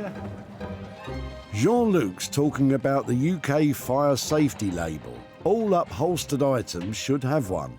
Charity shops can only accept sofas if the label's attached. It's not a concern for Sarah though, as once she's finished, it will comply with all the regulations. Come on, let's have a seat. Are they going to bring us a cup of tea? Yeah, I think so. What do you reckon? That's the bother. You see, I'm looking for things I can maybe use again, maybe reupholster, and if it's not comfortable, yeah, there's probably no point. But this is... It's quite comfortable. Okay. Great, so glad you came. I might stay the rest of the day here. 2 sugars, please. I don't think it's funny. If it's all right, I'll take it away. You can indeed. Can I keep in touch? And yeah. If I manage to make something out of it, I will show you what I've done. And that'd be fantastic. Okay. Let's save this for another day. Okay. Jean-Luc's trip to the tip has turned up trumps for Sarah. If you do something with it, that'll be great. That'll make my day. Très bien, Jean-Luc. Who knows what Sarah has in store for this item? It's que sera sera for this settee. This sofa is a little bit newer than the stuff I normally take, but it's compact, it's in really good condition, it's comfortable, and therefore it's saleable. I think I have potential to turn this into some cash. Not without a little help, Sarah. Meet Ray Clark, upholsterer extraordinaire. Ray made a name for himself in the world of fashion design before discovering his love for vintage furniture. His fresh, modern designs mix practicality, comfort and luxury. Look, I never intended to become like an upholsterer at the beginning. It wasn't the thing I set out to do. I suppose you could say upholstery found me. With my creative background in fashion design and textile design, I was able to use those skills and redirect them, and now this is all I do. I just give birth to chairs. I love them, yeah. Give birth to chairs? Ooh, let's hope salting this sofa will be a bit less painful. One item in the bag, 2 to go. Sarah is in the groove.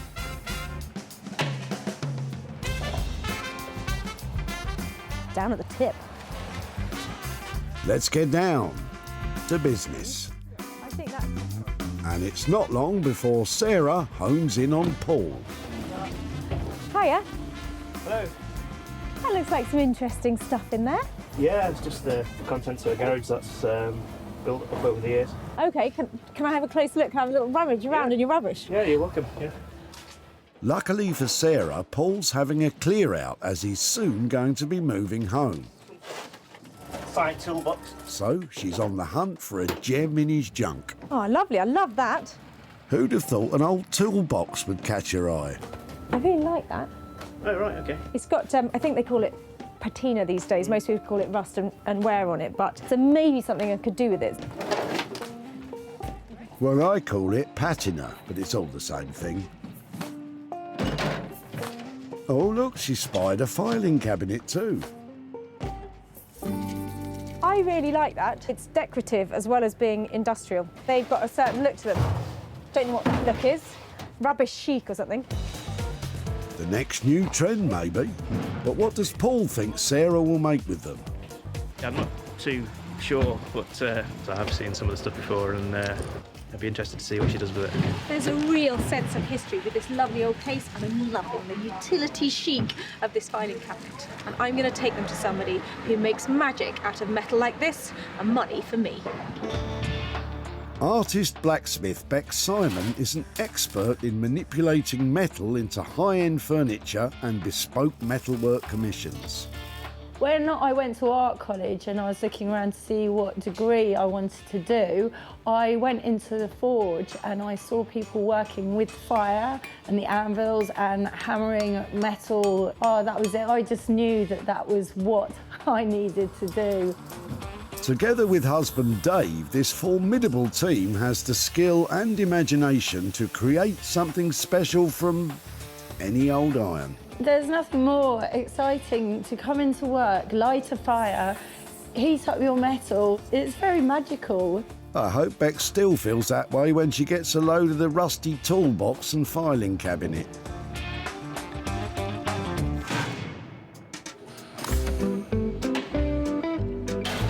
Sarah's got goodies for Bex and Ray. Now she's on the lookout for an item she can transform. But if it's already hit the skip, then it's off limits. She has, however, spied a little gem she'd like to share with us, so has asked a recycle centre employee to fish it out. I love these. Okay, if you find one of these, don't throw it away. It's got a hook on it. You put a little tea light in the bottom and it props up and you have the most beautiful little wall sconce and it sends out these lovely little rays of light from it. Don't throw them away. Even if it's a grater, that's worth a £5. Love it. Never mind. I spy a familiar face. We've seen Tamara at the tip before. I've had it donated off friends and a charity because I had a house fire and I ended up with nothing, and everybody has just been so great and like donated everything. Having relieved Tamara of her 1950s dresser, Sarah has her eye on an old set of ladders. Lovely stuff. Wow, they look like nice old ones. Yeah. Where are they from then? These were left in my house, my new house, by the gentleman that used to live there, and I've no need for them. I think they look cool. Can I have them? Yes, you can have them. I'll try and make something cool, make some money maybe? Yep. Be back in touch? Yeah. That would be lovely, thank you. That's another item saved from the scrap heap. I would have used them had they been safe, but I didn't think they were safe, so I'm glad Sarah can make use of them. So what do you reckon? A step too far or a stairway to heaven? Sarah has her 3 items. Ray will take up the challenge of rejuvenating the sofa. Bex will get busy knocking the filing cabinet and toolbox into shape. And Sarah will be tasked with transforming the ladder. I can't save every bit of rubbish that comes in here. But I've had a really good go today and I've got some cracking items, all of which I know are going to make some money for nothing.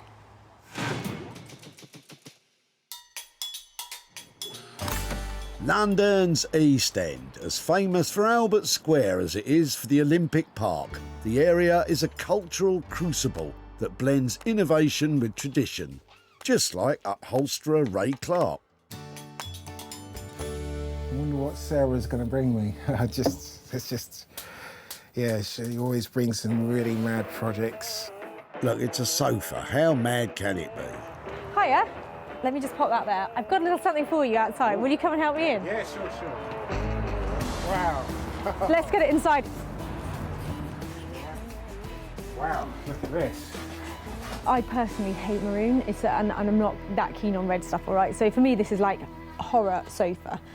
Yeah. I am really keen on this. Natural. Now, I did bring along a little bit of natural linen, and what I was sort of wondering about this is if we could rough it right up and make it look really rustic. I don't want to say the word knackered, but I want this to look like it is something that the dog has been sleeping on. A dog bed? Now that's barking mad. Is that really bad to ask? No, it's not bad to ask if that's what you feel it deserves. I can deliver that for you, yeah, sure. Less show home. Less, yeah. More, rustic, more traditional. Boutique, yeah. Rustic. I'm pushing on the rustic, I can tell, aren't I? Look! I'm going to end up dreaming of rustic. Do you use any Hessian fabric or I do. Is there, yeah. I mean, that's not quite the grade that you'd want to sit on, is it? No, it's not. That's scrim, Sarah. It's not meant to be seen, let alone sat on, even by dogs. I do have some linen scrim. It's quite thin, but it can be doubled up. I'm looking at designer stuff. £50 a metre. How much is this a metre? That's about £3 a metre. Now that's my kind of money. But it's the look. It's the overall look. But do you know something? You are so good at your craft. If you can make it look good in a sack. Sarah's made a saving on the material, but how much will it cost for Ray to weave his magic? Ballpark figure? Between 600, 650 for recovering. It's just recovering. Okay. I would happily leave you with 650 quid to do this. Right, done deal. Fantastic. Well, best of luck. Thank you very much. Bye. Bye. Fantastic. I think Ray is going to duff that sofa up and make it look really rough, rustic, but reassuringly expensive. I can understand where she's coming from. I know the kind of work that she wants to have done, but it's got to be done properly. It's got to be done well, done right. And I'm a bit of a stickler for that as well. Ray has a budget of £650 plus materials for the transformation. Oh, where do I begin? But can he really get on board with Sarah's cost-cutting design?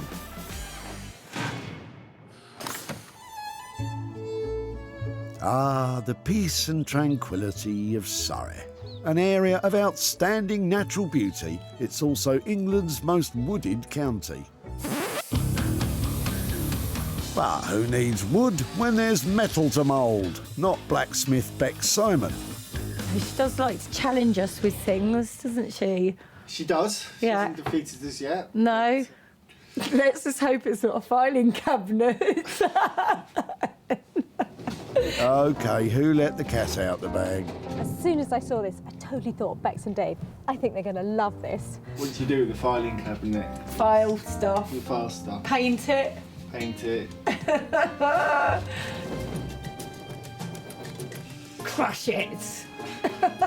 Steady on there, Bex. No. What's the matter? It's a filing cabinet. Yeah? It's beautiful. How can you not love my tubby little filing cabinet? Oh my goodness. Should we take it in and have a look? Yeah, sorry. You don't like my filing cabinet. I'm really offended. Anything I found this at a tip, you know. Amazing. And if Bex has anything to do with it, it's going straight back there.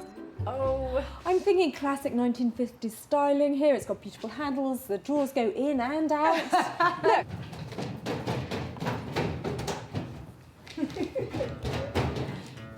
I think I've broken it. Demand a refund. Oh no, that's right, it was being thrown away. I can't imagine why. If we're going to work on this, Yeah, what do you think? I really don't want it to look anything like a filing cabinet at all, because I really, really don't like them. I'd never have guessed. So what we can do is take out all the drawers separately, and then go next door and just squash them in a press to make them completely flat. We'll take the handles off, and so each one becomes like a shelf. So it's like an open shelving thing. So the only reference back to it would be like the handles, yeah.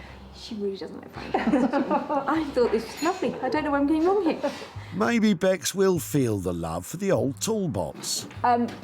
Not looking great, but bags of potential. I'm in the bathroom and I'm getting ready to get ready. And a lovely bathroom cabinet on the wall, mirror in. It's got a lovely cross. It's beautiful. It's stylish. It's got lovely original paintwork. I think this is the gem, and that is the. You don't have to do both. You could just do one. Could be okay. Just need to ease hammer, the hinges a bit. Yeah, hammer some of these like dents out and things. Okay, so basically, you're not feeling the love for these. You want to crush this and hammer this. Why don't I just leave you with some budget, a little leap of faith, and I'll come back and there'll be something saleable that is in profit. Yeah. If it's not going anywhere, we'll stop and say, We'll okay, ditch it. we've lost a few hours on that. It's a no-goer. I think go for it, but if it reaches over 300 quid level in budget, then give me a call because I need to sign that off to make sure that I think we're going to be in profit. So on that basis, are you happy to go for it? Yeah, let's do it. Fantastic. Well, I think it's pretty safe to say that Bex is not keen on filing cabinets. They're just so ugly. They really are. I hope that between them, Dave and Bex managed to make something out of those two items. Otherwise, I'm just going to come back to a little pancake of a filing cabinet and not a lot of profit. Wish us luck. With a starting budget of £300, will Bex and Dave salvage anything from Sarah's finds?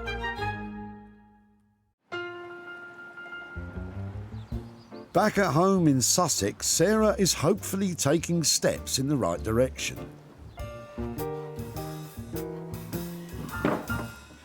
I love these ladders, but As they are, I just can't make enough money out of them if I just sell them like this, so I've got to make them into something.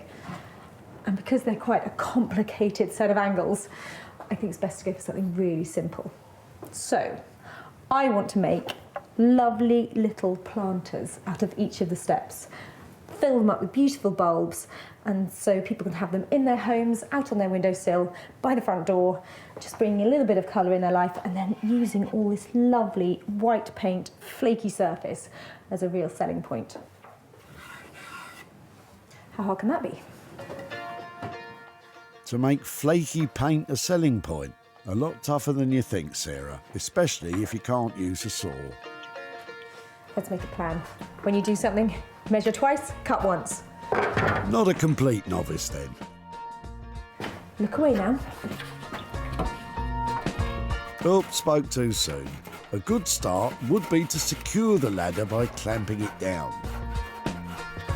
Let the saw do the work. The longer the stroke, the easier it'll be. We could be here for a while. Just clean up those bits. Could have maybe cut that a bit better. Never mind. Have a back across there. Plants in there. Should look quite cool. But one planter isn't going to bring in much. Time to step it up. See what I did there? You can come and help if you like. Don't just sit there. Oh, I'd love to, Sarah, but quite frankly, I think I'll keep my distance. I'm channeling potting shed chic. It's going to be awesome. Well, I suppose you have to believe your own propaganda, but you still have to nail the back song. Just want to make sure I can make one, and I'm on the right track before I cut the whole thing up and have to make a plan. This could be fun. Chin up, Sarah. Hopefully all the hard graft will be worth it. On the bright side, Sarah bagged a bargain at a car boot sale, paying only £30 for bulbs to put in the planters. But will her idea really flourish and bring in the big bucks?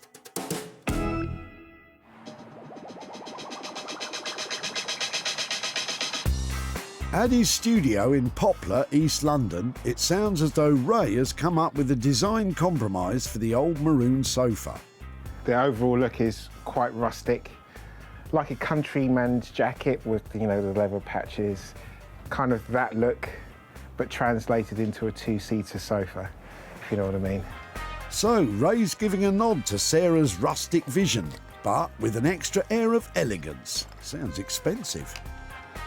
Before recovering the sofa, Ray and his assistant Anna have to strip it back to check that the frame and the filling are in good order. Yeah, ripping this should be fairly good fun. I'm saying this because I already know what's already going on underneath here. I can feel it with my hands, and it's like, ugh. Modern sofas aren't always built with quality in mind. No, it's not feathers. This is polyester wadding. Yeah, bleh, don't like that. But Ray's about to change all that. Ooh, this could be painful.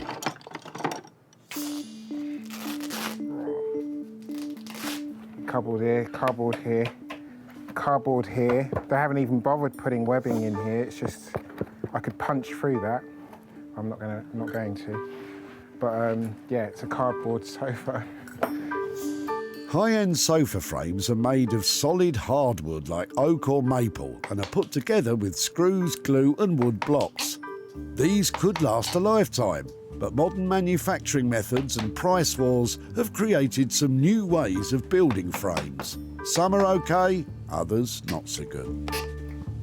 The springs should be lashed laterally from end to end so that when you sit in them, they don't spread apart. Yeah, this is I wouldn't say shoddy. Yeah, I would say shoddy actually. This has got to be pushing Ray's perfectionist nature to the limit. I want to do this properly, or as well as I can possibly do it. So it's going to be upgraded, better than it was when it arrived anyway, much better. Ray's exacting standards has meant the job has gone from a relatively simple recover to almost a complete rebuild. That's the excitement of the challenge on this, trying to produce something and still keep to within the budget, so it's not just like built with cardboard. Oh, I hate cardboard. I hate cardboard. I can't stand cardboard. From one artisan loving life... Look at that. Nasty, nasty, nasty. ...to another.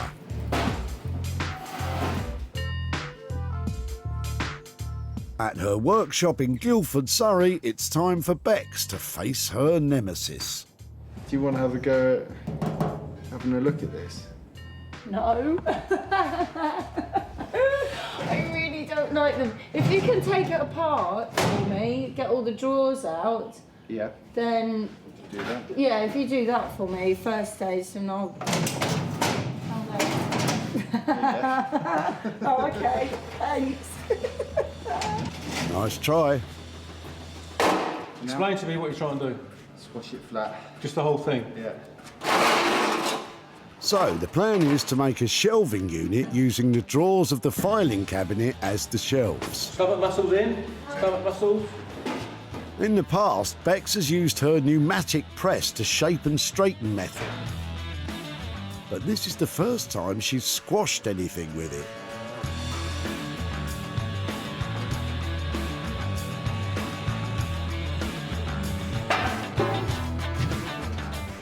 Oh, what a nice shape. Yeah. Ooh! Oh, look at that. That's really nice. Look at the way the corners have gone. Nice one. It's like a tray. Can go and make some tea. See, that wasn't so difficult after all. All right, Mr. T-Boy? Now, onto the toolbox. A quick buff was the plan to make it into a bathroom or kitchen cabinet. But This is taking ages. It's working though. Yeah, but it's like, to do the whole thing. Well, you nearly done the whole thing. Well, no, but I think, look, imagine being someone who's going to buy. this was supposed to be a quick and easy job with real retail value. Looks like a piece of junk. No, but a very artistically treated piece of junk. Nice sales pitch, Dave. You know, just look at that. At the moment, I'm not feeling the potential anymore. I mean, what an idea that I did just have was those hinges. You know how the old metal hinges, you know, and they're all scrolled and beautiful, and they're like on a wooden door. I know what you mean, but I can see the budget just going completely out the window on that. I know, but just doing this, I don't think the finish is good enough. I think that's all right. Really? I think that'll be okay. Well, at least someone is optimistic. Personally, though, I think this one could be Bex's undoing. Oh, I don't like this one.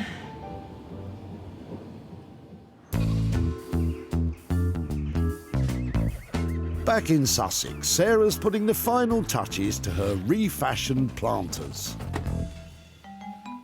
It's coming along, isn't it? Not quite there, though. I want it to really pack a punch. But that at the moment stands me in at £4. It's got to be worth more than that. It needs wow factor, sparkle, pizzazz. Or an old tin bucket. Not exactly what I had in mind. Happy days. Happy days indeed. This old wooden stepladder was saved from the skip. The steps of the ladder now make up 7 country cottage planters. Sarah kept costs down by using soil from her own molehills and bulbs from a car boot sale. And as much as it pains me to admit, the tin bucket tags are an inspired addition. I was a little bit intimidated when I first started this. I couldn't quite visualise how they were all going to look together, but I think these planters, all their forage stuff inside them, all the free stuff that adds that lovely look to them, has worked out really well. And I think I'm going to make a blooming great big profit out of this look too. Sarah first discovered the stepladder in the back of Tamara's car. Wow, they look like nice old ones. Yep. Where are they from then?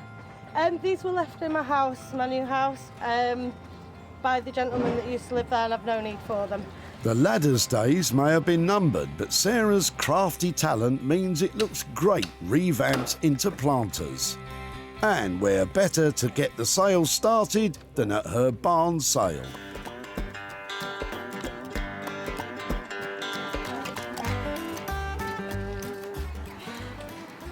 Get it out there, make it sell.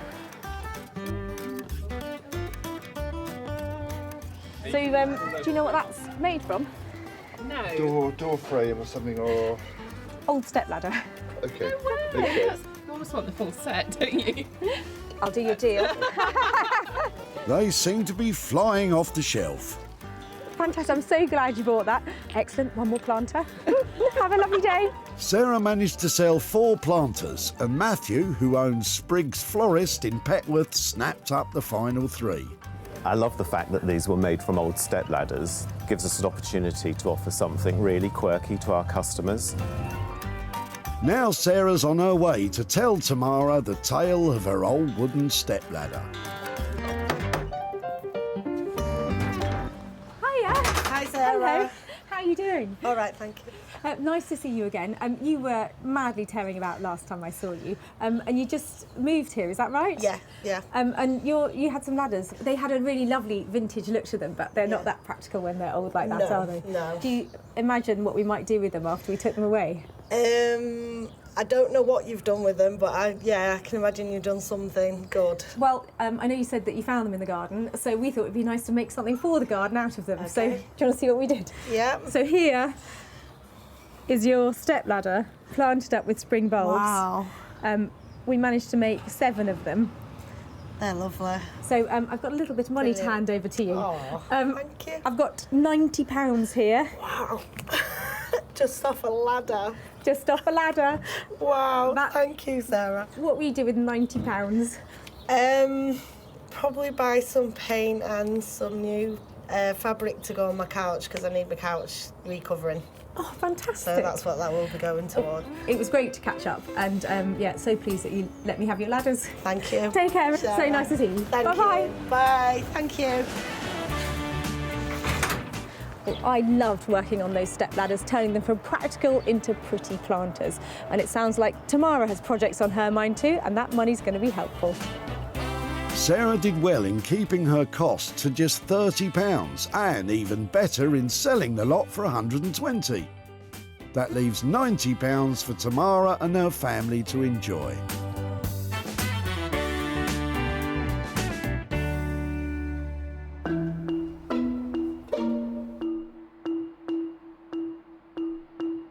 Back in East London, Ray's putting the finishing touches to the sofa. Actually, I'm more nervous than confident, to be honest. Yeah, it's always a bit nerve-wracking when Sarah comes to see the piece. Just never quite know what her reaction is going to be. Not long to wait, Ray. She's on her way. Ooh, you tease. Well, I left Ray with a chain store sofa and the idea that he was going to turn it into potting shed chic. Who knows if he's managed to achieve that.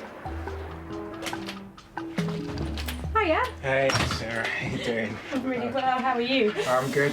Comes Ray. Is this the baby? Ooh, This is the It's baby. interesting under there. Yeah, it looks considerably different from the way before. Come on then, let's see it. You want me to whip it off? Yeah. Okay.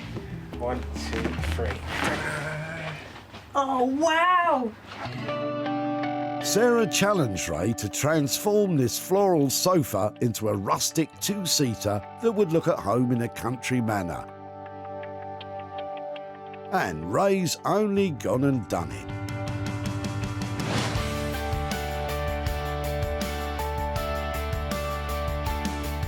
Hours of love and attention have seen this sofa stripped back and reassembled using master craftsman techniques. The mix of rustic raw linen with luxury leather and suede makes the old sofa almost unrecognisable. The vision I had was not something as sophisticated and loved as this. Oh. You have created, you know, a bit of the potting shed sheet that I was after, Okay. but with some lovely detail. Yeah, yeah. It's lovely. I love the scruffy look. Thank you for giving it that. But it's not. But the thing is, to actually achieve this type of look takes so much work. And they're all hand stitched, aren't they? That's They're hand top stitched. stitched. That's like just hours and hours just getting that looking really quite perfect. Well, you know what they say. The devil is It's in the in the detail, details, and yeah, that's what exactly. you put into this. Did it blow the budget then? Because this isn't the spec that I left with. This I was on the £3 a metre fabric, and I'm not looking at that for that, am I? You're looking at somewhere around the £9.50 mark for this. Okay. That's £6.50 for a labour plus the materials. Okay, You so know. that's a bit more than we were hoping to get away with, wasn't it? We're hoping, but to be honest with you, it's infinitely more sellable, I think.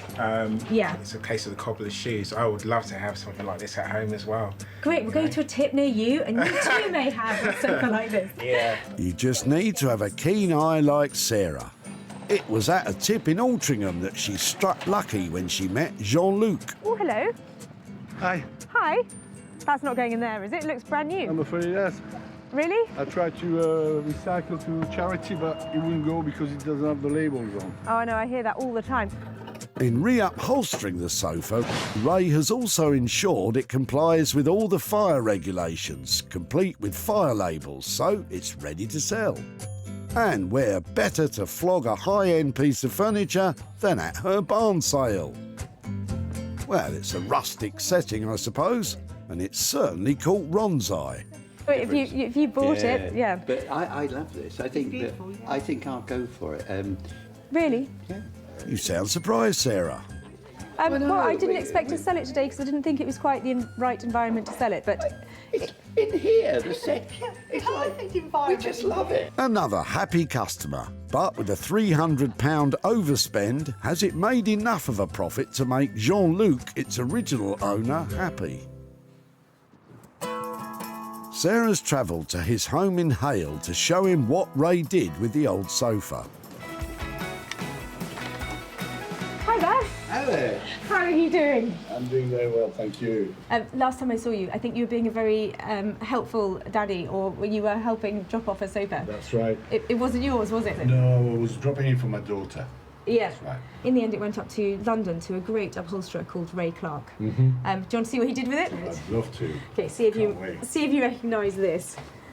Wow, that's very smart. That's outstanding. I love the leather on it as well. It's really nice. Yes, we were really pleased with how it looked. And I know you said that you couldn't give it away, That's right. but we managed to sell it. You did? Yes, and I have some profit to hand over here for you. So I have £100 here Wow, from the that's sale. Fantastic. Thank you very much. That's not for me anyway. That belongs to my daughter anyway, which will go to my granddaughter, hopefully. Everybody's happy. Perfect. Thank you ever so much. Thank you very much. Bye. Bye. Even though Ray went over budget, bringing his cost to £950, Ron was happy to pay £1,050 for the sofa, which meant a lovely £100 profit for Jean-Luc's granddaughter. Not bad for a sofa a charity shop had to turn away. Over in Surrey, it's time for Bex to reveal to Sarah what has become of the old filing cabinet and toolbox. I was really quite pleased when I found the filing cabinet at the tip, but Bex and Dave were not keen on it at all. In fact, when I left them, they said they were going to crush it, and I was going to pay them for the privilege. I can't imagine what they've done with it. It has been a challenge because obviously a filing cabinet's quite... Well, it's just quite big and bulky and... As blacksmiths, there's not a lot you can do No. with that sort of material. You know, I think we've managed to come up with something out of the two items that works quite well in a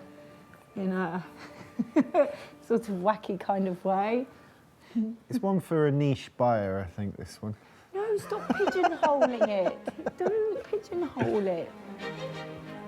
So, a shelving unit and a bathroom cabinet then.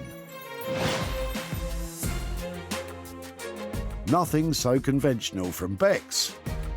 She fought her phobia of filing cabinets and has seamlessly brought together the old toolbox and filing cabinet to produce this contemporary locker.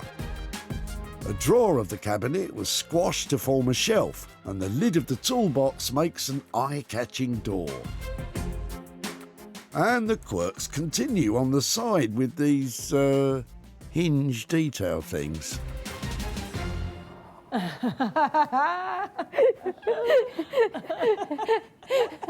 What's so funny? I actually quite like it. Everything I've ever thought about you.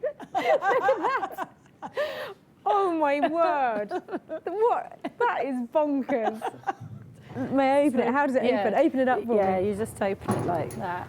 And then we flattened one of the drawers and just put it back in, but a flattened drawer. It is lovely. They are fantastic. They look sort of alien, don't they? Yeah, well, it's basically based on circuit boards because it's, you know, filing and systems and stuff. It is brilliant. It's funny. It's useful. It's these hinges, really cool. Bex and Dave took on those 2 tip fines and won. What's more, they managed to do it within the agreed budget. I was have to say, teeny bit worried about the sort of idea that you had before, so it's actually quite a relief as well. Well, it's not often you get a good old laugh out of an old filing cabinet. They've done a fantastic job. My turn now to make some money out of it.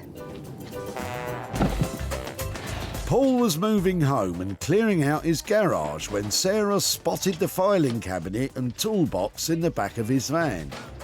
I really like that. It's decorative as well as being industrial. Paul struggled to see its potential. I'm not too sure, but I've seen some of the stuff before, and I'd be interested to see what she does with it. And Bex certainly took some convincing, but she finally unleashed its quirky charm.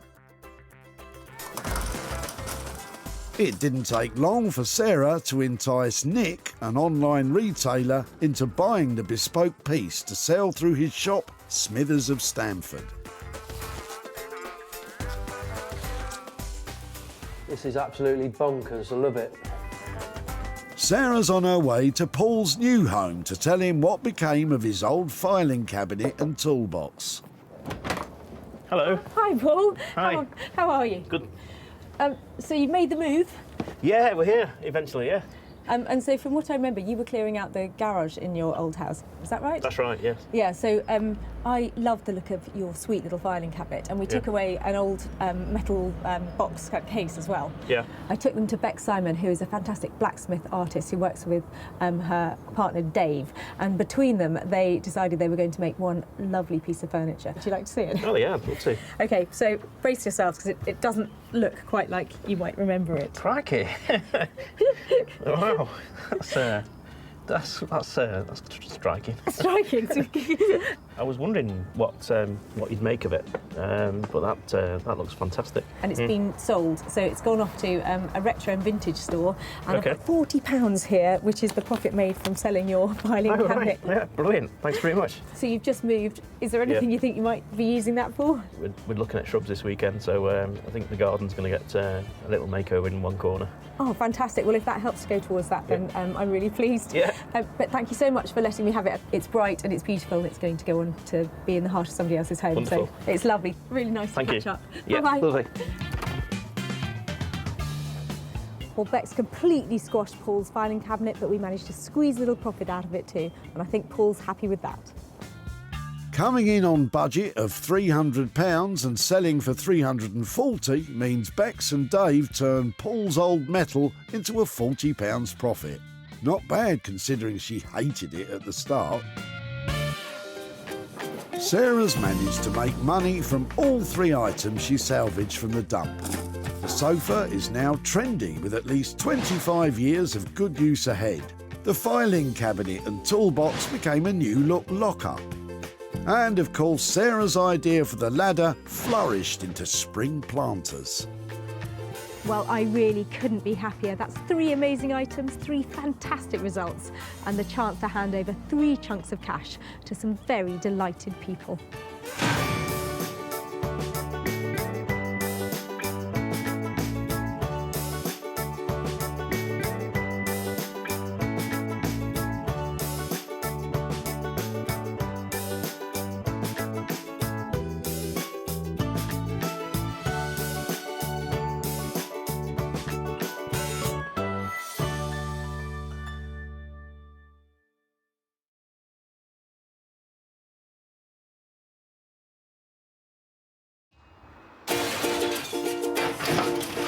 Oh no, I like the look of your rubbish. How do you make money for nothing? I love a little rummage. The answer could be hiding in the 30 million tonnes of household waste we throw out every year. I think that I might be able to make something out of that. That's why entrepreneur Sarah Moore wants to get her hands on things before they hit the skip. That's wartime. I'm a passionate buyer, user and maker of old stuff, and I've turned that passion into a money-making business. I make new stuff out of old stuff and I sell it for a profit. And with some of the country's elite designers and makers, That was brave. All the potential. No! she can transform her finds into desirable, Work of art. valuable, and hopefully saleable items. Holy moly. If Sarah is successful, then she can hand the profits back to the very people who had no idea there was cash to be made from their trash. Thank you, I'm astonished.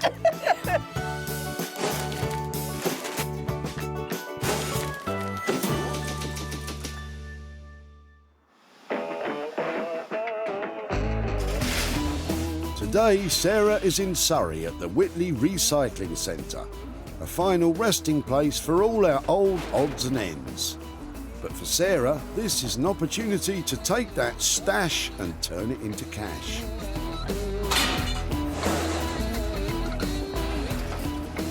The sun is coming out and the cars are rolling in here, and I'm patrolling this place to try and find the treasures that are being thrown out and make some money for nothing. Sarah's been granted special permission from the recycling centre to undertake this venture. Come on then. She does so with some style and grace.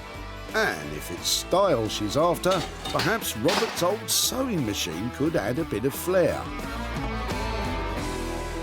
Is that going back in the car or into the skip? I was hoping somebody would be able to reuse it. It's a really sweet little one, isn't it? Do you ever remember it being used? I do. My mum regularly make clothes for us. Oh. Really? I bet they went down well at school, didn't they? No, I didn't dare wear them to school. Luckily, I had a uniform that you had to buy from a shop in Guildford. But no. Have you got the key? Not with me. It's probably at home somewhere. I'd really like to have a look inside it, because some of them are really collectible. Some of them are just decorative, but some of them are hundreds of pounds worth of singer. But you need a key. You need a key. Do you want me to have a quick look in my store? If you've got a key or a screwdriver, that would be great. Do you have a second? I'll be back in a moment.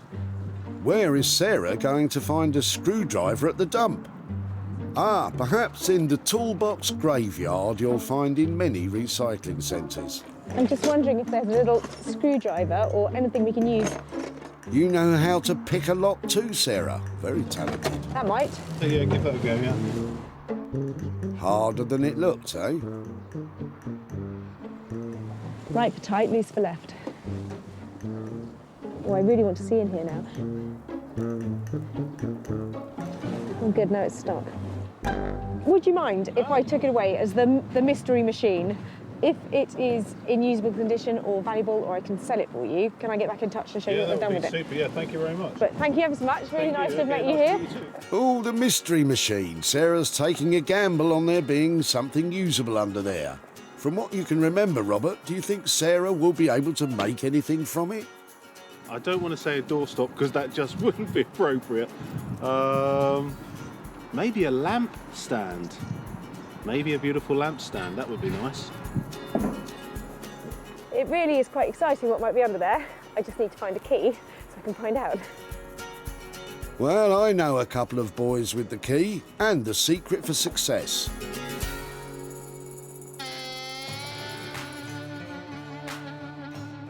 This is Josh and Ollie, best mates who just love to create. The pair thrive on taking disused materials and turning them into unique handmade furnishings with flair and imagination. I'm Josh and this is Ollie and we're Forge Creative. I think the main thing we love is designing new products and new furniture where you've got that idea and you come into the workshop and just see it come to life. The sort of thing we'd like Sarah to bring us would probably be something with a bit of character, a bit of age to it. I think we like something with a bit of a story.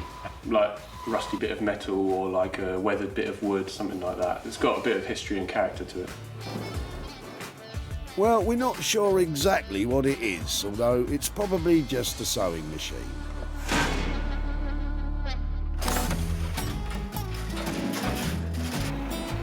We are officially off and running today, and Sarah's back on the march. She's desperately hunting for our next assignment. I'm ready. I'll take anything. If I can cut it up, if I can make something out of it, I'm gonna have it. Whoa, Sarah is in the zone. Glad someone is. Is it time for my afternoon nap yet? Luckily, Sarah spots some familiar faces, John and Barbara. We've met them before, and once again, they might have just the thing for Sarah to save. This looks quite interesting. What's that? That was my father's drawing board. Okay. Was he an architect or something? He did train as an architect, though he worked as an engineer mostly, and he would have used that at home, I think, mainly for doing drawings of model boats and model steam engines, and he made a lot of models. Really excellent. Would it be possible to pull it out and have a look, see if it's what the other side looks like? Hopefully it should be smooth. Yeah, that's what I'm thinking. It's a shame to chuck it away, really, but nobody uses drawing boards these days because everything's done on the computer. It's the way of the world nowadays, I'm afraid, John.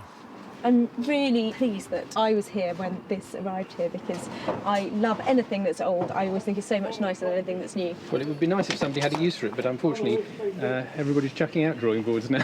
If it would be something that you'd let me have rather than going in there. Oh, great, yes. Yeah, thank you very much. And I hope I do something with it that does it justice. It's charming, I think.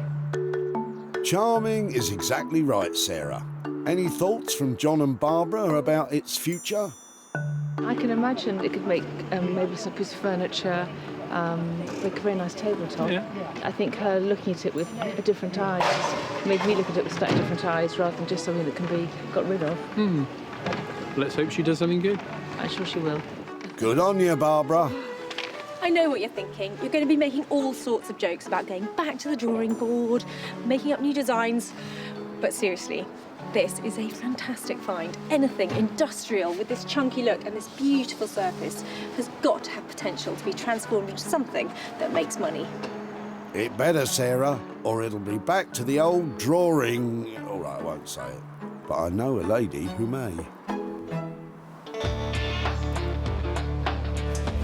Designer Beck Simon is an artisan blacksmith who can manipulate metal into magnificent money makers.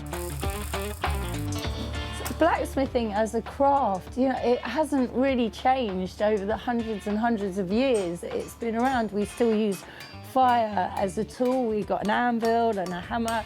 There's something very sort of medieval about it. With husband Dave by her side, this team produces high-end furniture and bespoke metal commissions. My passion for the craft is trying to use it in a very contemporary way, still keep it alive and involve it as much as I can with any job that we do. Well, I'm not sure how many blacksmithing techniques you'll be able to use on this wooden table.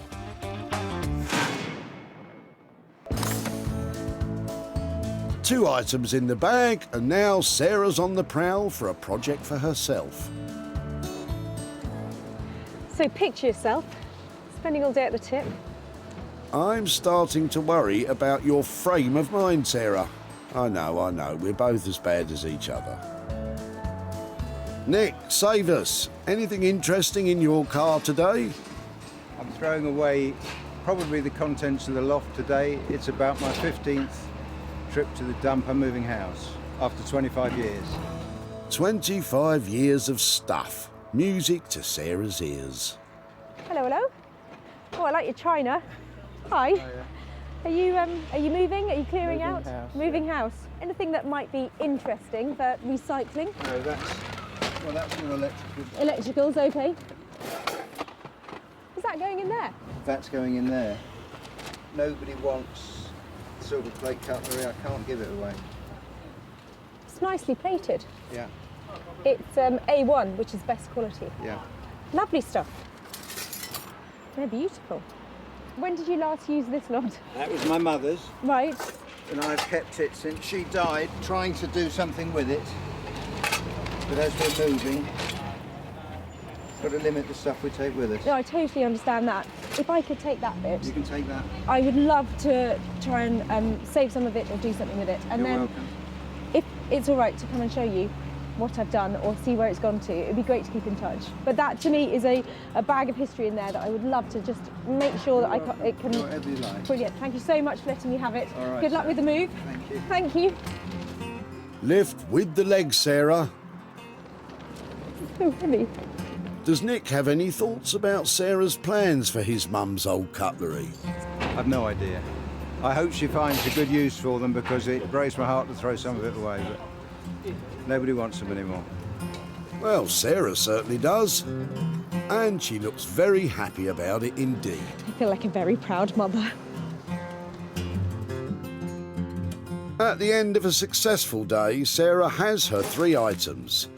Josh and Ollie will endeavour to open this sewing machine box. Bex will take on the architect's table. And Sarah will sort through Nick's family silver-plated cutlery. I'm confident that I've saved items that are worthy of transformation. It is, after all, at this stage, a game of chance. But as far as I'm concerned, game on.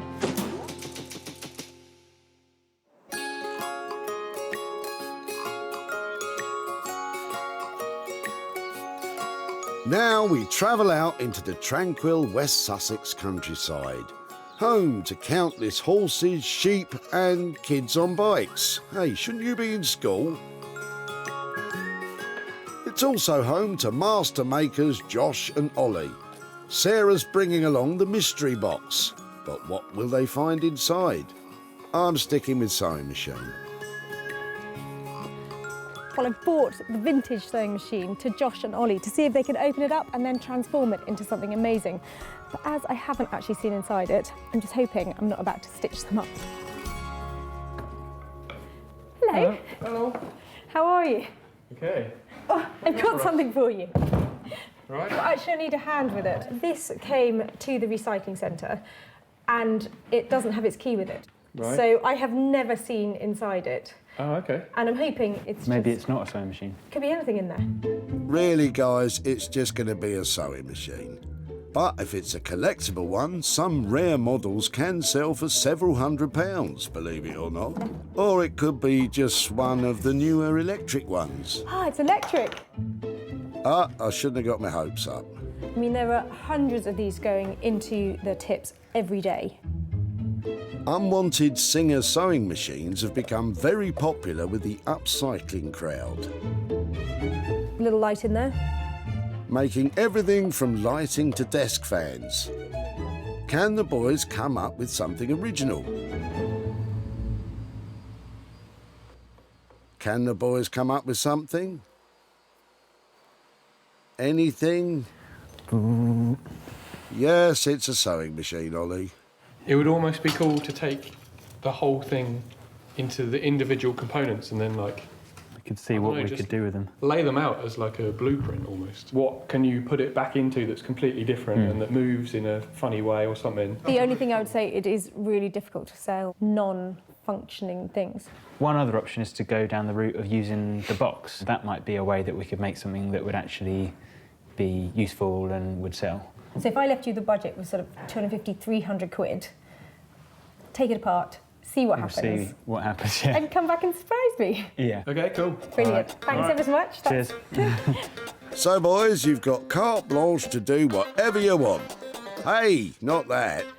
Well, they've sown a few ideas about what they might come up with, but that sewing machine is a real challenge. So it's going to be a total surprise to see what they make out of it. They've set a budget of £250 to £300. It's a fair chunk of money, so Sarah's taking a gamble on the boys coming up with something that will be saleable, or coming up with anything at all.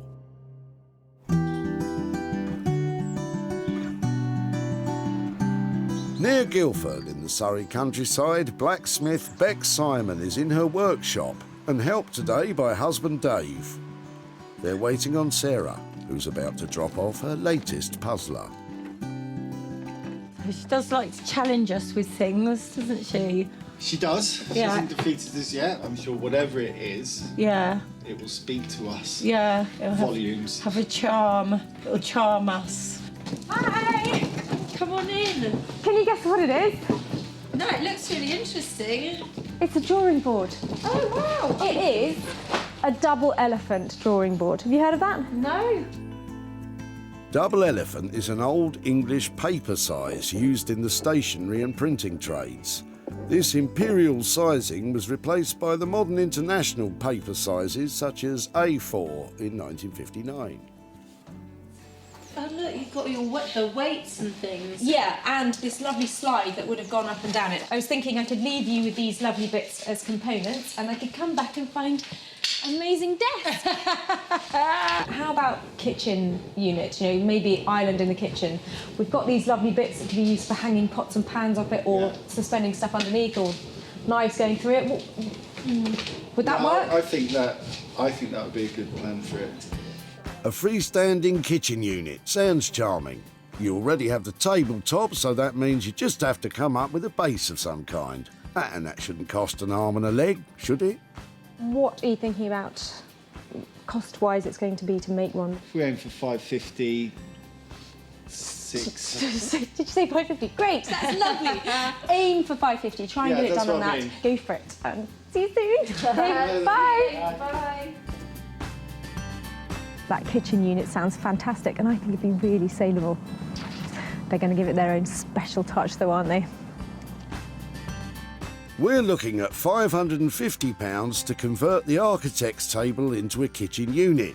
It sounds quite simple, so Bex and Dave will have to use their special touch to make this one a masterpiece.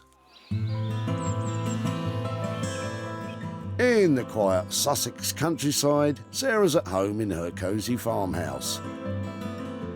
And she's preparing to start on her own cash-generating conundrum. She has the huge collection of old silver-plated cutlery, which is desperately in need of further investigation. I think the best thing to do is get it all out, lay it out and find out exactly what we've got in there. But I think there's money to be made here. That's the name of the game. All the cutlery made should have assay marks on the back. These are hallmarks and they say where it was made, who the manufacturer was, and then what kind of plate it is. Silver-plated items are made from a base metal which has been coated with a fine layer of precious silver, giving a high-class appearance for a lower cost than hugely expensive solid silver. It came in different grades, so something like A1 is what you really want, which means it had the most silver dipped onto it, so it's the thickest grade of silver. She's finding rather a lot of that A1 grade silver plate, and it's cutlery all of the same design. I am literally like a kid in a candy store here because I'm hoping if we get a full set of this is a 6-piece place setting, and if they've hung onto all the knives and they haven't chucked anything out, that makes it much more saleable. While she collects items from that set, she's also finding some other promising pieces. They had cutlery back in the day that we don't even think about using anymore. That's a mustard spoon. Don't think anybody uses those much. I've got one. Of course you do, Sarah. It looks like she's in luck with the set of matching cutlery. 1, 2, 3, 4, 5. More of those. So that is one full canteen of cutlery there. So that's great to have a full set there. But even bundles of these other stuff, put together, polished up, they're going to make some money. Speaking of polishing, with that amount of silverware, it'll be no small job. I'm sure it's going to look a lot better when it's all shiny. Oh, yeah. I see myself in that. Oh, lovely. You are, Sarah, you are. The only cost involved in this project is a bit of silver polish. But for a collection of cutlery that couldn't be given away, I'm not sure a bit of polish will be enough for people to pay top dollar for them.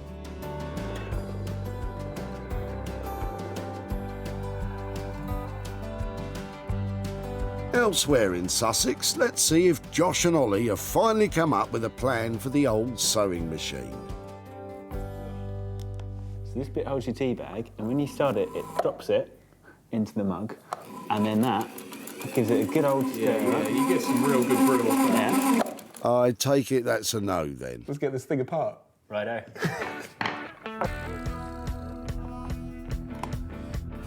Josh and Ollie begin to dismantle the sewing machine with the biggest screwdriver I've ever seen. The hope is that once it's stripped down to its component parts, inspiration will strike. Somewhere within this is some gold. Yeah. Gold paint, maybe.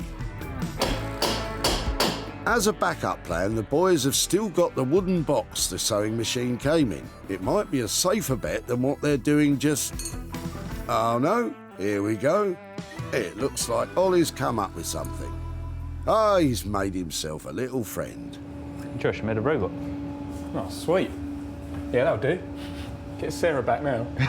Yeah, get Sarah back in and let her see a £300 robot. I've got a feeling she's not going to be happy.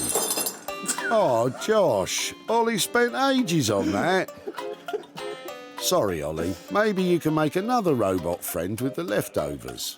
Well, it's clear nothing much is getting achieved around here. We'll give you some more time to think, but you better get your thinking caps on and come up with something. And quickly. Thank you.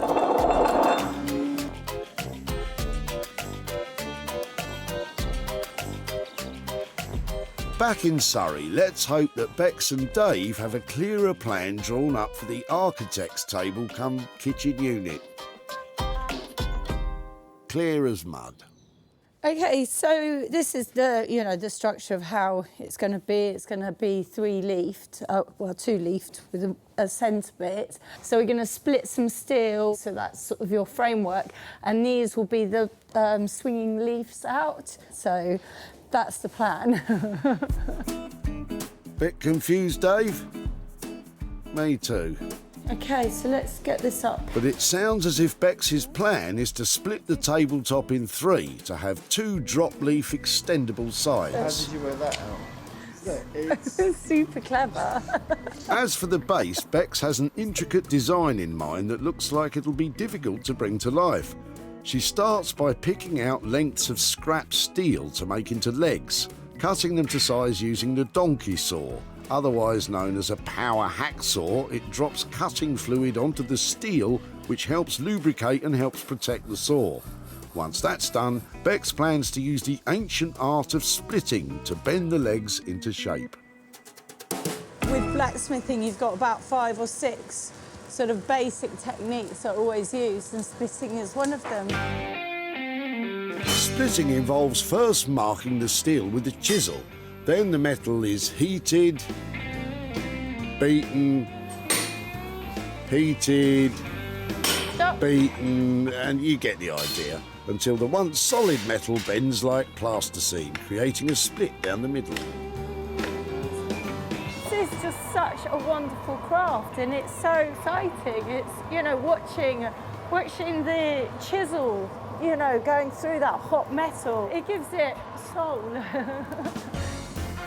As Bex continues bending, Dave starts to make a frame that will join the wooden top to the metal legs.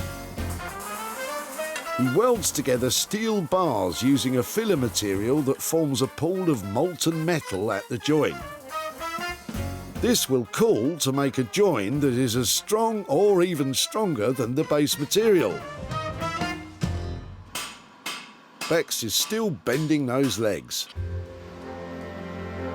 She's just about done with one of them, but she's still got another 3 to do. And time's getting on. It's going to look nice. Ye of little faith. Back in Sussex, would you believe it, Josh and Ollie have a plan. After a lot of head scratching, we've decided to use the wooden box to make a mobile barber shop. So this will be for a barber who wants to go from door to door. They can keep all of their products and scissors in here. A barber's kit, excellent. Wait, but what's this? I thought it would be a real shame just to let all of these components go to waste, so I'm trying to figure out some kind of like little mechanical desk toy. And at first thought, a little turtle comes to mind because of this guy. A little bit lost at the moment. I don't quite know if it's possible and how I'm going to do it. Yep, you heard it right. Josh is going to make a mechanical reptile desk toy. With so much time used up already, it'll be a race to the finish between the tortoise and the hare. I'm going to kind of make a little shell for the turtle, and I want this big cog to sit on top. When you turn this cog, it's going to power this here, and so the turtle's head is going to move in and out. Who wouldn't be excited about this? Sarah? Ollie's first job with the barber's kit is to remove all the existing varnish with an electric sander, ready for a brand new finish. While Josh has got something special he wants to incorporate into the design. Yeah, so I got this off my granddad Corbett, and this was like an old roofing tool, so they used to beat lead with it, and so that would be perfect for making little gears and pulleys out of as well. Oh, that's sweet. You can dedicate the piece in memory of your granddad. Granddad's still around. Oops, sorry. Ollie's barber box is coming along nicely. Can you just come over here and hold these little bits here? And even Josh's desk toy is taking shape. Keeps falling off. Kind of. Ollie looks to have his project under control. Just need to tweak it a little bit. But the turtle, they've used up so much time already, I'm not sure it's going to be worth it.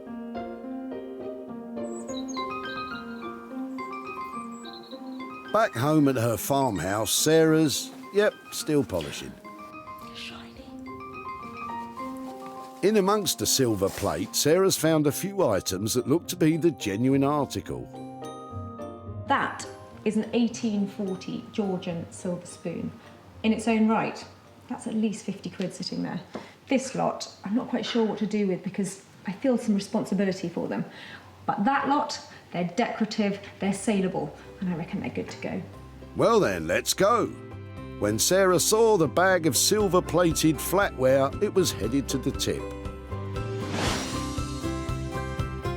But with a bit of elbow grease, she's made them shiny, bright and sparkling again.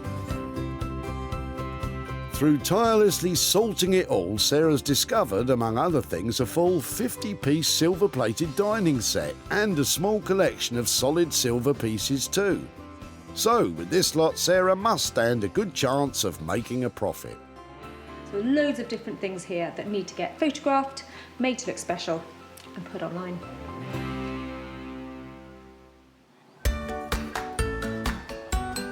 Oh, I like your china. When Sarah stopped Nick at the dump, she pounced on his bag of tableware. That was my mother's. Right. And I've kept it since she died, trying to do something with it.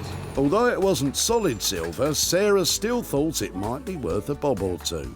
It's A1, which is best quality. And Nick was just happy that it didn't end up in the skip. I hope she finds a good use for them because it breaks my heart to throw some of it away, but nobody wants them anymore. Well, Nick, that might not be the case. Sarah shared pictures on social media to see if any of the flash flatware would sell. And you know what? Some of it did. Sarah's travelled to Pilton in Somerset to catch up with Nick, and she might just have a little surprise for him. Hi, Nick. Hello, Sarah. Hi there. How are you doing? Very well, thank you. When I last saw you, you looked like you were at the end of a very long moving process. Was it a busy time? 25 years of stuff. Okay, well, I know that you dropped off a big bag of old cutlery that you were going to put into reuse, weren't you? Yes. And so I had hoped that I would have a good look through it and find it was, you know, littered with Georgian silver and... No, I'd already done that. Lovely family stuff. Yeah. Well, you had done it, but you'd missed these bits. Okay. I don't know if you recognise these. I thought I'd saved those knife and fork. So those are a beautiful solid silver christening set. That was just the hassle, I think. I missed them. Thank you. That's an absolute pleasure. So this stunning Georgian silver spoon, something with your family crest on it, I think That's got our name on it. Well, your That's number. John Inskip, who was my grandfather's father, so my great-grandfather. And he would have been turning his grave, I expect, if he knew I'd thrown it away. I've actually got some pictures of the other stuff, just so Yeah. you can have a look at it. Amongst it, there were some old pieces of plate, lots of things like jam spoons and things like that people just don't really use anymore, do That's they? right. Well, I did share the pictures of your cutlery online, and it turns out some people love a jam spoon and really like a fish knife, so I have actually got some money to hand over to you as well. I've got £205 here for the rest of your cutlery. That's phenomenal. You were Quite back with unexpected. Is there something that you might do? We'll probably give it to British Art Foundation, because that was the charity that my mother, that we gave money to when Mum died, so it'll probably go there. Thank you very much indeed. It was a total pleasure. Lovely to see you again and in your charming new house. Thank you ever so much. Thanks very much. Bye-bye. Bye-bye. The total for all the cutlery Sarah managed to sell came to £207. And with just £2 of silver polish to take off, that leaves Nick with £205 to donate to charity. What Sarah's done is brilliant. I didn't know what to do with the cutlery. It was beautiful, but I couldn't give it away. And she's found homes for it. The money is just a bonus, and I can use that and give it to the charity. Brilliant.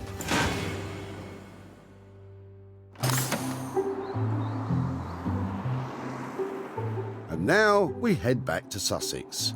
When we left them, Ollie was getting on well with his box of barber's bits, and Josh was still tinkering with his toy turtle. It's time for Sarah to find out just what they've been up to. I see vintage sewing machines at the tip all day long. I'm just hoping that Josh and Ollie have done something inspirational with this one to give us all a few more ideas about what to do with them. Well, it took them long enough, but once there was a sewing machine, now there's a sleek and cool-looking mobile barber's shop. The functional backboard is equipped to carry all your barbering essentials. Included is a cutthroat razor made from a decorative plate from the sewing machine and a handmade shaving brush.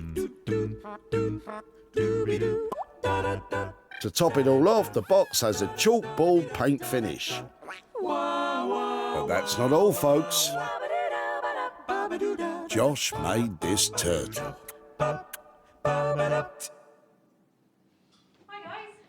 Hey, Sarah. How are you doing? Yeah, good, thanks. All right, how are you? Yeah, really well. What have you been up to? This is what we've made with the sewing machine you gave us. Oh, no way. It looks exciting, but what's inside it? Remember, it didn't have a key. Yeah. So made this key so you can unlock it. It's a mobile barber's kit. It's really beautiful. It's so clever. It's got a little dish for your shaving cream and shaving brush, and we've even made a razor. I know what that's from the front of Yeah. the sewing machine. Fantastic. That is really clever. Lovely. What did you do with the whole rest of it? Well, yeah, I have got a little extra surprise for you. Have you? So while I was doing this, Yeah. Josh had his own little project. This is a little desk turtle. I've always wanted a desk turtle. How come I've never had a desk turtle? That is so funny. That is just hilarious. So all of the components that actually came from the machine. The drive belt is off the original motor. Lovely. And just, yeah, used all of the components that I could. Fantastic. I really like what we've done there. Thank you for making something commercial out of the other bit. But What are you saying? What? The turtle's not commercial? Okay, so 300 quid. Are we splitting that between that, or have we gone slightly over budget? I think we tried to keep to budget. I think we probably put more time in it than what we were going to, but we call it 300. Really? Yeah. Okay, well, I think the world's first fully operational desk turtle and mobile barber shop is a triumph. Thank you ever so much. Cool, you're welcome. Well, I have learned to expect the unexpected every time I come here. Fantastic transformation of the old sewing machine, and I think there's money to be made even from that desktop turtle.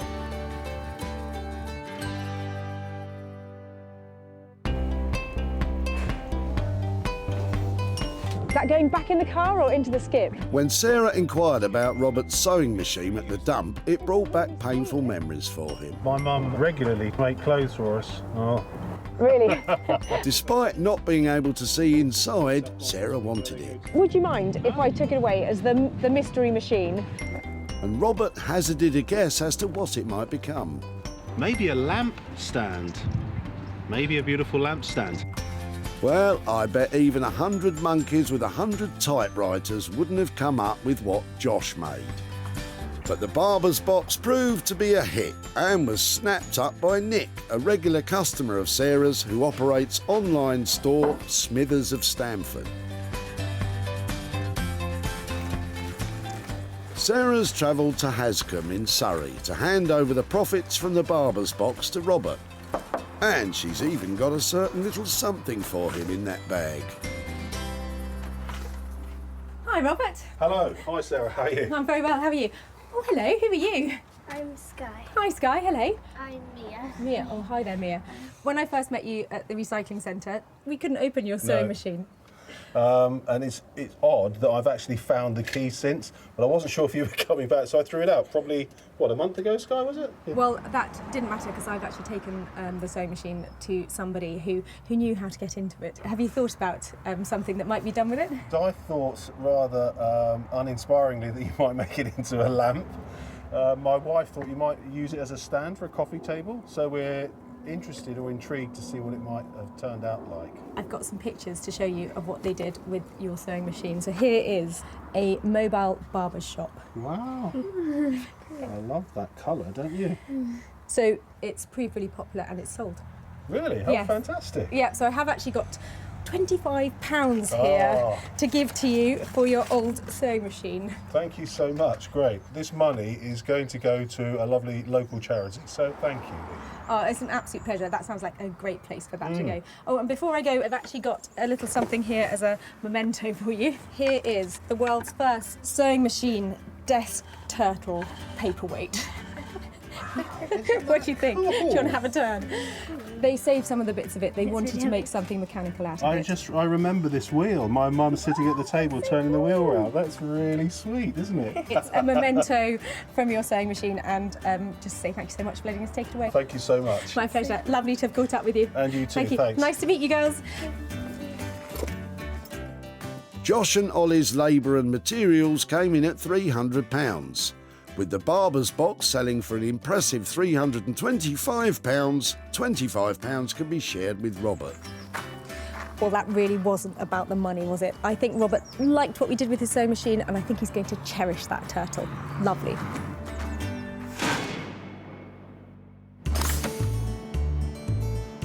In deepest Surrey, Bex and her husband Dave have completed work on their architect's table cum kitchen unit, and they're eager for Sarah's arrival. We've got an extra little surprise for Sarah that was Dave's idea. Thank you, dear. Looking forward to seeing Sarah's reaction, really. I'm coming back to the drawing board to see what Bex and Dave have managed to do with it. Fingers crossed, it's a fantastic kitchen unit. When Sarah dropped it off, the best days of the architect's table had drawn to a close.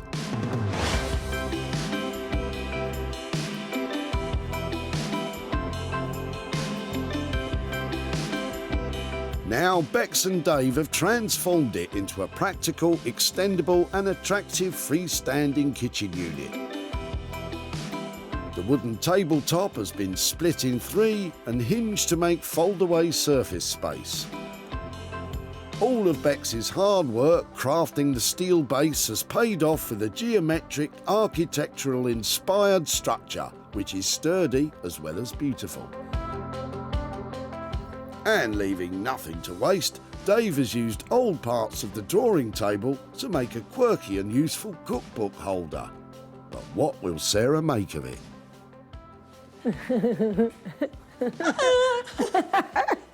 Hey! It's lovely. Oh, and that's the slide. Yeah, Dave's added extra. His cookbook stand.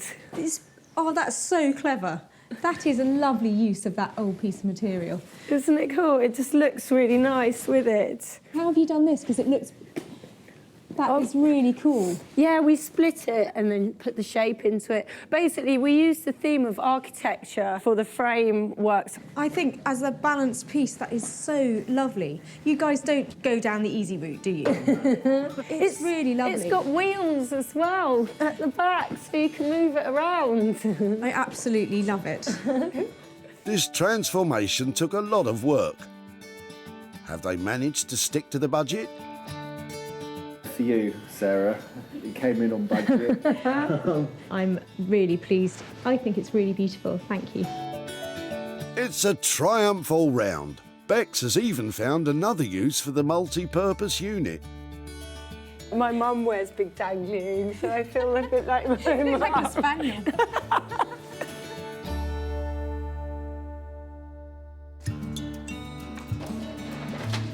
This looks quite interesting. What's that? When Sarah met John and Barbara at the dump, she loved the look of John's dad's architect's table. He would have used that for doing drawings of model boats and model steam engines. John was sad to see it go. Well, it would be nice if somebody had a use for it, but unfortunately, everybody's chucking out drawing boards now. But was confident it was in safe hands. Let's hope she does something good. I'm sure she will. You were right, Barbara, she has. Sarah was then on a mission to find the kitchen unit a new home. She listed it online on sites including eBay, Etsy and social media. But were there any takers? Sarah's now meeting up again with Barbara and John to show them what became of their drawing table. Hi there. Hello. How are you? Really nice to see you again. I saw you last coming to and from the tip. I loved the architect's drawing board that you brought along. Did you wonder what we might do with it after we took it away? Yeah, I could see that the piece of wood might be useful, but nobody wants drawing tables anymore, so... I took it to a blacksmith called Bex and her partner Dave, and they really wanted to work on it. So I've actually got some pictures to show you of how it ended up. So they have turned it into a kitchen island. Oh, that's beautiful. Dave has made a cookbook stand to go on top of it. Right, yes, that's very clever. So Marvellous. all together, what do you think of that? Oh, that's pretty amazing, actually. And do you think your father would approve of its reuse? I think he very much approved of the fact that it was reused at all. I think he would have been horrified that I was taking it to the dump in the first place. It is currently up for sale. I haven't managed to find a buyer for it yet, but I have high hopes that it will sell and I'll make some profit out of it. When I have done, I'll be back in touch to share it with you. Well, thank you for being there and for taking it. Yes, and reusing it. Definitely reusing it. It was lovely to catch up. Okay, Thank you nice so to meet much. you again. Okay, bye-bye. Yeah, bye. Bex and Dave came in on budget of £550, but as it is yet to find a new home, we might be £550 down. But it's a cracking bit of furniture, so I'm sure it won't be long before it's snapped up. Sarah salvaged 3 unwanted items from the Whitley Recycling Centre. The bag of cutlery was buffed up and brought back to life. The sewing machine was totally reimagined. And the architect's table became a freestanding kitchen unit.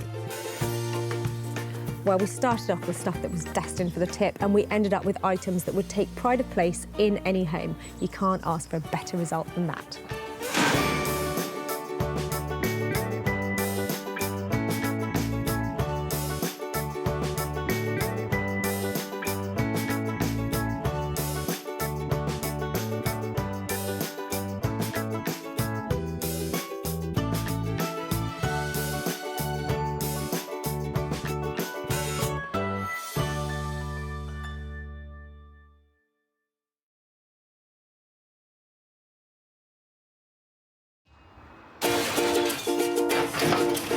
Oh no, I like the look of your rubbish.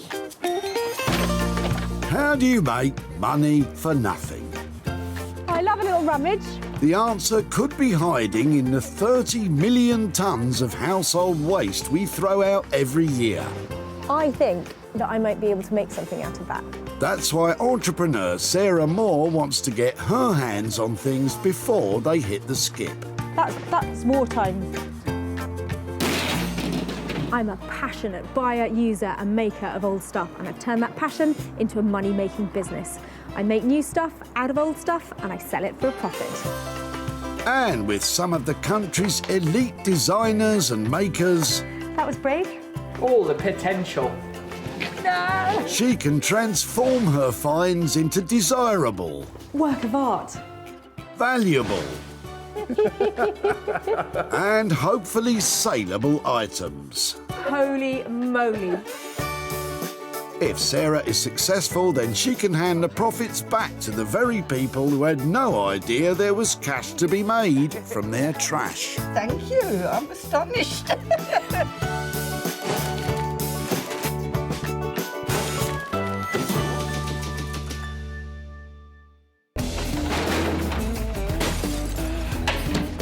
Today, Sarah is in Surrey at the Whitley Recycling Centre.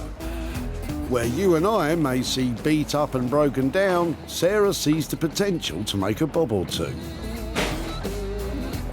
People are flooding in here all day long. All I've got to do is stop the good stuff from there ending up in there. She's been given special permission by the recycling centre to transform the stuff all these lovely people plan to sling out into a knockout. I love it down here. Everything's so nice. Don't let her sweet smile fool you. If being nice doesn't get her the 3 items she needs, she's willing to get nasty. Hand over your rubbish. Better put that back before somebody sees me.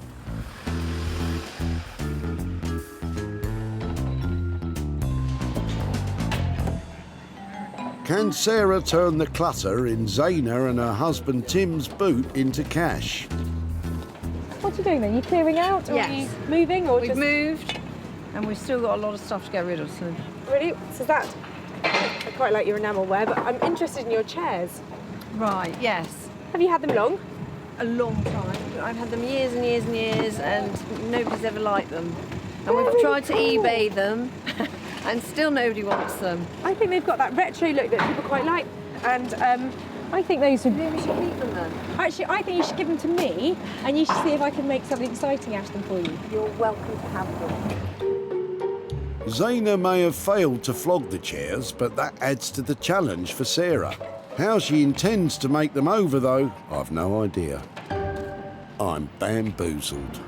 Thank you so much for letting me have those. I shall go and take them away and cherish them. Look forward to seeing them. Yeah, lovely. I'll keep in touch. All right. Bye-bye. Thank you ever so much. Is Zaina happy her chairs skip the skip? I think that's brilliant. It's much better to recycle and did feel a bit guilty bringing them. And maybe if they can be refreshed, they'll have a new life. Ta-da! No? Not your cup of tea? But I think they've got some potential. They just need a little bit of love, a bit of TLC, and I'm sure they're going to turn a profit. Sarah knows just the fella to help her turn potential into profit.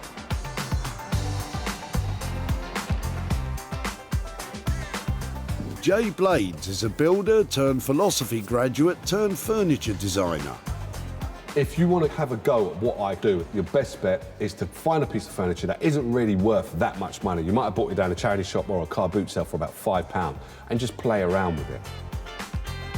Jay has his finger on the pulse of contemporary interior design, reworking the very best of British craftsmanship and bringing it bang up to date. Some people like working with spray cans. Some people like working with artist brushes. Whatever your creativity is, just draw it out and allow it to just ooze onto the furniture, because the reality is that furniture was more than likely going to go into a landfill site. So you upcycling it gives that piece of furniture an extended lifetime. Well, I, for one, can't wait to see Jay ooze his creativity all over these 80s gems.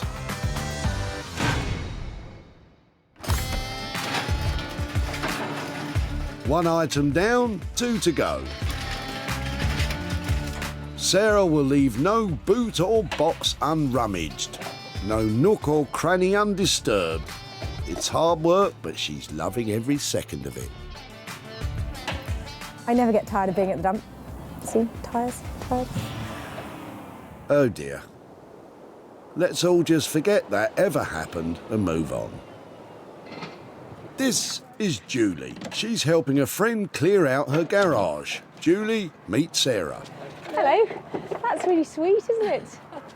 It's very old and tatty now and no use. I mean, I can see it's been well used. It was in the garage.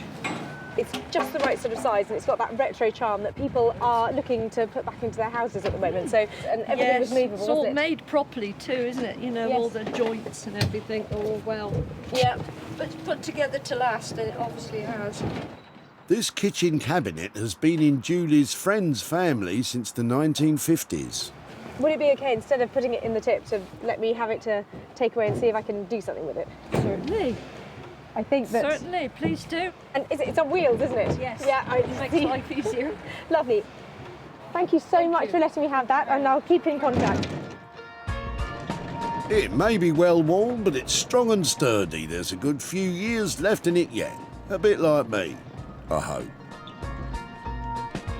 I'm sure she could rub it down and put a nice distressed look to it. I'm sure if you've got the time, the vision and the inclination to do these sort of things, it'll come out lovely.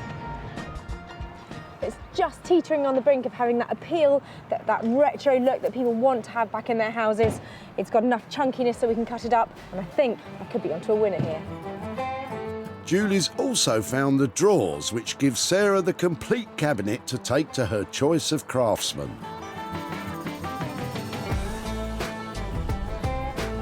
Furniture restorers Johnny and Tom just love to breathe new life into old furniture.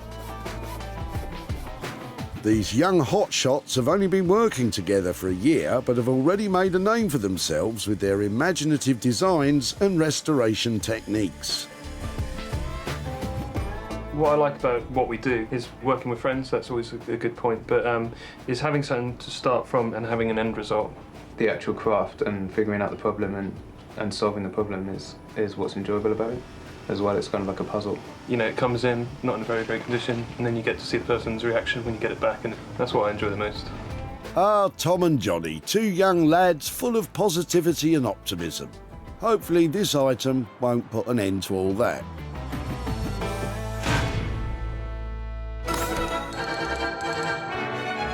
Sarah's salvaged 2 pieces for her artisans. Now she has to save an item from the tip that she can transform. And she will not stop until she has it. She's like a dog with a bone. Can I recycle you? Would you like to come here with me? I could turn you into a lapdog.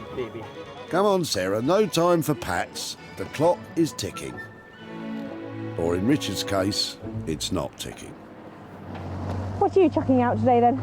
Well, it's a cuckoo clock, very nice cuckoo clock, but it needs repair. Right. And Oh, wow. I've got another one, and it's a shame to throw it away, but...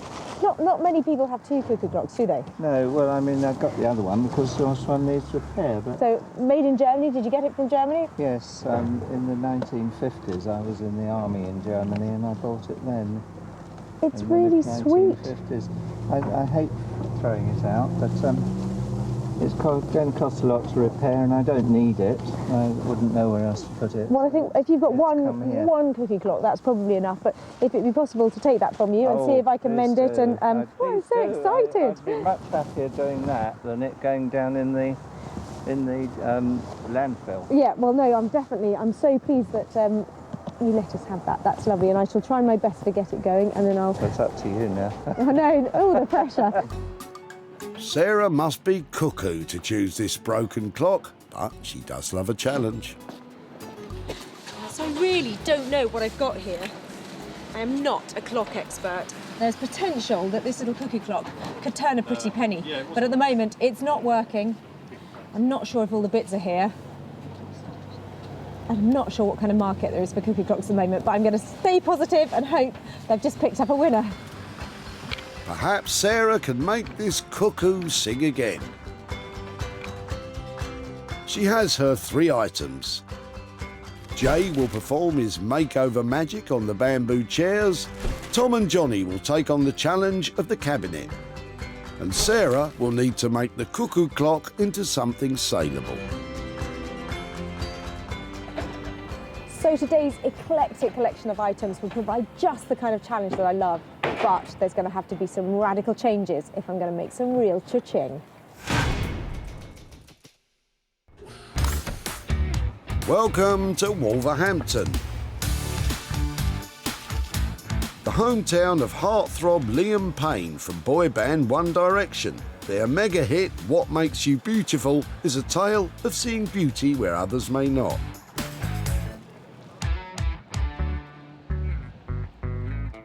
Kinda like upcycling expert Jay Blades and furniture.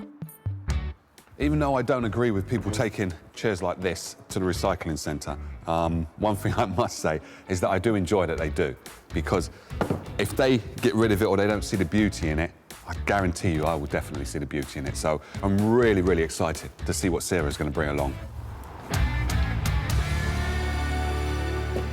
These two are a classic 1980s conservatory pair of chairs. And they are going to need all of Jay's imagination and ingenuity to turn them into something saleable and desirable. I've never seen Jay work with anything like this before, so I hope he takes them on. I can't think of a safer pair of hands for this pair of chairs. You like to set a challenge for me, didn't you? I do. But I know that you will rise to the challenge. That's why I can bring things like this to you, and I just know you're going to make them look special. I'm hoping with a bit of colour and maybe some fantastic upholstery, we might be able to create something that has, you know, like a reasonable amount of value to it. Yeah. I've never worked with bamboo before, and yes, you're quite right. With a bit of colour and a lovely fabric on there, it should be able to bring these right up to date. And I've never done this before. It's going to be cool. These chairs are a brave new world for Jay. He's agreed a budget of £140 for the pair. I can't think of a better man to maximise the bang for those bucks. In terms of what I've got to spend on them, I'm slightly maybe capping your creativity by the budget. If you can hit it as hard as you can on that budget, pack a punch, see what you can do for that money, that would be fantastic. OK, cool. All right, you take care.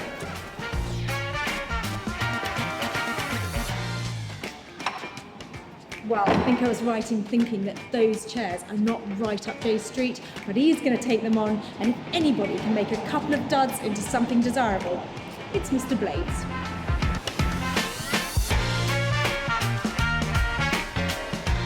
My brain is thinking, like, what am I going to do? What am I going to do? What am I going to do? I'm thinking of a load of different colours and also just how to work with bamboo. As I said, I've never done this before.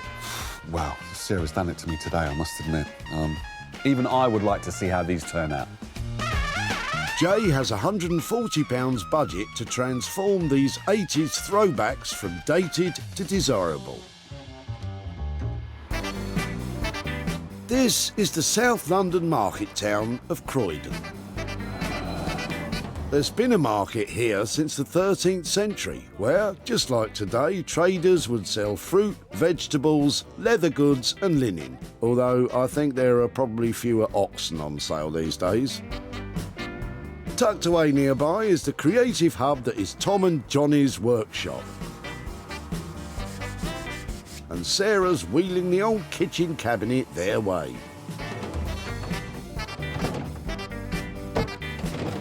One hard-earned inch at a time.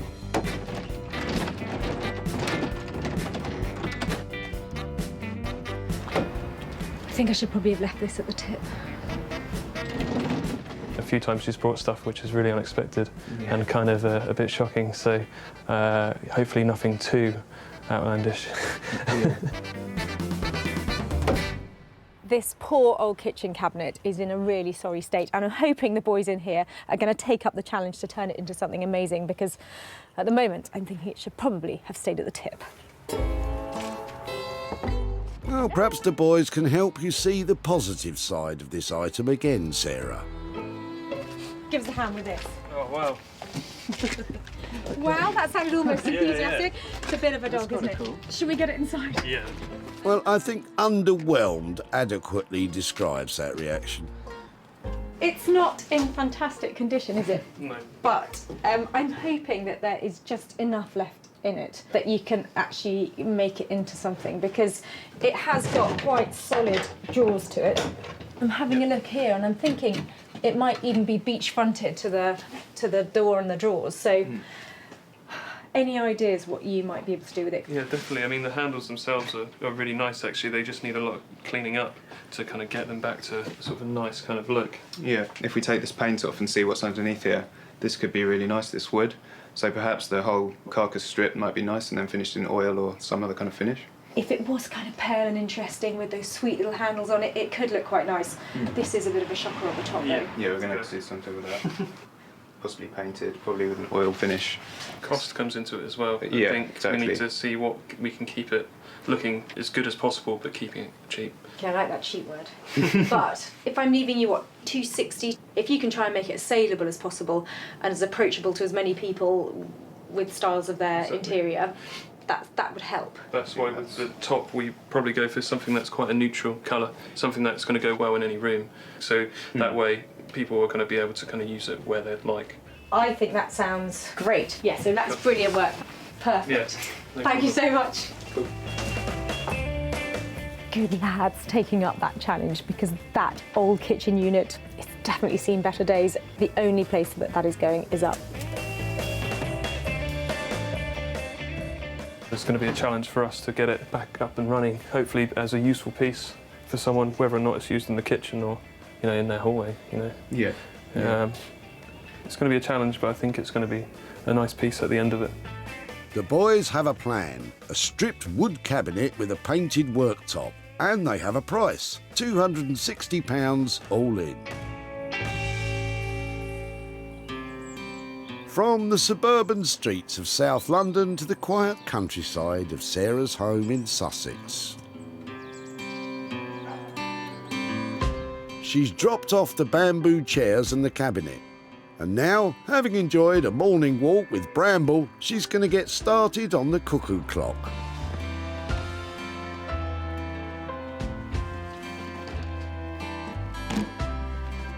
So the cuckoo clock really doesn't work. I hoped I might be able to get it going, or something simple will be wrong with it, but I've had a really good look at it. And I've also spoken to a horologist.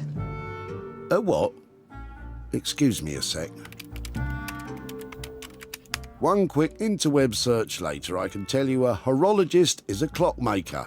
You learn something new every day. It's 150 quid at least to get it repaired, and a very long waiting list, so I'm afraid I don't think this is going to tick again. This cuckoo will cuckoo no more. But don't fret, Sarah has a plan.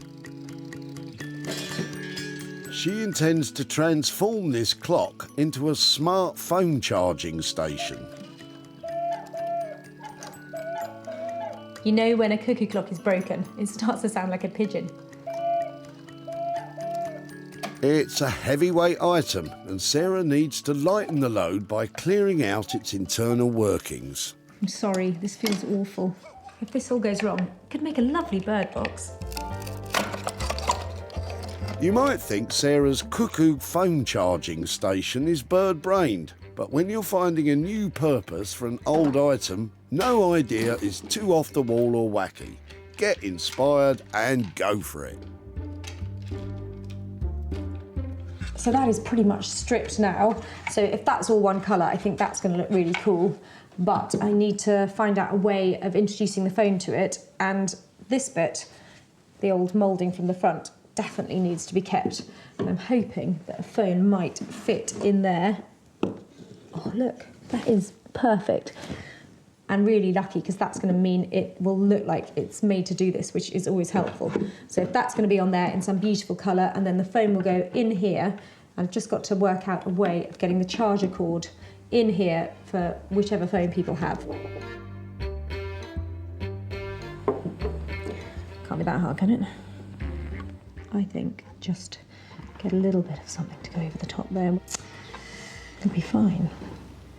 I said give it a go. I didn't say it would be easy. I wonder if it's too late to call that horologist back. Yep, I'd say so. Well, a bird in the hand is worth two in the bush. But what will this bird-brained idea be worth when completed? So far, Sarah has only spent £12 on a charger for this project, thankfully. In Wolverhampton, in Jay's workshop, there's been big changes to the bamboo chairs. They look cool. Jay has had them spray painted by an expert technician to ensure a pristine, smooth finish. So these chairs, when Sarah brought them into us, were just like a plain kind of bamboo look. And what I've done is I've sent these to a spray guy to get them sprayed. The contrast that I want to try and create is the chair looks beautiful in black, but then I want a kind of distressed bit where here it looks as if it's just dripping with paint. Jay is going to add a coloured motif using gold spray paint. If he doesn't like it, he can't undo it, as removing the gold paint would damage the perfect black finish. I don't normally use spray paint and stuff like that, so one's feeling a bit nervous. So what I'm going to go for is doing a little bit of a test run first of all. When using spray paint, it's important to work in a well-ventilated area, wearing the appropriate safety gear. But that is quite cool. And that's exactly what I want. But it drips down. Test run a success. It's time for the real deal. I only get one chance at this, and it has to look good. Because once I put the paint onto there, that's it. I've got no more chances to rub it out or go over it again.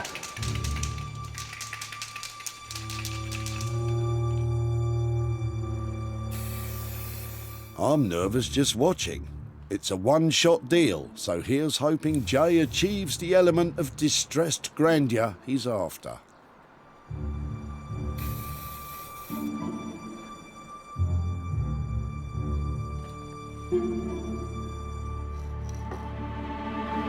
Said you only get one chance at it, and the one chance I've got, I don't like it. Oh, he's made a right old mess of that. In South London, there's a whole lot of stripping going on.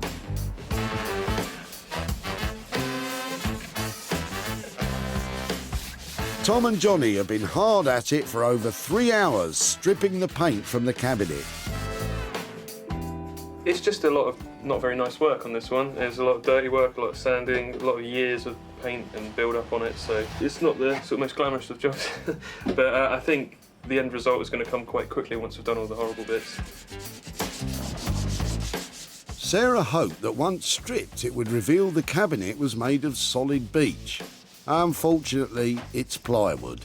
Only the front of one drawer is beech. This means a change of plans. You can really see the difference between the two drawers now. So this one's the solid beech and this one's plywood. So we're going to paint the carcass instead and have a stripped wooden top. So it's basically kind of flipping the idea really. It was going to be a painted top and a bare bottom. He said bare bottom. Oh, just me, okay. Now we're going to have the carcass painted and the top in bare wood. We found this old bit of worktop in our surface that is going to be a good fit for our kitchen unit. It's a bit messy, as you can see, because we've used it for stripping. So it needs a bit of a clean up. But we know there's nice solid wood underneath, so we just got to get to it. While Johnny takes care of the worktop, Tom is preparing to paint the undercoat of the cabinet. If you use a dark colour paint, then it's quite good to use a darker undercoat. I'm going to thin it with a little bit of water as well. Just helps it go on smoothly, and so you get nice thin coats. You can build up gradually and it will sink into the pores of the wood a bit more. Obviously make sure that it's a water-based paint if you're going to do that. If it's an oil-based paint, then it won't work so well. Top tip from Tom. The cabinet will be finished in olive green, a deep earthy natural colour which should sit in harmony with the natural finish of the stripped wood worktop.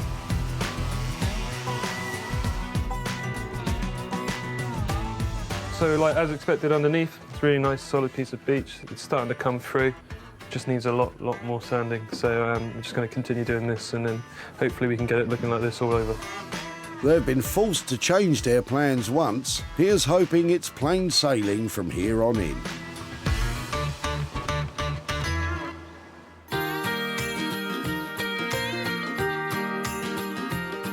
In Sussex, there's been some big changes to Sarah's charging station. It's just arrived back from a specialist technician, and if you didn't think she was Cuckoo before, wait till you see a load of this. Well, I've had a really fun idea for the Cuckoo clock, so I just thought I'm going to throw caution to the wind and turn it into something really kitsch and cool. So the Cuckoo clock has been flocked. Flocking is the process of adding thousands of tiny particles of fluff to an object covered in a fine coat of glue. It gives the item a velvety feel.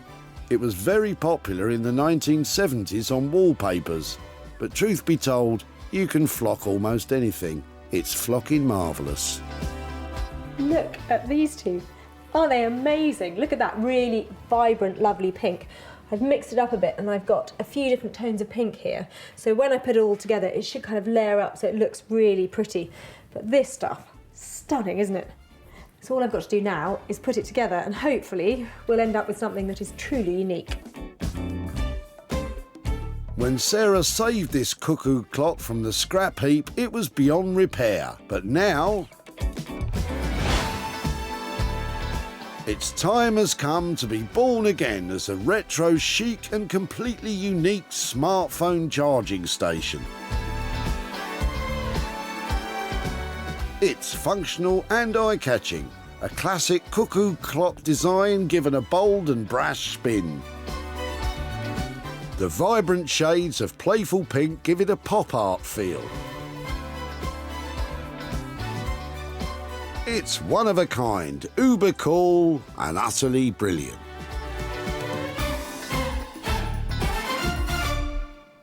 Well, it's definitely kitsch, isn't it? And I think it's beautiful, it's definitely useful. I'm just hoping it's saleable. It was almost lost forever, but Sarah saved Richard's broken clock. What are you chucking out today then? Well, it's a Cuckoo clock, very nice Cuckoo clock. I hate throwing it out, but it's going to cost a lot to repair. She couldn't fix it, but she did find a way to repurpose it. Sarah paid £72 to have the clock flocked, plus £12 for a charger, making her total spend £84. She sold the charging station to Velvet Moon, a craft shop in Glasgow, and is now on her way to Richard's home near Whitley to hand over the profit. Hi there, hello. Richard, hi, it's Sarah. Sarah. Hi there, nice to see you again. See you. Oh, hello there, hi, I'm Sarah. Hello, I'm Anne. Anne, hi there, how do you do? Now, I actually took your Cuckoo clock to, I think it's a horologist, isn't it? Yes, and to see, and it was at least £150 just to get somebody to look at it. So I know why you were taking it to the tip. That's right, yes. Yes. So having not been able to get it going, I had to think of something else to do with it. So I've got some pictures to show you how it ended up. Hopefully you'll be pleasantly surprised. Here is... Oh, no. Oh, yeah. I knew I was going to get that reaction. Wow. That's lovely. Gosh, It's gone pink. fantastic. Isn't that fantastic? So it is now a phone charger. So it's How clever. Charger. and it was flocked Lovely. So it has had a new lease of life. that is It is definitely amazing. in the pink, and it has been bought by a shop who specialises in that kind of thing. And I do have a little bit of money to hand over to you. It didn't make a fortune, but I have got £26 here for your old cuckoo clock, and I hope you don't mind That's it now. fantastic. I mean, as it was going in the tip, you know, I don't want that, so it'll go up to church where she, you know, up at Whitley. Oh, fantastic. So we're about to spend a lot of money on outside decoration and so on, and a sound system, so it'll go into that pot. I'm so pleased that's going somewhere so close to your heart. Thank you very much. Great. Well, thank you so much for the clock. Lovely. It's a wonderful surprise. No, that's very great. sweet of you. Thanks very much. Bye-bye. Thank you ever so much. Sarah spent a total of £84 transforming the cuckoo clock. She sold it for £110, turning a profit of £26 for Richard and his wife Anne. In Wolverhampton at Jay's workshop, he's getting prepped for Sarah's arrival to give the thumbs up or down to his handiwork.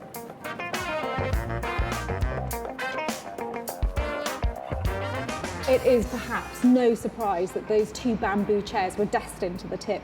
They're short on style, and even though there is a little bit of bamboo and wicker creeping back into fashion, they just didn't have the look. But I'm hoping with all Jay's skills, he's managed to make them look desirable and saleable. Has Jay succeeded in transforming these 80s chairs? He's added a dash of contemporary panache. The addition of the floral fabric adds a timeless classic quality.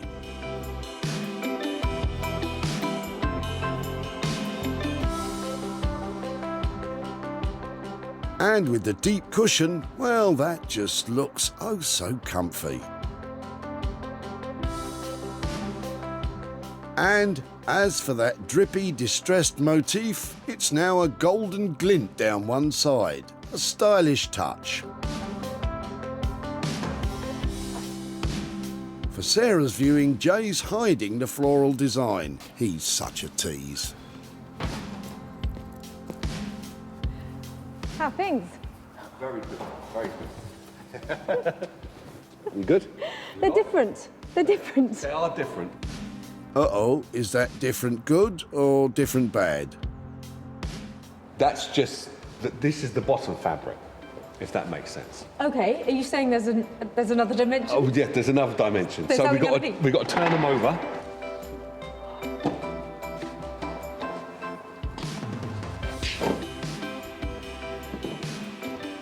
Different good. Excellent. Great, thanks, lovely. I'll take those. They're cool. You like them, yeah? Yeah, they're good. They're really good. They're strong and they were weak, and that is amazing to achieve that. And you've got a real chunk of comfort in there. Chunk of a cushion there. Chunk of a cushion.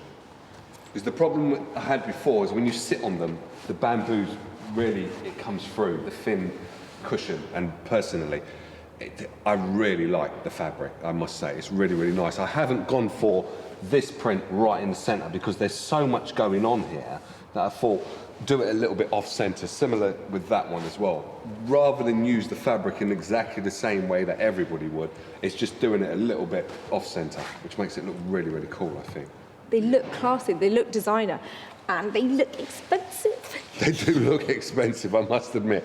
70 quid each we left on them. Do they come in on budget? Bang on budget, £70 each, yeah. It looks really, really expensive. I really do like them. I never really liked them when you brought them in. I thought they were horrible. You think they were horrible? Yeah, I did. Dissing my skip finds again.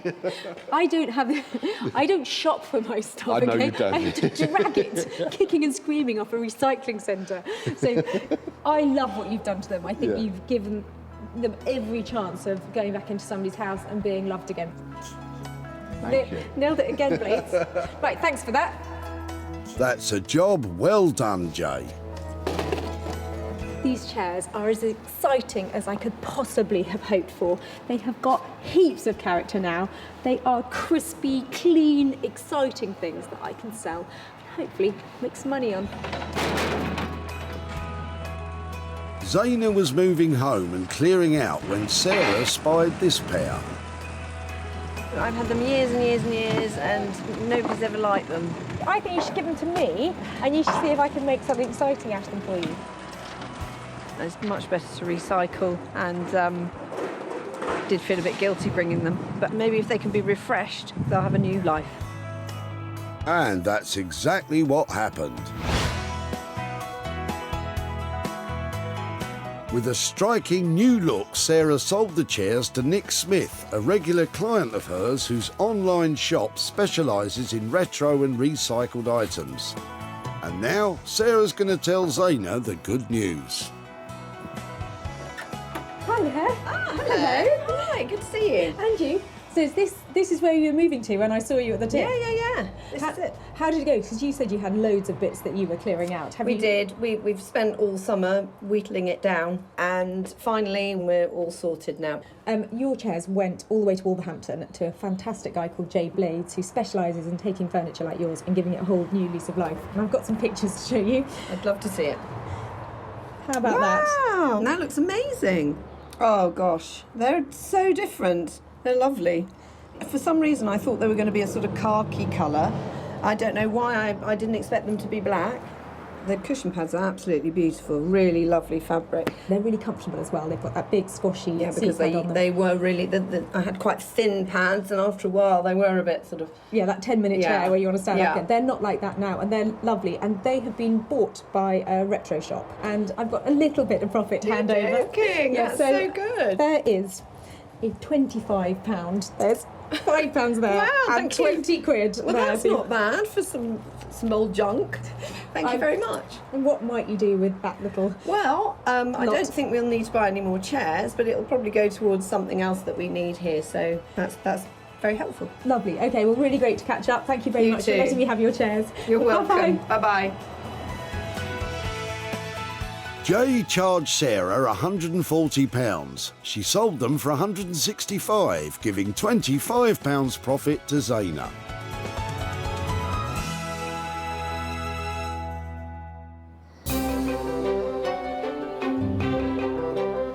In South London, Tom and Johnny are ready to reveal the fruits of their labour to Sarah.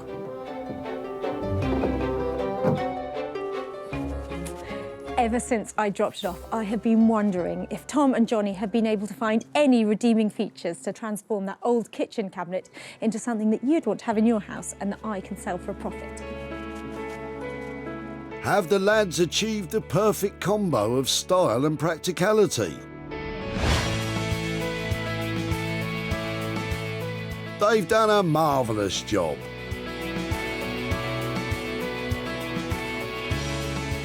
The replacement beech worktop has been sanded down and finished with a clear varnish.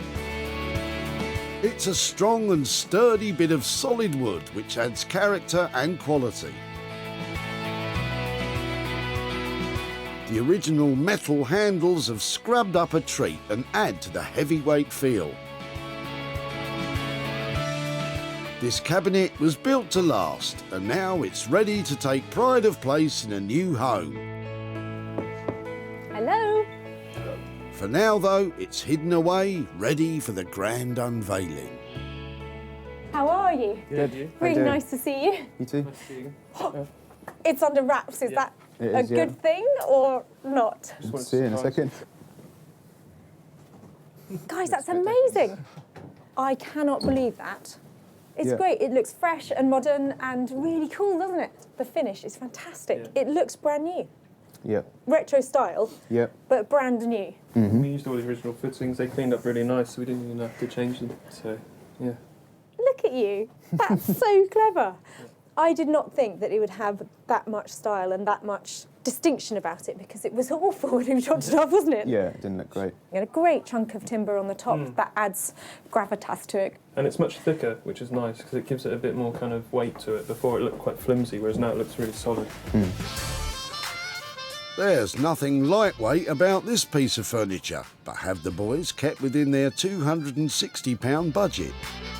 How did you come out on cost for it? Yeah, we went a bit over, not too much, about £35 over, mainly on materials because it took so long to clean it and strip it, and you know, lots of sandpaper, lots of wire wool and stripper. Yeah, and we decided to go for a better quality paint, which was definitely worth it. No, well, it's got a lovely sort of matte look to it, hasn't it? It's a good choice, and you've done well to match that up. So I think to make that out of what I left with you is great job, really. Very cool. So thank you so much. Cheers. No problem. Brilliant. Cheers. Tom and Johnny have worked wonders. This cabinet combines utility and beauty. Sarah met Julie when she brought the cabinet to the tech for a friend. Hello. That's really sweet, isn't it? It's very old and tatty now and no use. I'm sure if you've got the time, the vision and the inclination to do these sort of things, it'll come out lovely. And we knew a couple of craftsmen who had all three. And then it was time to sell. Sarah posted pictures online and hosted a pop-up barn sale to showcase the cabinet. Now she's off to meet Julie once again, along with her friend, also called Sarah, who originally owned the cabinet, to show them its new look. Hello. Hi there. Oh, I'm Sarah. Hi there. How are you doing? Hello. Nice to see you. Oh, you in the wars? No. Broken hand. Oh dear, oh dear. So you were helping out and being diligently dropping off the old kitchen cabinet when I last saw you. Yes. Did you think what we might do with it when we took it away? Not really, no. I couldn't see any sort of improvement to it. Do you know what I mean? Yeah.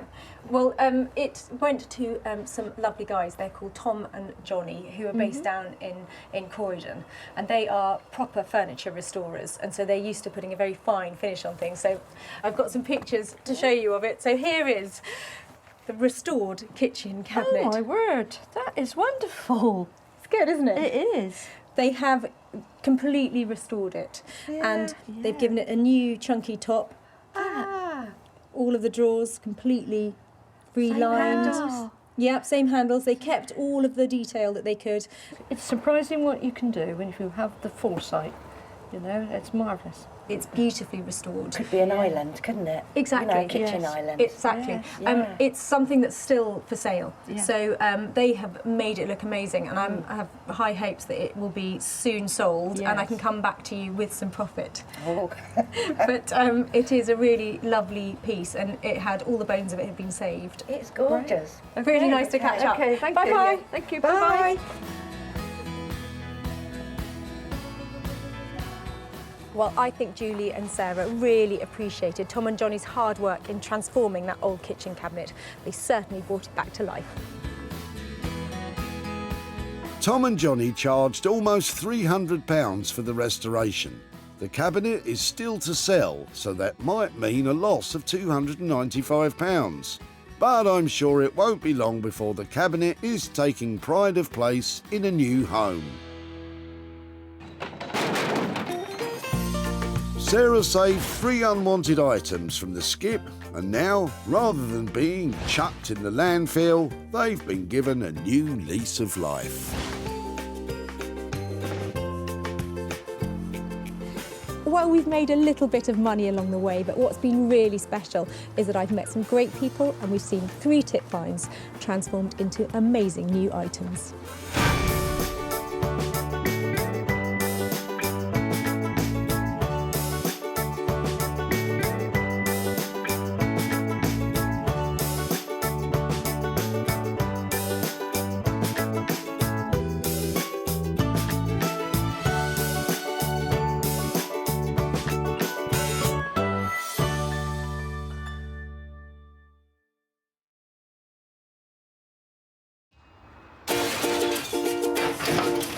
Oh no, I like the look of your rubbish. How do you make money for nothing? I love a little rummage. The answer could be hiding in the 30 million tonnes of household waste we throw out every year. I think that I might be able to make something out of that. That's why entrepreneur Sarah Moore wants to get her hands on things before they hit the skip. That's wartime. I'm a passionate buyer, user and maker of old stuff, and I've turned that passion into a money-making business. I make new stuff out of old stuff and I sell it for a profit. And with some of the country's elite designers and makers... That was brave. All the potential. No! She can transform her finds into desirable, Work of art. valuable, and hopefully saleable items. Holy moly. If Sarah is successful, then she can hand the profits back to the very people who had no idea there was cash to be made from their trash. Thank you. I'm astonished.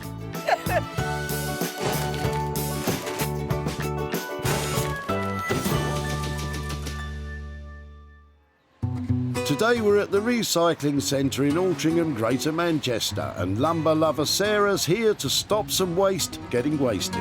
Looking round here, you might see lame chairs, battered bureaus and broken sofas, but I see nothing but potential. I'm here to rescue, resuscitate and revive tired things and make some money for nothing along the way. Unfortunately, we can't all haunt our local recycling centres. Sarah's got special permission for her mission. What else have you got in there then? Shall I have a quick rummage? Sarah's mining for 3 rough nuggets, which she'll transform into diamonds. Sarah in the tip with the lead pipe. I have no clue, though, what she intends to do with that. It looks like there's something with more potential in Charlotte's boot. Oh, don't throw those away. Are they going in? Yep. Fancy them? You've got 2 of them? Yeah. Cool, then let's have a look. I'd love to. So, just had enough of them? Not comfortable, or? No, never owned them, so they were in the house we've just bought. So Really? don't fit with us. Just left there and... Yeah. So we've got enough chairs already. So yeah, sadly they've hit the tip. So when did you move in? It's a couple of weeks ago. Is it going all right? Yeah, hard work. Yeah, well, you know, it makes you love it even more if you have to do something to it. Exactly. I'd quite like to go and try and do something with these. So. Yeah, very welcome. Excellent. I think they're quite interesting. You can have them. I think they'll only ever be a pair of chairs, but hopefully we can make them into something that you really want to own. And it's really nice to not have to chuck it in the bin. Yeah, hopefully I'll be in touch with some progress on them. Yeah, absolutely. Make us jealous. Thanks very much. All right, cheers, bye. Sarah looks pleased with these finds, but what does Charlotte think she'll do with them? I don't know, but I'll be excited to see. It'll be interesting. Yeah, and I hope she makes us upset that we've thrown them away. From the look of these rickety old things, she might struggle. What's the plan, Sarah? The bad news is they're brown, they're looking a bit boring, especially with this maroon flock material on them. But the good news is a pair always sells well. They've got some detailing here that I think could be picked out and made marvellous, and that will really help. Sarah knows exactly the right person to transform those chairs. Award-winning textile and wallpaper designer Daniel Heath is a sustainability guru who relishes the chance to give reclaimed material a new lease of life. He adds his sought-after signature style to create one-off furniture and contemporary design pieces. I love what I do because of the challenges that come from every project. There's never really 2 projects that are the same. Every brief is different and every client is different and wants me to produce something unique for them. So that obviously has an array of challenges that I have to face every day.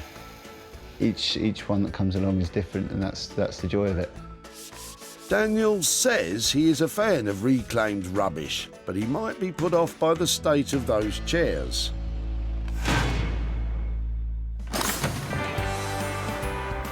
That's item 1 done, but Sarah's not taking it sitting down. She still has 2 items to uncover, and the sky's the limit. I'll take anything. This way. Nice try, Sarah. Luckily, she's hovering over a heady haul in Robert's boot. What are you chucking out? All sorts of clearance from a cellar. It's nice. Yeah, Look at there you that. No, we could really use that. Have you ever used it or not? No. No, it's just slightly too large. No, I think that has potential. This could be a good haul. Keep going. Do you mind me looking in your boot? Carry on. That could be a slippery slope. I think that needs to go back into the metal, but... Quite right, Sarah. That's one vice you really don't need. But hang on, it looks like there's a more acceptable vice in there too. Just, that's really nice. Would you like it? I might. Be careful. Worn-out old vices are well known for falling apart on people's toes. It's really heavy. I've got to be able to do something with that, haven't I? Ouch! So was this yours? Have you ever used it, or...? I think it was a friend of my son's, and there's a bigger one, there's a massive one as well that I've kept. It is spare. I'm not sure what I'm going to do with this, but I'd really like to take it away and see if I can make anything out of it. So would you mind if I took your vice? Yeah, I've got another one if you want to make earrings. If I do manage to make anything, can I show you what I've done? Yeah, definitely. Yeah. Excellent. OK, well, I'll keep in touch, and I'm going to take that and ponder on what to do with it, but must be able to do something decorative with it. Thank you ever so much. You're very welcome. Have a good day. Well, Sarah will need an iron will to make something saleable out of that thing. What would Robert do with it, apart from earrings, of course? Use it as a vice, I would imagine. I think it'd be too heavy for a paperweight, doorstop, all sorts of things, but I wouldn't recommend it as jewellery. Why have I just taken that? I know why. It's old, it's solid, it's got lovely writing on the side of it, and it moves around. I know who likes working with this kind of industrial material, and there's money to be made here.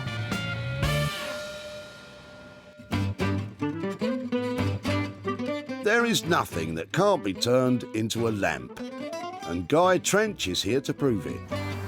Retired North Sea diver Guy is the mastermind behind his band of creative craftsmen who can make unique and quirky furnishings from the flotsam and jetsam of yesteryear. I think the disposable culture we live in today is appalling, really, what we throw away, but it's not made to last. In the old days, they made things to last, and that's why I like doing what I do. It's keeping those things alive. So, for example, the old cameras. Why have them in the cupboard? There's something that ought to be brought out. So if we can turn them into a lamp, then we're going to keep it. But you could say to your grandchildren, say, that's what your great-grandpa used to use, that thing. And it's something they can relate to. So it's lovely preserving a bit of history. Isn't that rewarding? Fantastic. Let's hope Guy finds that rusty old vice every bit as gripping as his other projects.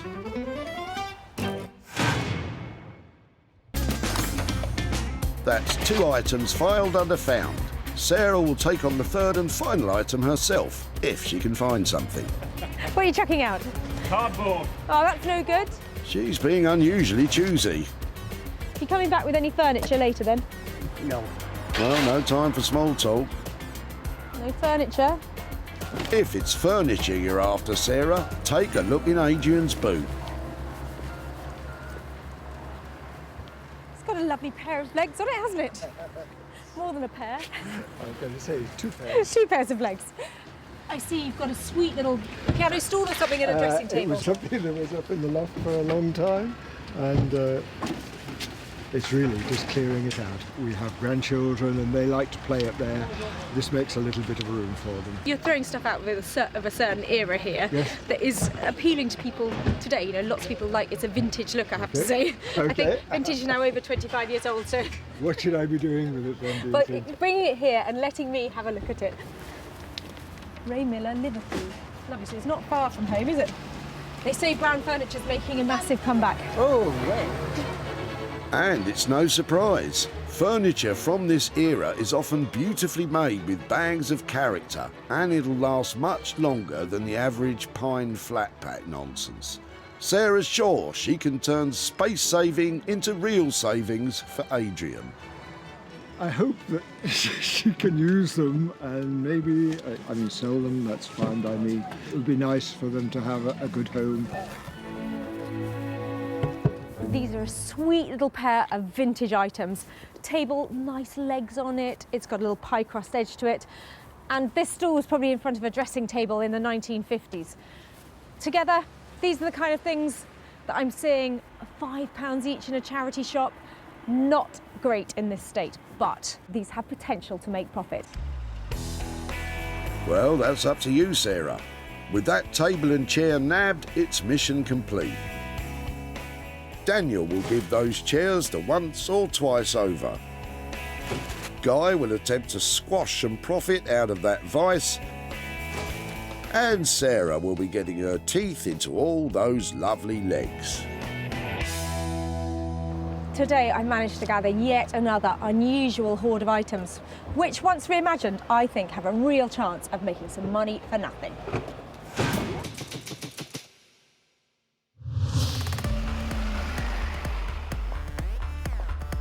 Bustling Walthamstow in north-east London is home to textile and printing aficionado Daniel Heath, who is nervously awaiting Sarah's latest offering.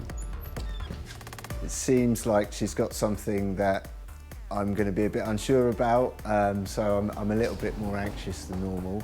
But I guess we'll have to, as ever, see what comes when it gets here. Poor little chairs, abandoned at the tip. Somebody's got to show them some love, because currently they're covered in maroon. Daniel, he's the one. Hi. Hello, how you doing? Really well, how are things? Yeah, good to see you. It's all hugs now, but he hasn't seen what Sarah's brought him yet. Cheers. Right, okay, so fairly straightforward, seemingly. Yeah, let's go and have a look. So far, so good. Dan seems pretty confident. Okay, right. Some nice detail to it. They're a bit weak, and I am personally a maroon hater. Okay, well, I think that, you know, the seat is really understuffed. The frame is sturdy. Do you think they're suitable for an update? I think we can probably do something with them. I'm not sure that they're going to have a huge resale value.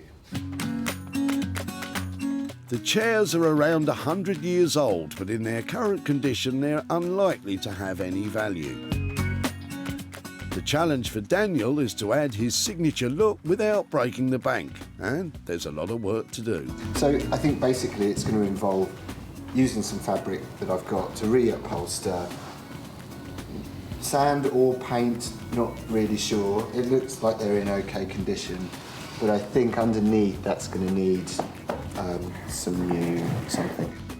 He's happy to work to a budget of £100 per chair, which should leave a bit of room for some profit for Sarah.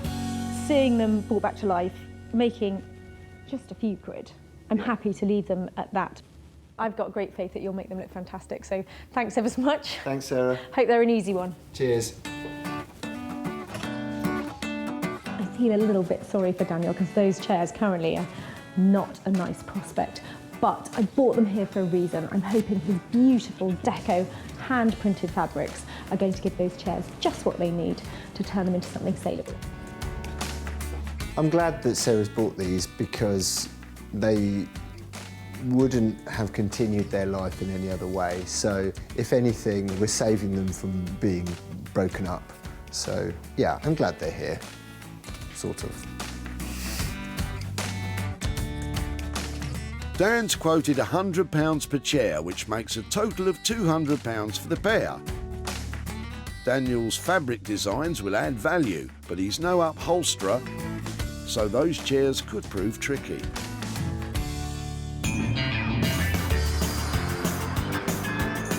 Near the historic town of Malden in Essex is the workshop of lighting supremo Guy Trench, aided as ever by his indispensable sidekick Keith. And Sarah's got a treat for them today. I'm hoping she brings something of sort of a bit of history, something a bit old along, a bit rusty. We can change it a bit and we can make it look fantastic. Let's hope Guy doesn't buckle under the pressure of that vice. I tell you what, it's really lucky that I've got a black book full of contacts, because it's going to take somebody really skilled to turn that into something that's saleable and can make a profit. But it's all right, because I'm here to see Guy. Hello. Hello, Lovely to see you again. Good to see you. And you. Hi, Keith. How you doing? All right. Help. Ooh, a What? record vice. I saw it at the recycling centre and I just thought there was something about it because it was lovely and chunky and it has all that wear on it that it just couldn't go in the metal skip. And they're old and they're still made today, which is brilliant. I mean, I thought because it's got that lovely ability to sit on a desk and be chunky that it could potentially be made into lighting. I think you're definitely right. It definitely could be made into lighting. There's some nice colours we can wear back here. Yeah. With wire wool and a bit of furniture remover. Just have a look at, could it be a wall light? Let's have a look. Could that go on the wall and have a... Yeah, like that. I think it is... as a wall light. Yeah, lovely. Need okay. a good fixing and a good beam to put it onto. But, yeah, I've been carrying it. It's not light, is it? No.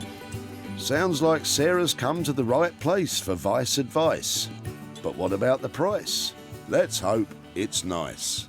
That's a lovely idea. It looks charming because before I thought, you know, maybe it just go onto a man's desk, but you're putting that into interiors, into restaurants or something like that, aren't you? With that kind of look. They could have the menu hanging from it and wind it up, you know, whatever they like, you know. Obviously, that's quite a heavy-duty thing to work with, but what kind of costs are we looking at to get it? The right kind of electrics in there, you know, the right safety, because I know that there's loads of people making lighting, but it's very specific stuff that has to go into something like this, isn't it? Yeah. I think we're looking at probably about £95 to do that, turn that into a wall light. That leaves a nice bit of margin to make on. So Yeah. that's great price. I'm really pleased with that. I just can't wait to see what it looks like. It'll look great. Really good to see you. Give us a shout when it's Thank ready, you, Sarah. and Lovely. yeah, I'll come back and can't wait. Okay. Take care. Brilliant. Bye. Cheers. Bye-bye. You can tell when you're in the hands of an expert because they just make everything look so simple. That vice as a wall light, genius idea. It's very different, and I don't think anybody in the world will have a vice as a wall light. So this will be a first off and a one-off. Guy's charging £95 to illuminate that rusty vice.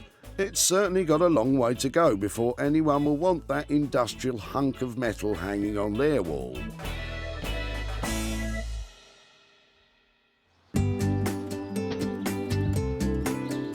At home in Sussex, Sarah's about to start work on her own finds, and she needs some raw material from yet another dump. You stay there, back in a minute.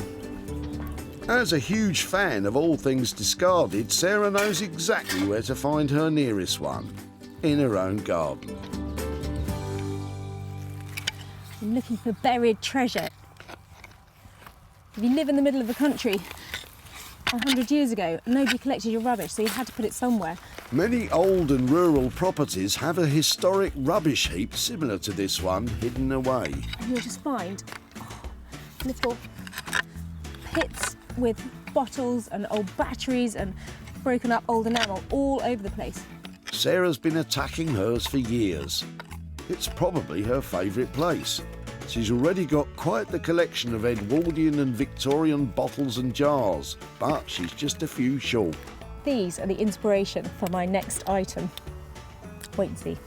Gloves might have been a good idea, Sarah. She's clearly got a plan for those, and she set aside that old white chair so that she can concentrate on the table. This sweet little table I found at the tip, in its own right, it probably isn't worth very much. So I'm going to use my dug-up treasure to turn our table into a posy table. The Victorians had a habit of covering any available surface with interesting objects. In the spring and summer months, stately homes would proudly display floral blooms as posies from their walled gardens. We're going to bring the posy table right back in fashion. Everybody is going to want one of these. I certainly do. Oh yes, me too, for my stately block of flats. But as usual, Sarah's taking things one step further. She's marking the position of the jars she's dug up, and she's going to embed them in the table. And all I've got to do now is make some little holes in the top of the table for them to go in. I'm going to use this. That terrifying looking drill is fitted with a hole cutter that you can get in any decent DIY store. That's scary. Make sure you're a seasoned driller before attempting this.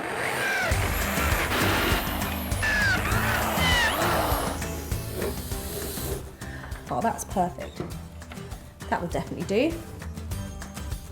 They look really cool. Next, Sarah tidies up the holes and lightly sands the surface for painting. So I'm painting it a lovely blue-black colour so that when the posies are in it, they really stand out. What do you think, Bramble? Bram? What do you think? Well, Bramble's not impressed, and I'm not surprised. This isn't the most elegant of paint jobs. I'm not seeking perfection here. I want a really rough, rustic look. A really bad paint job will obviously just add to its charms. She's doing 2 coats, that dusty blue on the top and black on the legs. But Bramble's had enough. It's like watching paint dry.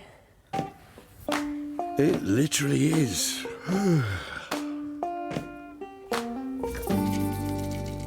So what I'm going to do now is just take off all these crispy edges to make it look like I haven't just made it. First she paints it, then she rubs it off again.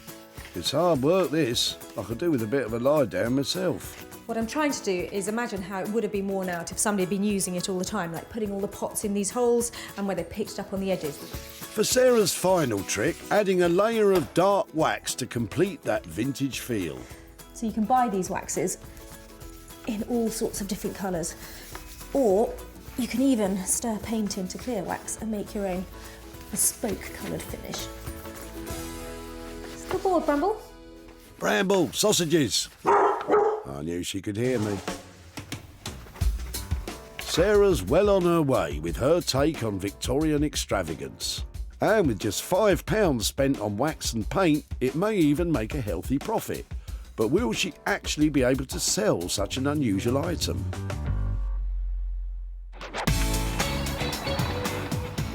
In Walthamstow, Daniel Heath has started work on his 2 tired chairs, and he's already found a problem. So we have a major wobble that I'm concerned about at the moment. So let's investigate. At last, that red flock material is removed and there are some unwelcome surprises underneath. Oh wow, I think it was just the fabric holding the thing together. With the chair so fragile, Daniel decides to take the riskier approach of drilling through the frame into the leg. I'm going to try and get this straight, because if it goes off at an angle, it's going to come out through some of the detailing on the leg. Here we go. Even the sawdust smells old.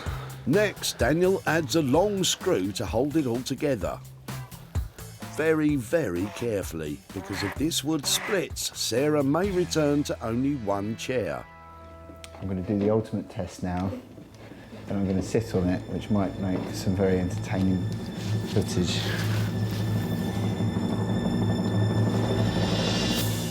There's a bit of movement, but it's still up. That's encouraging. With the legs now structurally sound, sort of, it's time for Daniel to think fabrics. As a textile and screen printing expert, this should be the easy bit. I want it to be quite sophisticated and not too jazzy. That is a bit jazzy, Daniel. Maybe this isn't the ideal colour or fabric, but I'm just going to throw around a few ideas and see what we get. Right, next up, elephants. This is a circus-themed print, and it's got some playful imagery. Its pattern might work, and a corduroy might be a nice quality fabric finish to put on the seat cover. Before he commits, it's time for some upholstery practice.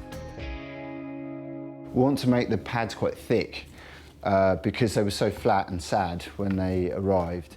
With his eye on a limited budget, Dan's got a great source for padding. And these are all foam offcuts from factories, and you can buy them quite cheaply. You just don't know what you're going to get. Full marks for your eco-credentials, Daniel, but it all looks a bit, well, flat. That looks like a big enough piece. Might have to glue some bits together as well. Daniel cuts a stack of foam pieces to the right shape. Is he feeling buoyant about upholstery? I've not done any upholstery before, so have a practice. Practice makes perfect. Wise words. Dan's using a piece of MDF and cheap cotton as a test, so he doesn't have to experiment with the final material. I quite like having a go and seeing if I can do something that I've not done before. if I'm trying something new out, I'll just go online and look at videos on YouTube. He's right. You can find out how to do just about anything online. How do you think I learned to crochet? But new skills can take some time to perfect. Yeah, I think it's safe to say that upholstery is certainly more difficult than I thought it would be. Yeah, I remember my first crochet hat, Daniel. It looked like an octopus. Don't be downhearted. It only took a few years to get good, and you've got a few hours. Best of luck.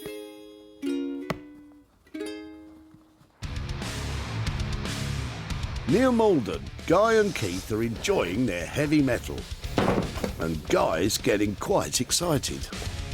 I do like this piece here. I think the best thing Sarah's brought to me, actually.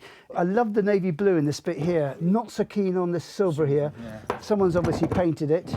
I think what we ought to do is see if we can get rid of some of that paint. You know, it's just ugly here. Under Guy's supervision, Keith attacks the unsightly silver with a sharp blade. That is coming off, which is really nice. Then some wire wool. No. And finally some paint stripper. Makes life so much easier using these chemicals to remove nasty bits and pieces.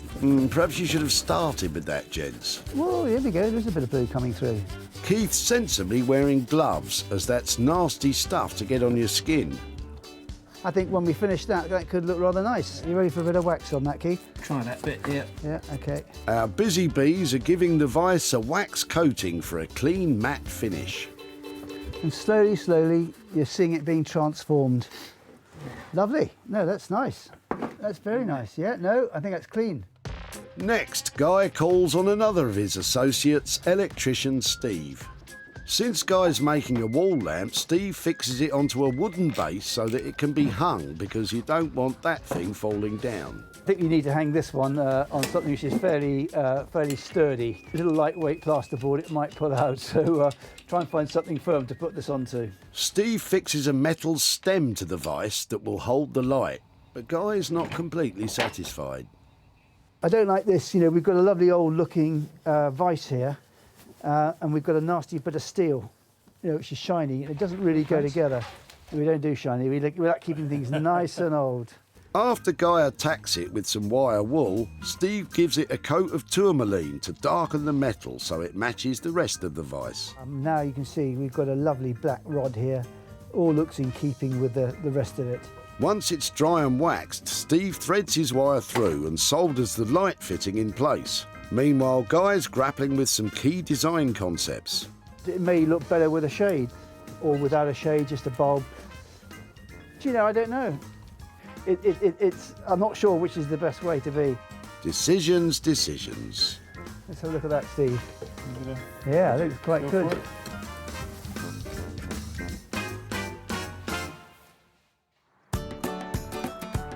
In Sussex, Sarah's posy table needs a final flourish.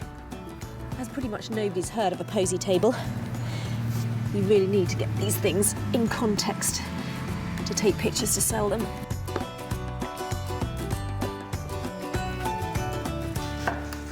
Sarah arranges the flowers and places all the jars in their holes.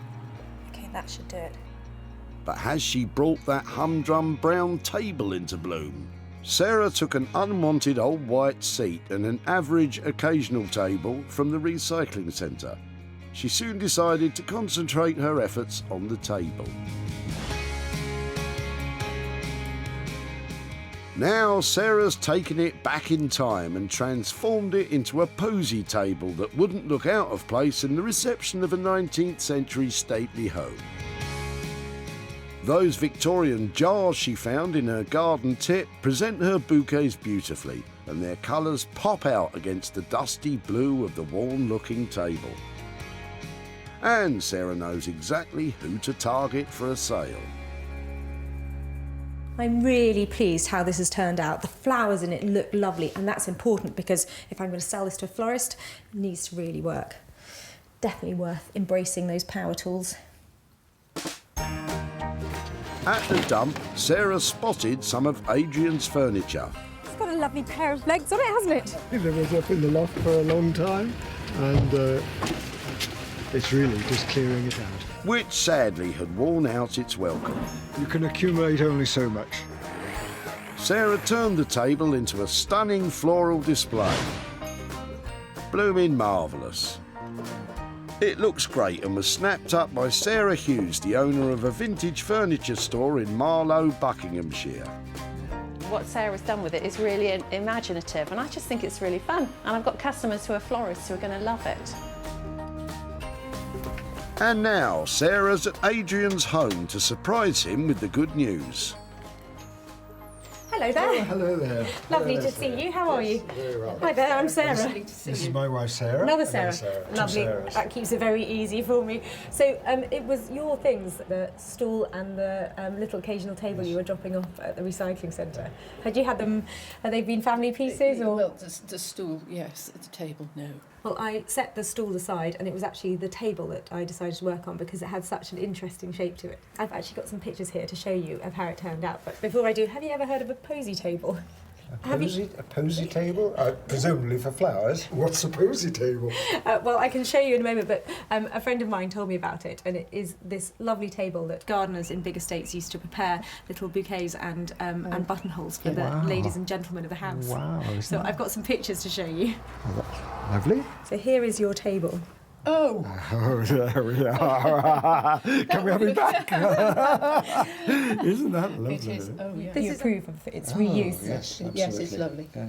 It's nice to have something that is now going to be used. Second life. Yeah. Yes, well, it's been snapped up by a shop and I've managed to make you a little bit of profit on it. Excellent. So here is £130 for your occasional table. What we say around here is better than the poke in the eye with a sharp stick. Lovely. Well, yes, I think it's definitely better than that. Wonderful. It is. That's wonderful. Have you got thoughts about what you might do with it? Well, yes, we have. Alzheimer's Society.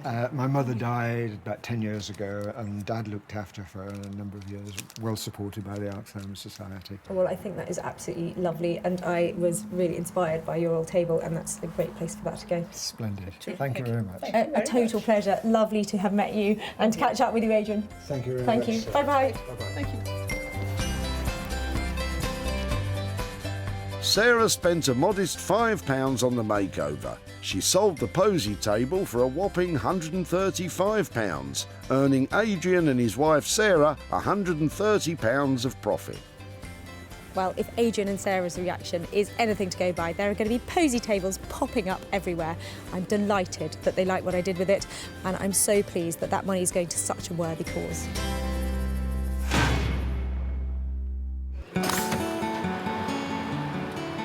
Sarah's back in Walthamstow to pick up Daniel's first attempt at upholstery. Have all those online tutorials paid off? It's been quite nice to work on the chairs. It's been challenging because I haven't done upholstery at all before, but it's nice to have them finished and looking good. I'm here to pick up those two little chairs. Now Daniel is really going to have to pull it out of the bag with this one, because turning a profit on those, that's tricky. This pair of unwanted chairs had seemingly come to the end of the road. They look more destined for the bonfire than the dining room, but all they needed was a spark of inspiration.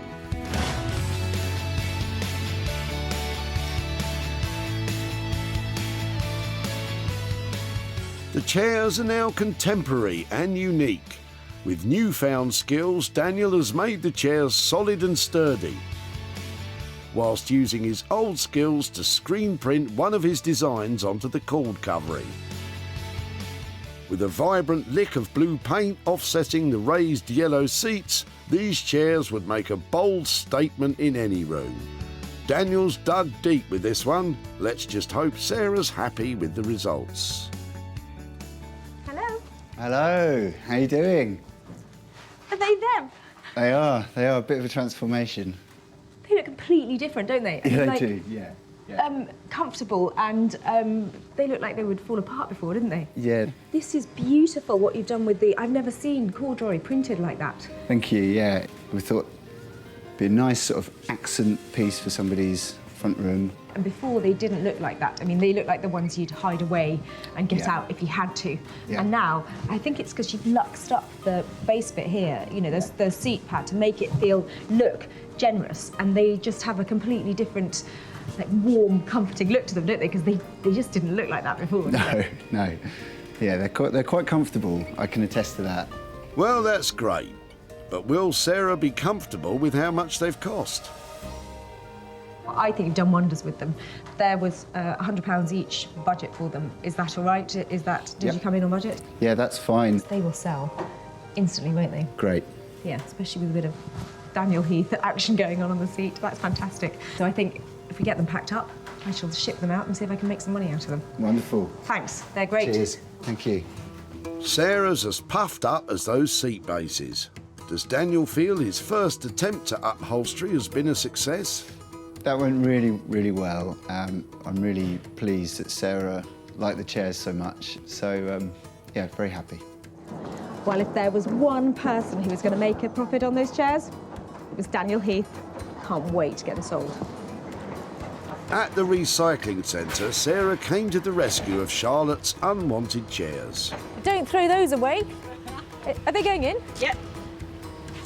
Fancy them? And Charlotte wished them well. I hope she makes us upset that we've thrown them away. Daniel repaired them and gave them a bang-on trend makeover. At home, Sarah uploaded pictures of them onto the internet, on sites including social media, Etsy and eBay. People looked at the chairs and then decided whether to buy the chairs. Well, I love Daniel's luxury update of those two little chairs. They didn't have much potential at the beginning, but now they have. And I'm hoping they're going to be snapped up soon, and when I've made some profit, I'll be back in touch with Charlotte and giving her the good news. Daniel's labour and materials came to £200. With no buyer as yet, we could be facing a potential loss. But with a bit more time, we should hopefully find the chairs a new home and we can hand over some profit.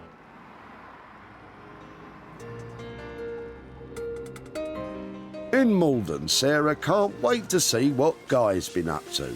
This vise is such a quirky item because out of all the designers I know, I think Guy is pretty much the only one who would take it on. But who knows what a vise light will actually look like. Let's go and find out. The vise was an old rusty lump of metal with very little aesthetic value. But thanks to Guy and his team of experts, it's now been reimagined into a conversation piece wall light with bags of character. It's been carefully stripped back to its original paintwork and waxed for a soft matte look, giving it the perfect blend of historic and desirable. The brand new light fitting has been expertly aged, so it feels as though it's always been there. And the team have topped it off with an optional lampshade to give it a sophisticated finish. They've managed to create a lamp which is undoubtedly one of a kind. This has got to be my favourite I've done for Sarah. As a wall light, it really ticks all my boxes. It's really cool. It's going to tick her box, I think. It's different. They say everybody has a vice, but will Sarah want this one? Hi, Guy. Hi, Sarah. How are you?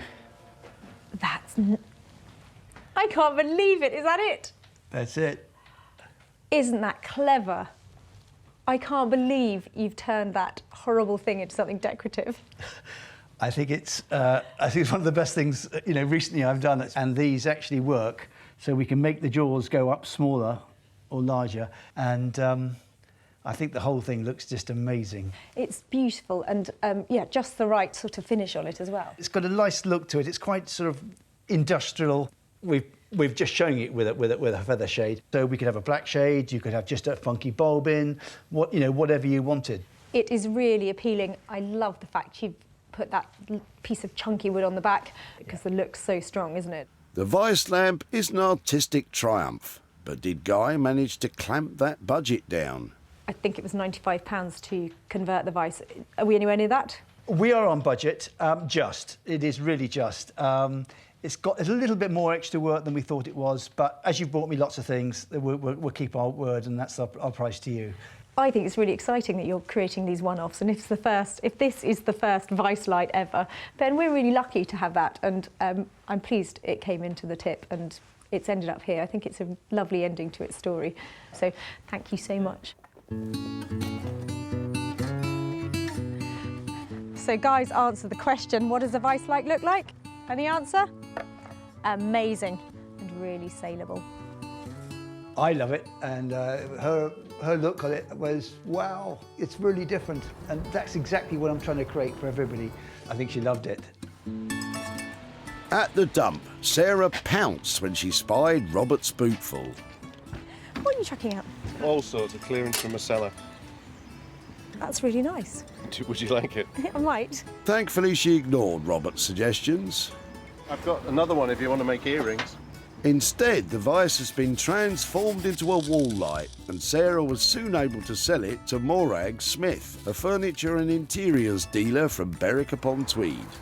I think the Vice lamp is fab. It's quirky, it's unique, it has purpose, so it'll sell very well.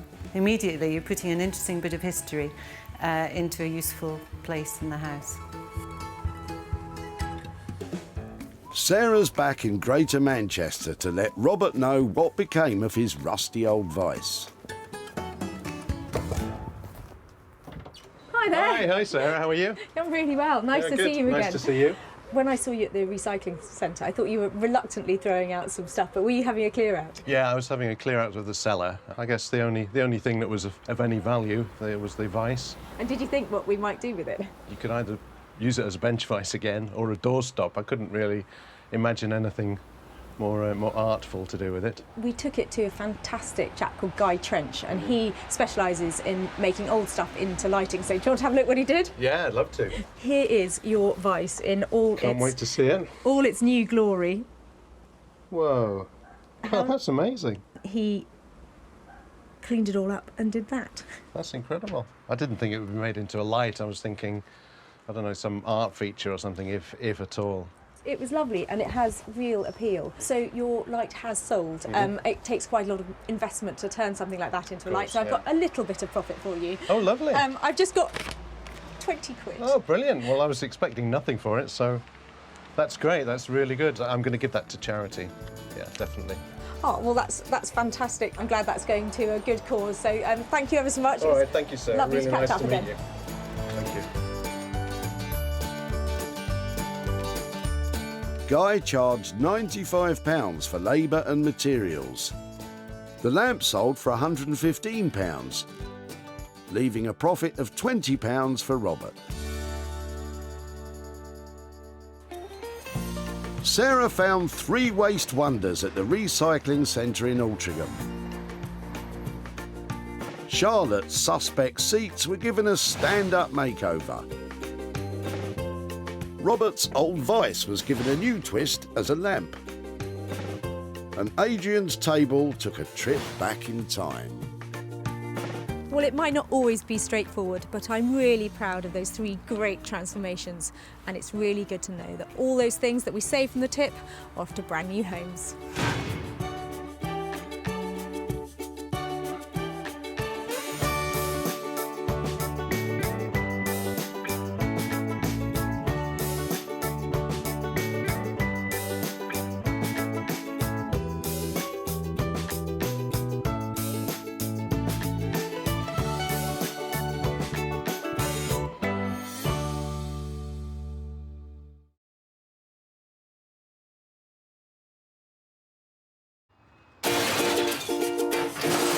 Can I have a little rummage around in your rubbish?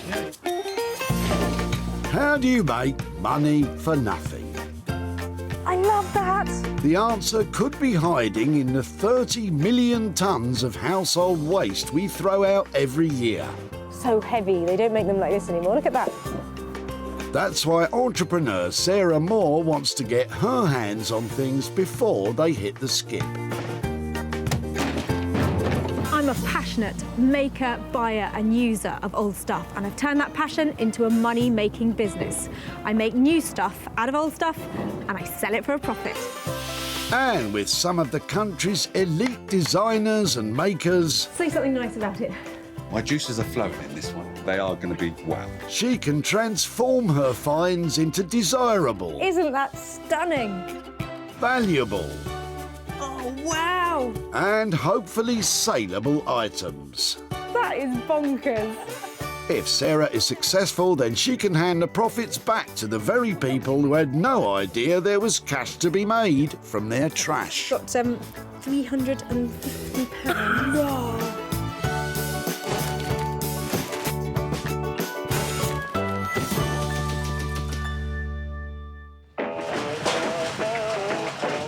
Welcome to Walsall Recycling Centre,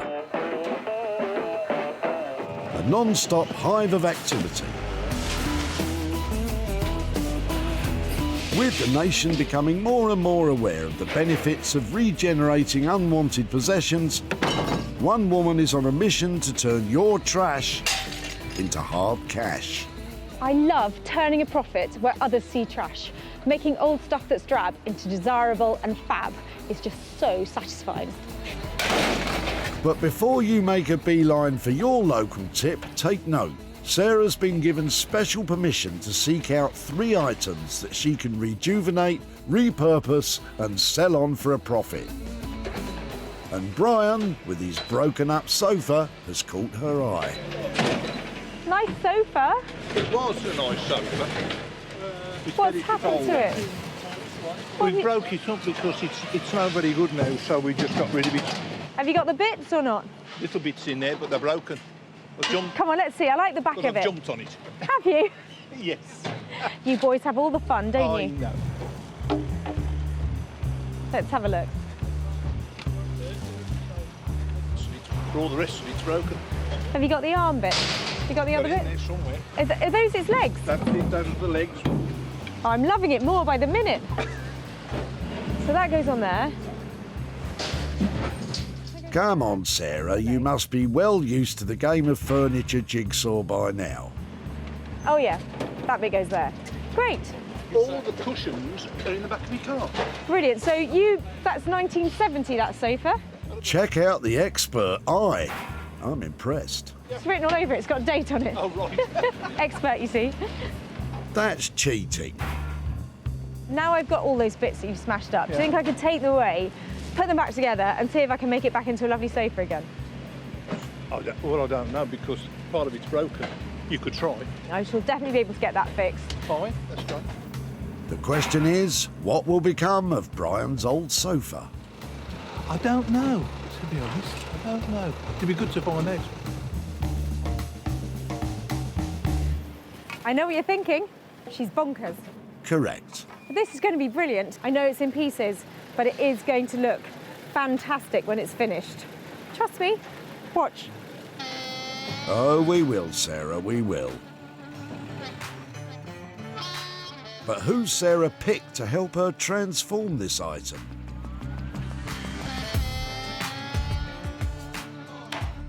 Say hello to Josh and Ollie, designer makers, business partners and best pals. These lads use natural and recycled materials to create bespoke, handcrafted and high-end furnishings. We've been friends for years, I don't know how long, but ages now. We teamed up and then it's quite a nice combination of skills that we have. Yeah, I think we've got a lot of ideas between us, a lot of fresh thinking, and it just works together quite nicely as a team. The fact that we haven't fallen out completely and we've been working together this long kind of shows it's working. Yeah.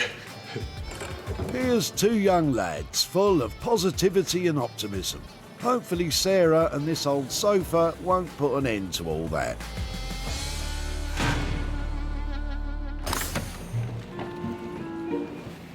One down, 2 to go. 2 speakers. They look a bit modern for me. Come on, Sarah, you're not that old. There's nothing like a trailer full of potential to get Sarah excited, which is exactly what Derek has to offer. Because we're moving house, but because we sold so quickly, we haven't got a house to go to. Sometimes you've just got to take the money, haven't you? Really? And we're moving into our caravan for 4 months because we're going to Spain. Get away from the winter. But before Derek jets away to Spain, there's clearing out to be done, and Sarah dives right in. That's quite cool. It feels to me like you might have something good in here. No? Golf, putting, no. That's why you can look beautiful with it. Thank you. Oh, you charmer, Derek. I think there might be something in here. I've just got to make sure it doesn't go in there before I spotted it. I love a little rummage. Really, Sarah? Don't worry, just... You'd never guess. That's teetering on the retro, isn't it? It's all very retro, this is. How long have you had that? Yeah, about 30 years. I might have to take that one. Would you mind if I took that? No. If you sell it for 50 quid, you've got to give a donation to charity. I tell you what, if I sell it for 50 quid, I'm coming back to you and I'll show you what I've done and you can choose a charity. Item found. A little stool that's been around a long time and will now hopefully be around a lot longer. Something we bought in the 60s and then got relegated to the garage, and I used to use it to rest things on, spray things on, as you do. I think I've only saved this because I want to sit down, but the appeal comes with these tapering legs. There's something about them that just makes it look a bit finer than the usual bar stool, and I'm hoping, even though there's only one, it might be quite commercial. So who will be tasked with transforming potential into profit?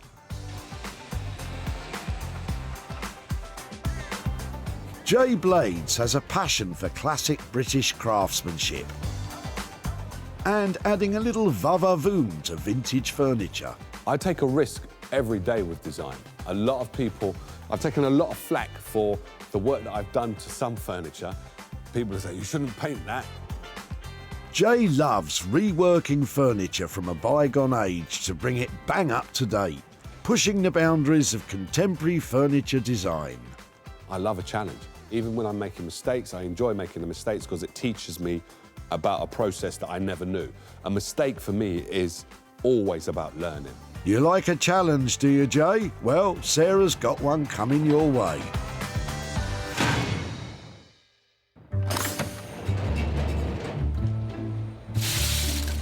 It's all me, me, me with Sarah, but for good reason. It's now time to find a project for herself.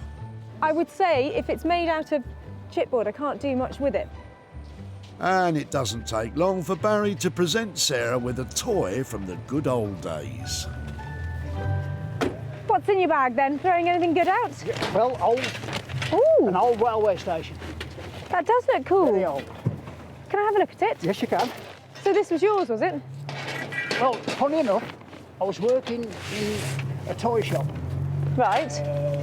In the late 50s. Right. And all through these years I've kept them. My children have played with them. Yeah? The grandchildren have played with them. It was a well-loved toy, but for the past few years it's been gathering dust in Barry's attic. So age-wise, it looks kind of Art Deco or... It is old, so it's... I don't know what... It's the Tricks Many Ways station set, made in England, number 22. Beautiful cast aluminium, it's lovely. So I definitely don't think that this can go into the metal. No, I would really like to do some research on it and find out if it's collectible, if it's the kind of thing that people are still buying. Yeah, it's lovely. Look at that bit. Yeah. That must be the middle of the roof somewhere or something, mustn't it? Yes. It's got such lovely styling. Somebody's going to want to buy this. Yeah. Somebody will have all the other bits. I love it. For Barry, the idea of Sarah breathing new life into a toy so close to his heart is one which he's clearly happy about. The whole family's played with them. They've enjoyed them. We've fixed them up together. So nice. How cool is this? I really don't know what I found here. It looks like the kind of thing that might have been made in mass production early in the sort of 30s, but I love the styling on it. I'm loving the aluminium and the fact that it has such great colour on it.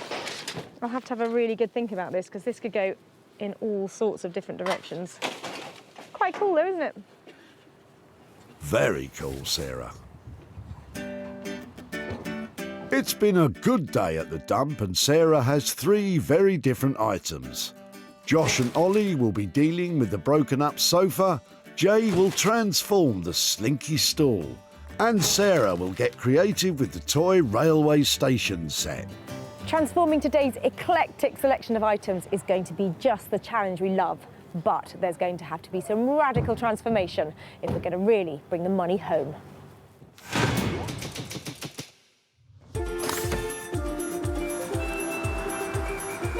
This is Chichester in West Sussex. A vibrant town with a thriving music, film and art scene. While it may be forward-thinking, it's hard not to be impressed by the town's illustrious history. Its medieval architecture is striking. This dynamic link between the past and present inspires designers Josh and Ollie to create contemporary bespoke furniture with traditional materials. And if that happens to involve a blowtorch, they're a couple of happy chappies.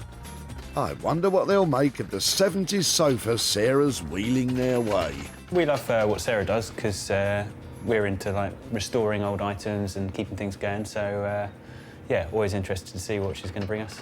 Yeah, we're kind of on the same page in that respect, aren't we? Yeah. So looking forward to seeing what she's going to bring us today. Hello. Hiya. Come and see my flat pack. Okay. Wow. It's not supposed to be flat pack. Cool. Yeah? What is it? Sofa. 1970s, beautiful styling, lovely lines. Of course. Should we get it in? Yeah. I think it's fair to say first impressions were underwhelming. It might be easier to get rid of the cushions because I think whatever we do, they're not going to be part of the plan, are they? It has been smashed up. Yeah. But I thought it has got 70s style oozing out of every broken pore. I think, yeah, 70s are back in, but for me, like, the kind of lacquered mahogany look isn't really that fresh at the moment, so maybe we do something with the frame. Like, we love to scorch things, so why not try that? Maybe we could burn it with a blowtorch. Burn, baby, burn. Yeah, let's just burn this thing and forget about it. Yeah. But no, if we scorch this entire frame, so what you see here will be really nice kind of matte black with a lot of texture going on. And then the idea is to put some like really contrasting, maybe maple or sycamore slats on it and just turn it into like a really clean, crisp, stylish 70s looking seat. How much is it going to cost to turn this into cool, crisp, high-end luxury living? Lots. Lots. Well, yeah. It's going to be a fiddly one, isn't it? There's a lot of things that we've seen already that I think could it's one that cause us will, trouble. I'm reckoning about 700. Yeah, I think so. How does that sound? You're going to burn it and charge me 700 quid? Pretty much, yeah. Well, if you think you can pull it off, if I can come back here, Good in the end, yeah. I'm going to make profit. Best of luck. Thank you. I'm getting a scorched sofa and a 700 quid bill. Let's hope that's the right decision. I think we're quite excited about this one, actually. Like, Yeah, there's a I- lot of work to be done. I think it could look really cool at the end. Yeah, after we've put our touch on it, I think it will be a nice, sleek-looking seat. Done a bit of scorching, put a bit of fresh wood on there, bish bash bosh, done. Josh and Ollie have a whopping £700 to spend on this sofa. Let's hope that budget won't go up in smoke.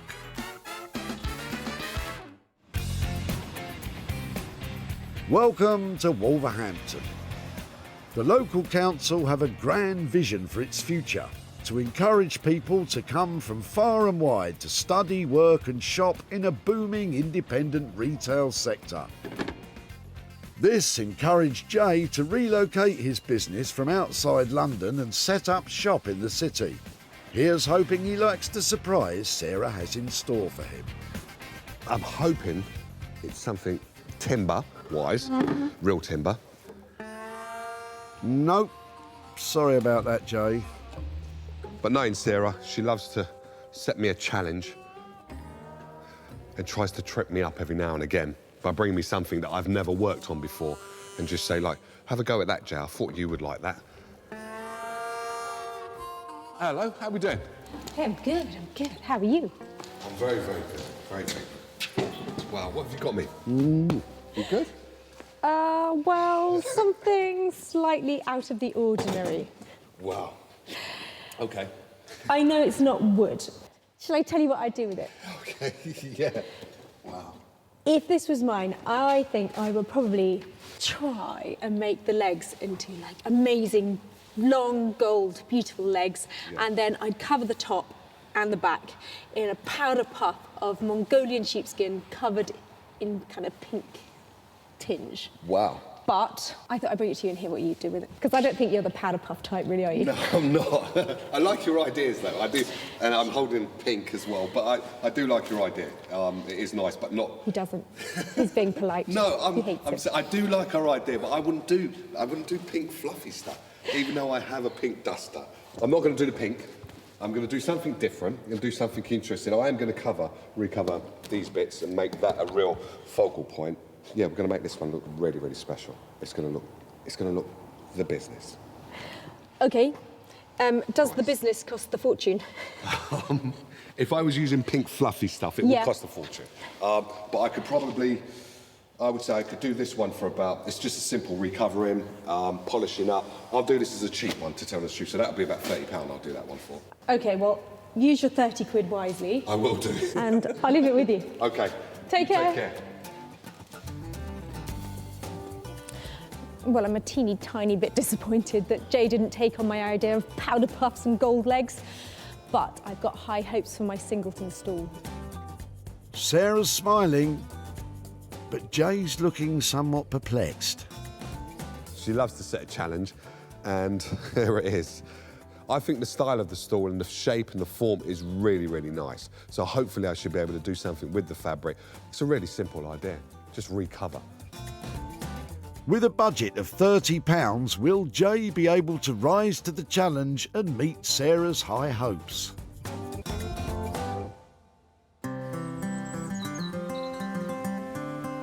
Sarah's back home in Sussex after dropping off the sofa and the stall. Once Bramble's been for walkies, Sarah can get started on her item. She picked out the Art Deco style train station set. Definitely cool. That deco styling is so strong in these pieces. All together now, finally. It's got bags of style. Sarah had hoped she could sell the well-loved station set as is to a collector, but it's too scuffed and scratched, so she's had a bright idea. Sarah's going to make 5 desk lights. She's already had perspex, which will make up the light housing, made to order, and she'll combine them with pieces from the train set and her LEDs to make lovely little lamps. So these are the bits back from the fabricators, and these are the windows, the roof and the side sections, and I'm hoping they all fit together with our train set to make a lovely little desk light. But it's not looking very impressive at the moment. Each perspex light box is made up of 8 separate pieces, which Sarah will have the oh-so-fiddly job of gluing together. There's one set's worth there. I've got some 2-pack glue with quite a long working time, so I don't have to hurry too much with it. So you just mix these equal quantities together, give it a stir, and then it makes this really strong bond when it's all mixed up. Let's hope the measurements Sarah supplied to the perspex cutter were right. If not, disaster. That's a great fit. I never doubted her for a second. That's beginning to look quite cool, isn't it? Here comes the hard bit, though. Not quite sure how to do this. She's now got to glue the roof and side sections together. Those fix together, and then that goes on there. I get the feeling this is all a little bit more complicated than Sarah imagined. This requires precision, dexterity, patience, I don't have any of those, it's a nightmare. This is so fiddly. Next time I go to make something, can you remind me to go the simplest route? Doesn't have to be surprising. Just make a few pounds, that's all I'm after. Come on now, Sarah, stay positive. This is easy. This is a walk in the park. This is a great thing to do. That's more like it. Uh-oh. Sarah has spent £70 on the perspex and LEDs. Let's hope it's money well spent and she actually manages to finish all 5 lights. Near Chichester in Sussex, Josh and Ollie are getting started on the sofa. All right, should we start with getting these old straps off then? Yeah, okay. The lads made their reputation creating bespoke furniture. Transforming the likes of this is a brave new world for them. I've never done anything like this before. Yeah, once we've worked out how the slats are going to go across, and probably once we've worked out what we're going to do with the legs, I think they're really the 2 most difficult parts. The rest of it should be all right. So, aside from the seat part and the legs part, everything else is fine. That's comforting. The sofa frame was constructed using the traditional mortise and tenon method, a technique which has been used for thousands of years, but the mortise holes and tenon tongues are badly damaged. It's all feeling a little bit rickety, so we've just got to try and work out the best way of getting it back to a state where you can sit on it again. The only option is to repair the joints. I was a bit cheeky about these boys earlier, but their expertise is beyond reproach. The traditional craftsmanship they use to mend the joints is second to none. It's nice when you get to the end of it and it's kind of looking fresh again, and you've just got like a nice match and a nice fill in there. So then we can put the tenon back in and glue it just as it was. It should be as strong as it was brand new then. When the repaired tenon is slotted back into the mended mortise, it's a perfect fit. The lads use strap clamps to hold the sofa in position while the glue dries.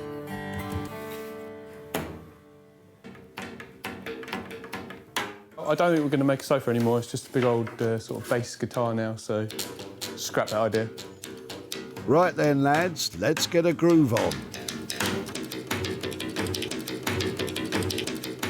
Nice.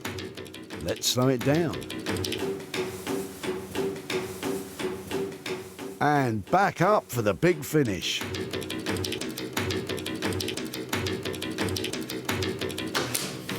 Yeah, man. But it's back to business, and there's some blowtorching to be done.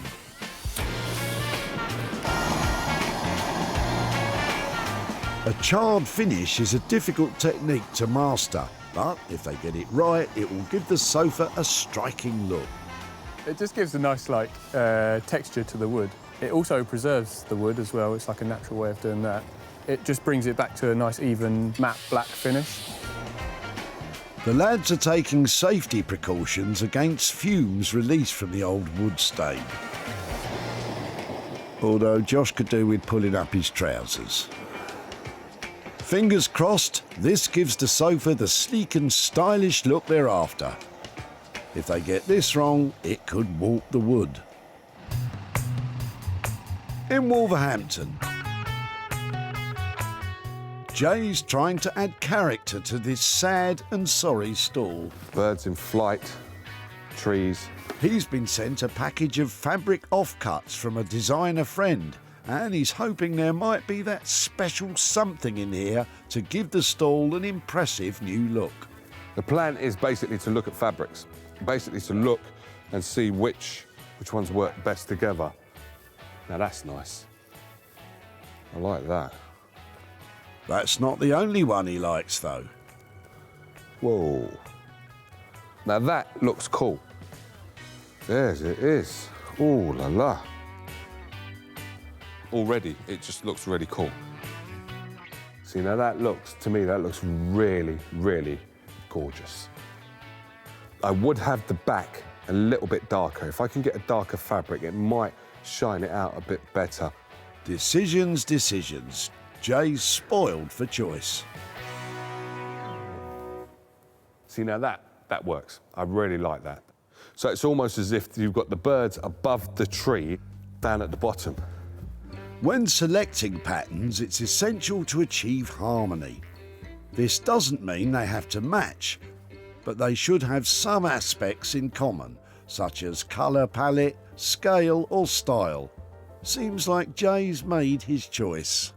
Now that does look nice. There was a pink one I had on there before. There's two fabrics. There's one which has got more pink and one that's more white. And it's a toss-up between those two. So I think I preferred the fabric I put on before. Well, at least we've narrowed it down to 2. But I ain't got another, oh man. Oh, 3. I need to stop. That is gorgeous as well.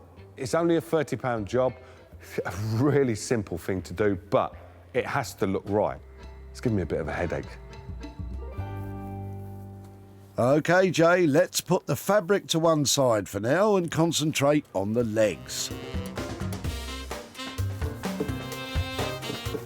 Jay was thinking about leaving the scuffs and scrapes, but has decided to bring back the shine, using metal polish, fine wire wool and a whole load of elbow grease. I must admit, it's really, really satisfying to see something just change right in front of your eyes. It's almost like magic. It makes you think like, wow, look what this stuff's doing. I'm still waiting for that magic, Jay.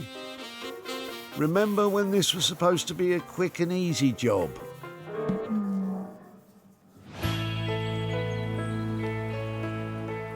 Back in the Sussex countryside, Sarah's putting the finishing touches to her desk lamps. Well, that's 5 lights completed. They're quite crisp and clean for me. This toy train station set provided Sarah with a bright idea, which she has brought stunningly to life. The addition of the toy figures, pinched from her daughter's toy box, lend the platform's scale and perspective and add to the fun. The LED lights are battery powered and remote controlled, so there's no electrical wiring. I can see these being snapped up by a train enthusiast who is still a kid at heart. Well, they're a little bit play-worn and definitely quirky, but I think somebody will give these a good home. 3 generations of Barry's family had played with the toy train set, so he was happy Sarah saved it. The whole family's played with them. They've enjoyed them. We've fixed them up together. So nice. Then it was Sarah's turn to have a play. Makeover complete, all 5 desk lights were snapped up by Mark from Keswick Collectibles, an antique shop in the Lake District. Oh, wow. And now Sarah's on her way to Barry's home to show him what became of the toy he was about to sling in the skip. Hi, Barry. Hello. How are you Nice doing? to meet you. Very Hello, nice thank to you. see you. So is this the house where the train set was in the attic? Yes. Lovely. Well, it was a lovely piece, but it had been played with by quite a few children. So was that your children or grandchildren? Yes, or? grandchildren, all of them. They've all played with it sometime. Well, it was my job to take it on, and it was a lovely thing, and I've made it into... Are you ready? Yes. It has been turned into desk lights.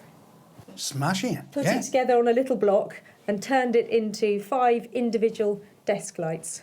Brilliant. Absolutely brilliant. Really? Yes. Because it is Yes. such a worry. You take somebody's stuff and you do something to it, and so you approve then? Yes. Now it's not scrapped or buried. It's of use at last. They were lovely to work on. And actually somebody has bought them, a collectibles shop. So I've got a little bit of money to give back to you for your old train set. So there, I've got £50 for you. So what might you do with £50? Well, could I please give it to children in need? If you'd like to do that, that would be Please. that would be lovely. Yes, very nice. So that's a lot of people. It's done good. Plus, it's the station itself, the old station, has put to good use. I'm happy. Really? Yes. Well, that's Very really happy. generous of you. There are 5 little lights that'll go off into 5 new houses. Your station is going on another journey. Brilliant. It was really good to see you again. Thank you ever so much. Thank you. Bye-bye. Bye-bye.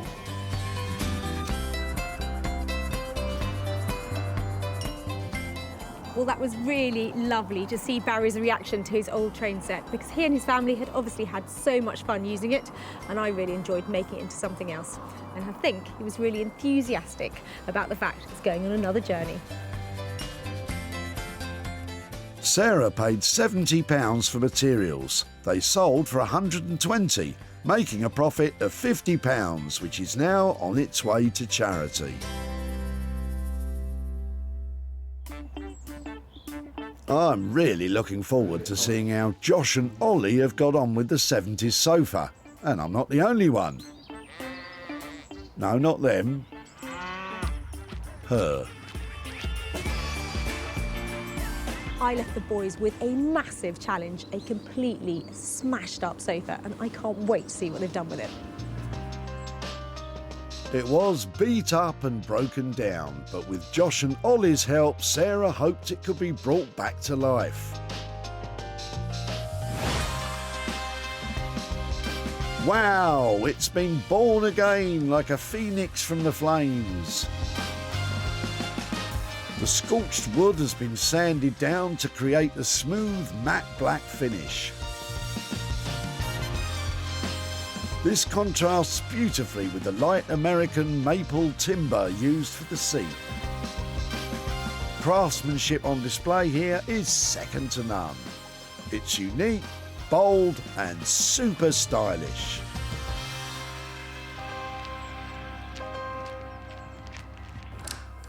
Hello.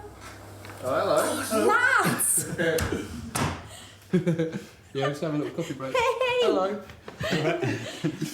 Wow! How cool is that? Let's see it without the rug on it. Oh. Work of art. Did you scorch it? Yeah. Scorched the frame. It's genius. I don't know what to say. It was so badly broken and beaten up beforehand. It's beautiful. Is it comfortable? Yeah. Try it out. Oh, yeah. It's lovely, Yeah. isn't it? Oh, the finish you've got on this. It's nice and smooth, isn't it? Yeah, great contrast. It's fantastic. I mean, Really the good. actual frame itself is really nice, and there's loads of curves, and it's really well put together. So I think once we actually had it reassembled and fixed up, yeah, it's a really nice shape, isn't it? And then just, I think, sorting out the 2 colours, I think it just works really well. But this looks sleek and designer, and the contrast between the dark and the pale is just brilliant. It's such a lovely piece now. Cool. Sarah is overjoyed. The boys have done a bang-up job and it's bang on their £700 budget. Are we calling it sofa? Bench? What are you calling it? What have you been referring it to as? Indoor bench. I kind of see it in a nice kind of conservatory or something. It's not your sofa, but it's like it's a place where you might sit and read a book or something. I think we're getting all of the 1970s essence that was, you know, part of its charm, but with a bang up-to-date makeover. It's a very stylish thing now. It's real credit to you. Thank you very much. I'm impressed. And more importantly, so is the boss. Was a bit worried about it when it turned up, but I think we managed to get something quite nice out of it. Seeing it now, it's like a brand new sofa, isn't it? Indoor bench, Josh. It's an indoor bench. Sarah spotted the sofa just as Brian was about to chuck it in the skip. All the rest of it's broken. He was flummoxed as to what Sarah would do with it. I don't know, to be honest. I don't know. It'd be good to find out. Don't worry, Brian. You're about to. Sarah has made her way to Brian's house, where hopefully he'll be as impressed as we are. Oh, hello. Hi there. Right. How are you doing? I'm fine, thank you. I said that I'd be back in touch if there was something I Yeah. could do with your sofa. Yeah. Now, you had a good time smashing it up, hadn't you? I did, yes. I've got to get it loaded on the trailer, so yeah, it was smashed up. Yeah, it did. It made quite a few people laugh that we had taken something that had been through that process. So, did you think we'd rebuild it? What did you think we were Well, going to do not with with it? the end, the way it had been smashed up. No, I didn't. Well, I've got some pictures to show you, and brace yourself, because where I took it to some lovely young lads, and they set fire to it. Oh, right. Okay? Yes. But it ended up like this. Oh, wow. So this is the bit they burnt. Yeah. They scorched the frame to make it black, and it's got a beautiful texture to it and a lovely Oh, finish. that's lovely. Yeah. Do you think it's all right? I do, yes. Have you ever seen anything like that before? No, not really, no, but it's good. I like it. Yeah. Well, I'm It's pleased you very like nice, it. yes. Well, it's still for sale. It's out there now, and Yeah. I'm sure we're going to get a great buyer for it. So Yeah. as soon as I have money, I'll Yeah. give you a call and send it over to you. Great. I really liked seeing what the boys had done to it. Yeah. To see it in the flesh, it's a lovely thing. So I really appreciate you letting us have it. Great. That's lovely. Thank you you very so much. Nice Thank to catch you. up. Okay, bye And bye. you. Bye now. Josh and Ollie charged £700 for the makeover, but at present the seat remains unsold. So for now, that remains a loss. But I've no doubt Brian will be seeing a little profit in his pocket sometime soon.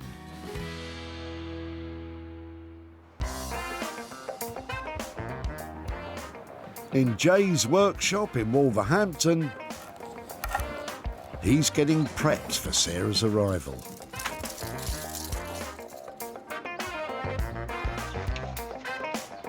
I'm really hoping Jay's hard work has paid off, because I need my bar stool to be joining the party and not being left on the shelf. It was drab, dreary and looked oh so lonely. But Jay had plans to make it take flight.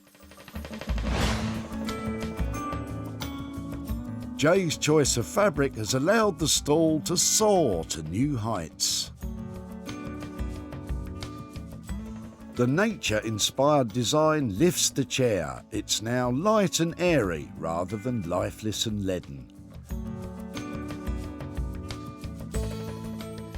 Jay put in some hard graft, rubbing the rust off the chrome legs and applying metal polish. The stall is now shining bright. Before, it looked rather sad all on its own. Now it's full of character and life. Sarah had high hopes for this stall. Has Jay met them? Have you been busy? I've been a little bit busy, just a wee bit. You've done well there. You've I have done well. I have done well. It looks punchy. It does look punchy, and I was going to leave the legs rusty, but then, it just didn't work. No, it no, didn't I'm- work with the fabric. I'm amazed how well that's come up. Well, I'm not amazed, but I'm really pleased, because good old chrome comes up well, doesn't it? A lot of elbow grease, but it does work. It looks smart and shiny and cool, and it's got a bird on it. And then we've got a little surprise on the back as well. Let's have a look at the back. More birds. You like it? Yeah, it's really cool. Jay's come up trumps again, adding some quirky character to this stall. I think it would look brilliant at a breakfast bar in the kitchen. But has he kept a budget? Budget-wise, walk in the park, or are we over? The walk in the park, if I remember rightly, the budget for this was £30. Yeah. Yeah, so walk in the park, yeah, it's not over. It's £30. It's just elbow grease that you've paid me for, to tell the truth. That's great. That is a good, solid makeover, and for 30 quid, I couldn't be happier. You happy, yeah? OK, that's good. You wrote something really quirky. Look at it.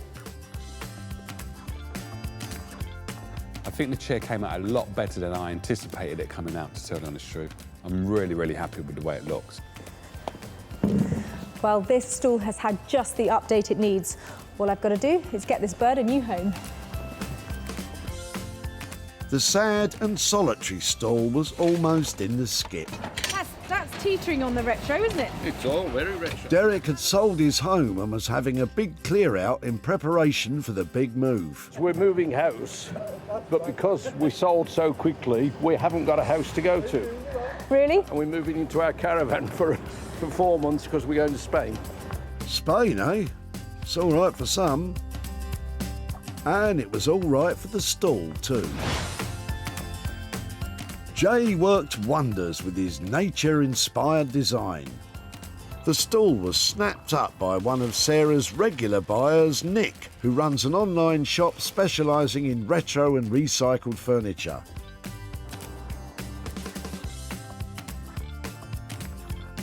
And now, through the wonders of that there interweb thing, Sarah's catching up with Derek in his caravan in sunny Spain.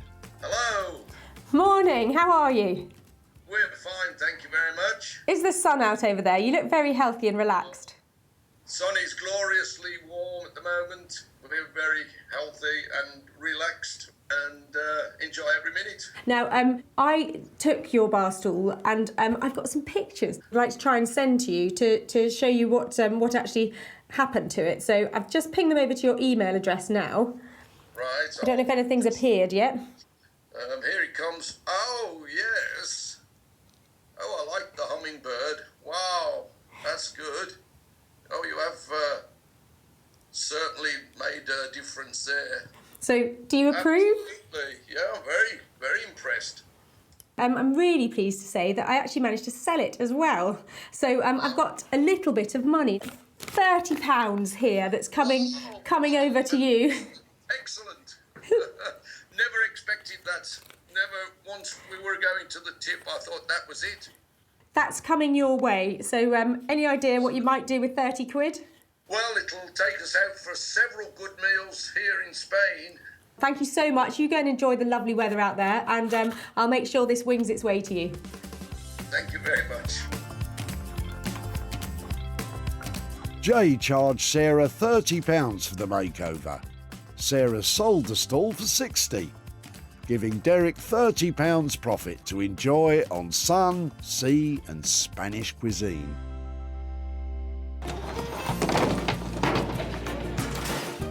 Sarah saved 3 unwanted items from the skip.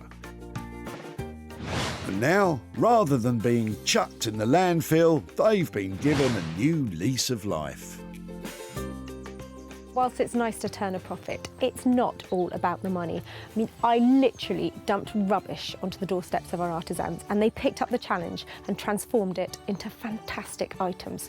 Now that is an achievement.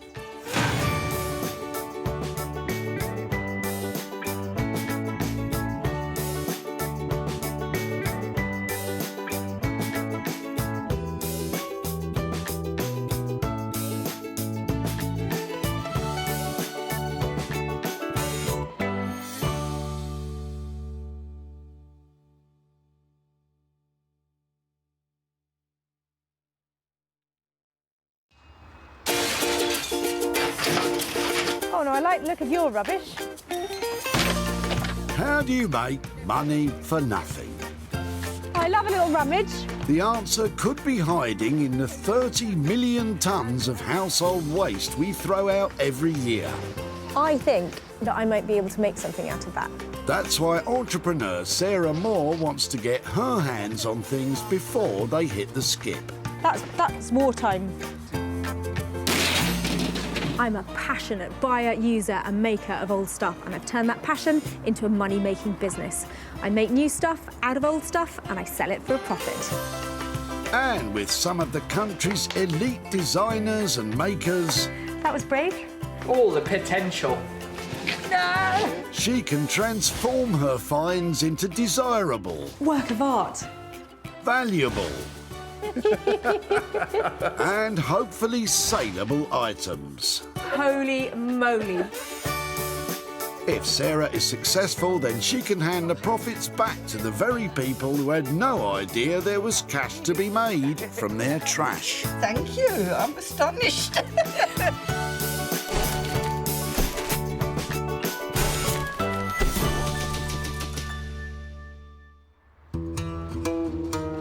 Today, Sarah's in Altrincham, south of Manchester, where thousands of locals come with their rubbish, rain or shine.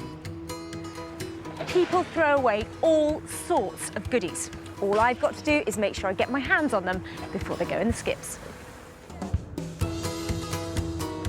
Sarah has special permission from the powers that be to have a good old rummage around.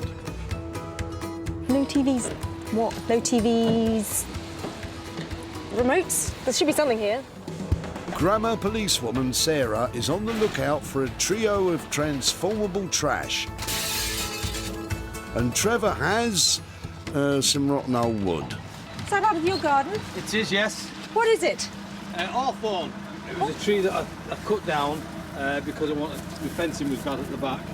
God, it weighs a ton, doesn't it? But it's gone through 3 chainsaw blades. Just blunt them straight away.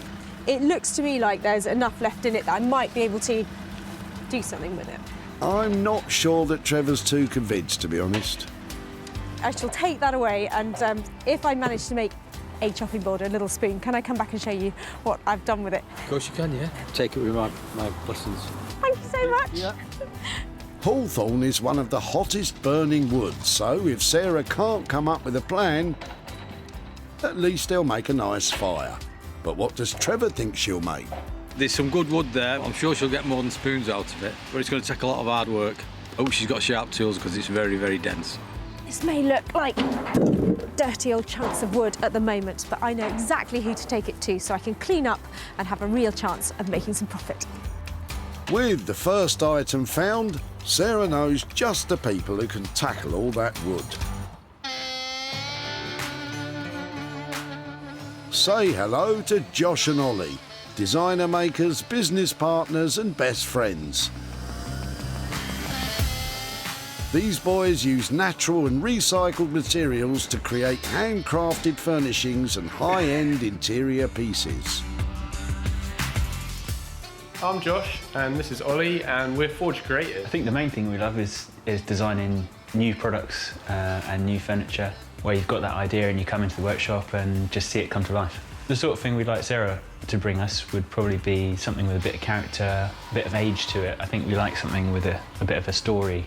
Like a rusty bit of metal or like a weathered bit of wood, something like that. It's got a bit of history and character to it. Well, they're in luck, as Sarah's Hawthorn stumps are definitely old and definitely weathered.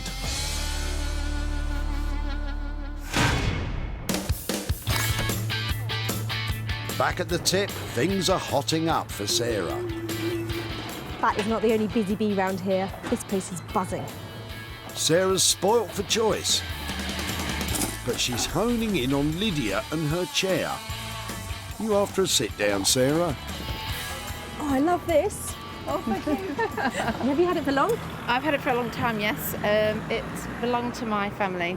It was passed down to me, and it was actually my great aunt's. So you've had enough of it? It's not fitting in at home well, anymore? Well, it's been in my garage. I'm kind of quite sentimental about these things, but I've just been trying to clear out. Today was the day that I thought I'm going to have to do something about it, so I brought it here. Who's got the white cat? It's me. She's like a modern-day Sherlock Holmes.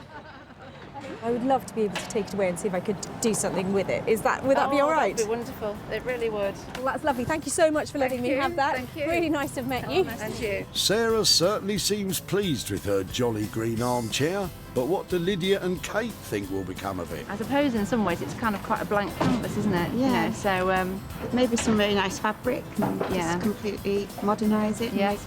I haven't a clue really. Such a sweet little chair. It's got loads of period detail, lovely little cabriole legs, fat, chunky arms, and a really good look. They've got just the person in mind who will give it the real kick that it needs to turn this into a moneymaker. Anthony Devine is one of the UK's most talented teachers and practitioners of upholstery skills. First thing I see in a room is a chair. When I go around to people's houses, I look for quality, I look to see what I would do differently. Some chairs look like they're almost kind of destined for the tip, but if you see 1 ounce of kind of potential, then save it. I suppose it is a bit of a love affair I have with chairs, and they're very beautiful things. That's maybe the case for some chairs, Anthony, but you've not seen what Sarah's saved for you.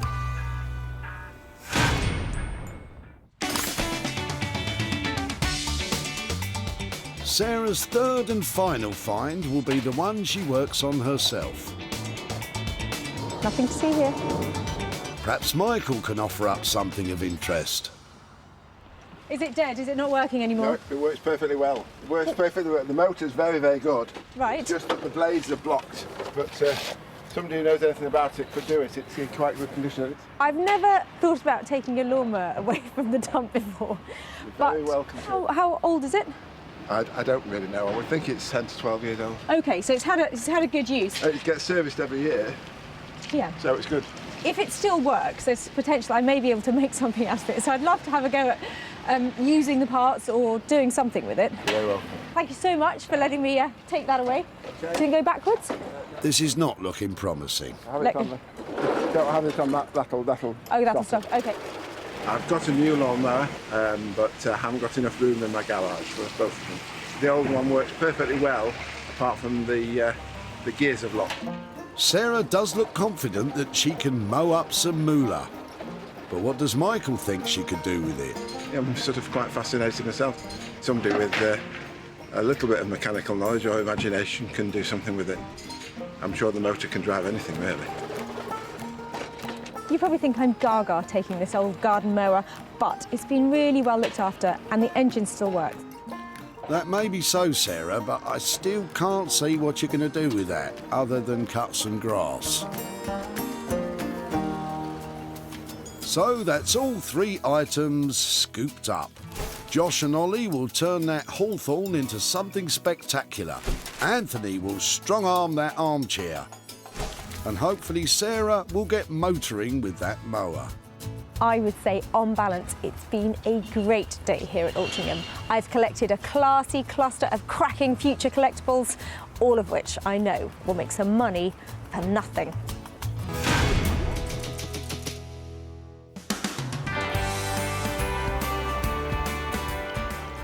In the West Sussex countryside is the headquarters of the dynamic duo of wood wizarding Josh and Ollie. Sarah could bring us anything. Hopefully it's something with a bit of potential. I'm hoping for maybe like a raw material. So something that we can start from scratch and create something with. Yeah. Well, they don't come much rawer than this.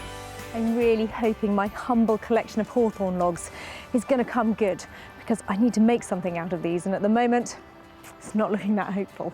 There's a real danger that Sarah's exuberance at the tip might have a rotten outcome. Hello. Hello. Hiya. Come and see what I've Okay. got for you. I need a hand. Oh, some logs. Nice. So I think they're Hawthorn. Okay. Fairly chunky, aren't they? Yeah, they're nice. There's a lot of nice colour in there. You can see it already. Yeah, it feels really heavy and really hard, so hopefully it should have quite a crisp look to it. Is that, Yeah, will that it's definitely translate? a dense timber. What kind of pieces could you get out of these sort of size chunks?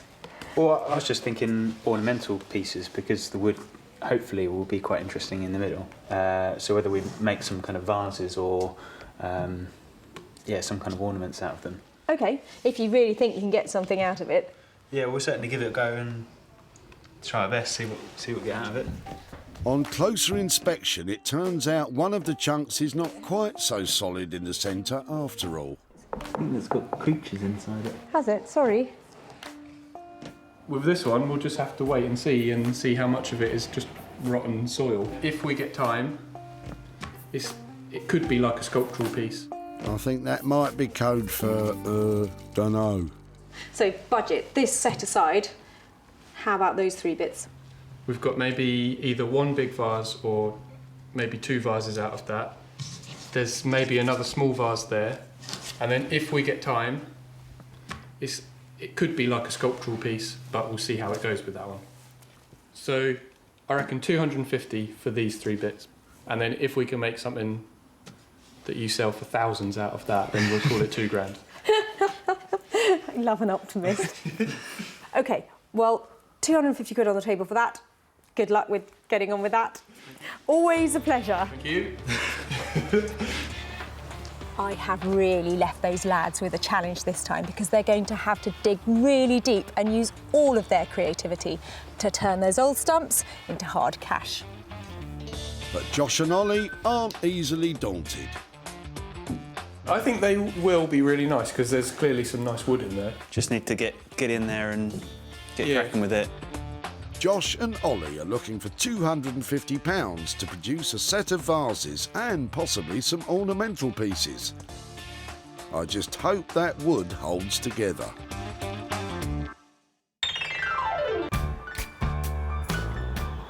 Manchester is a northern powerhouse of art and culture.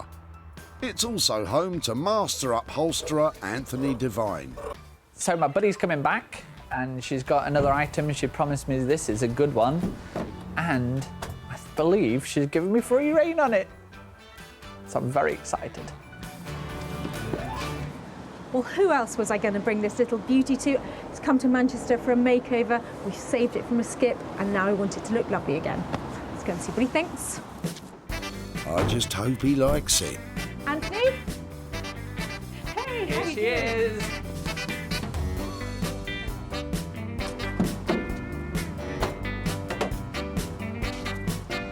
Nice. It's good, isn't it? Yes. Should we get it in? He really does love chairs, doesn't he? Not too bad. That's good. Good sign of quality. Good weight. Yeah.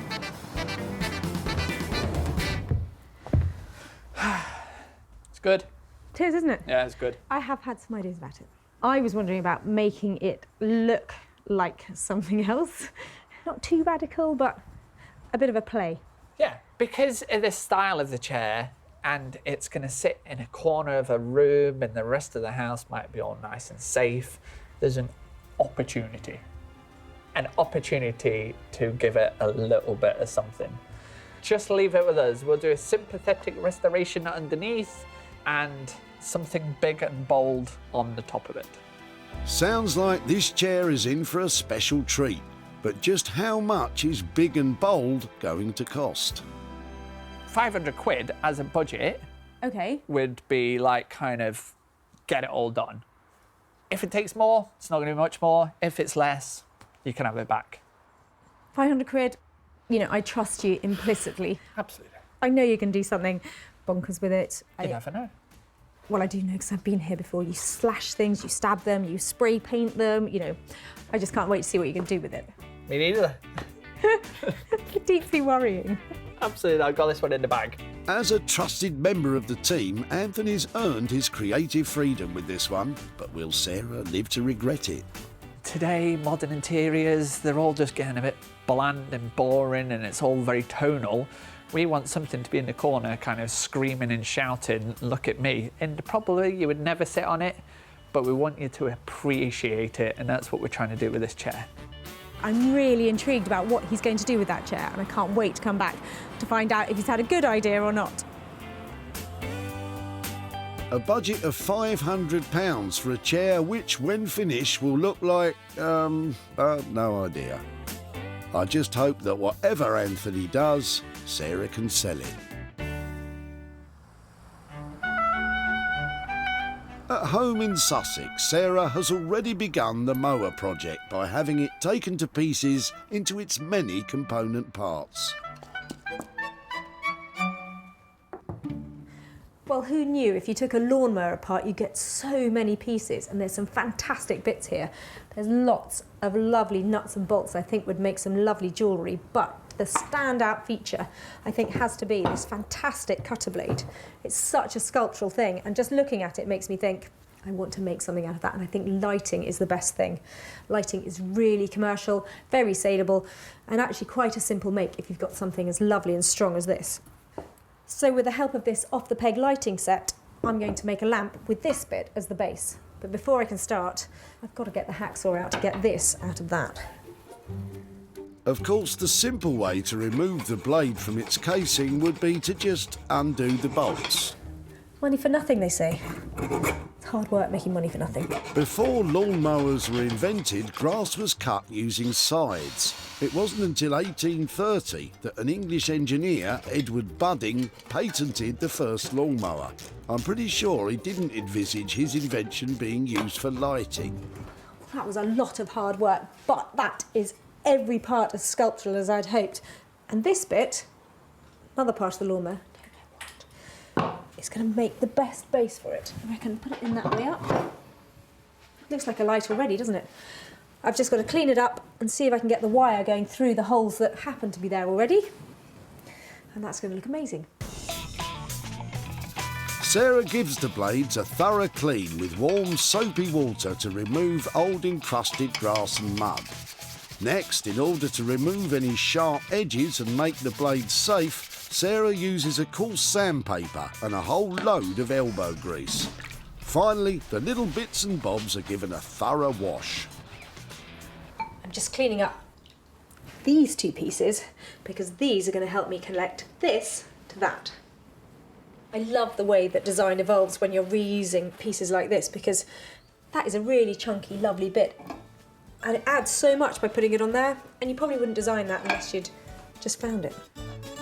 Well, unless, of course, you're Edward Budding, inventor of the lawnmower. Then you probably did design it. Okay, so on to the final stage, which is wiring up the lamp. And I've got this fantastic lighting component, and loads of lighting shops have these now. So you can choose the kind of bulb holder and the flex that you have, either the colour or if it's twisted like this one. And it makes a really quick and easy way of making a light. So I've just got to get this wired up, and I think it's going to look pretty cool. So I think we go from the top. Sarah's costs for the lawnmower lighting are £60, which includes the cost of the flex, light fitting, bulb, and also the services of a qualified electrician to make sure everything's safe. But will she really be able to create a desirable interiors piece from a bit of old lawnmower? Back in Manchester, Anthony has an extra pair of helping hands in the form of his assistant Tom, who specialises in making furniture frames. So what I'm thinking for this chair is quotes. So, the wise words of Winston Churchill, yes, British and all, icon, never, never, never, not Rick Astley, give up. So Winston Churchill. Yep. I like it. Maybe a cigar holder to go in the arm for extra authenticity. Yeah, Churchillicity. Anthony plans to use the paper stencils to work out the placement of 3 well-known quotations. Give us a B. Whee! All spoken by one of Britain's most influential leaders. I mean, this is possibly the worst job in the world for me. I cannot spell to save my life, but these are all good words. I'm all right with this. Winston Churchill became Prime Minister on the 10th of May 1940, and the quotations Anthony has chosen were all spoken during a time of conflict. They helped to inspire the nation on to victory in World War II. I've managed to spell hell wrong. Hell is spelt with 2 L's, E's. Heel. If you go through heel... If you're going through eel. Right, go on. It's a place in Yorkshire. Yeah. Once the boys know the quotations will fit on the chair, the next stage is to lay them out on brown paper that will later be photographed and printed onto fabric, giving the appearance of the chair being wrapped. The quotations are being sprayed onto the paper to give a stenciled graffiti look. This is the alfresco part of the operation. Has it worked? Yeah. Yes, that's what we want, isn't it? Yeah, that's all right. Okay, good job. Good job, me.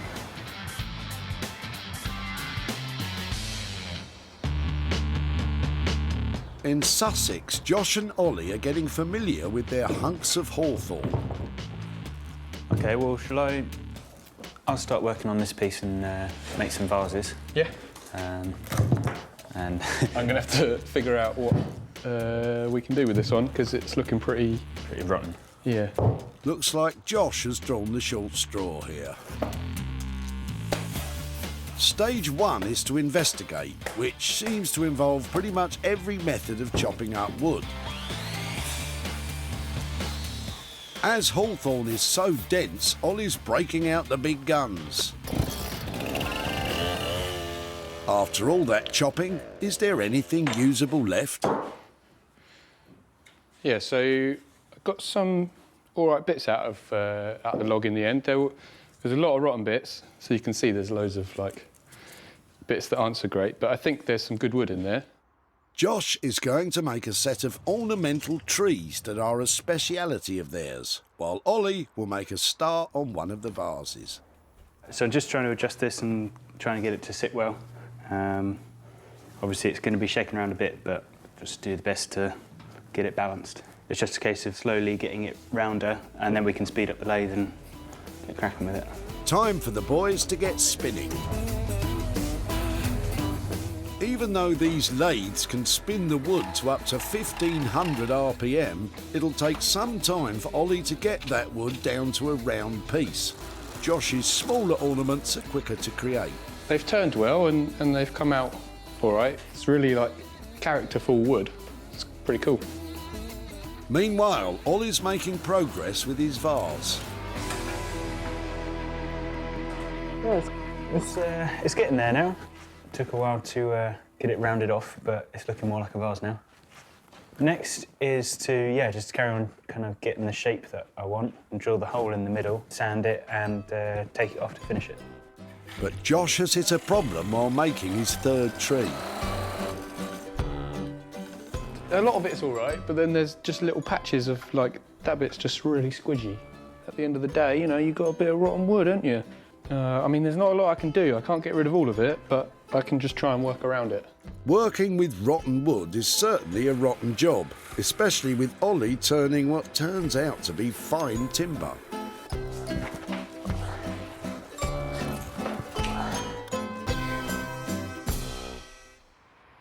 In Manchester, Anthony and Tom have successfully managed to spray the Churchill quotes onto paper. Having been photographed, the finished fabric is now back from the printers. So this is printed onto a moleskin velvet. So this is an upholstery grade fire retardant fabric. In terms of happiness, I love it. I mean, I actually genuinely love it.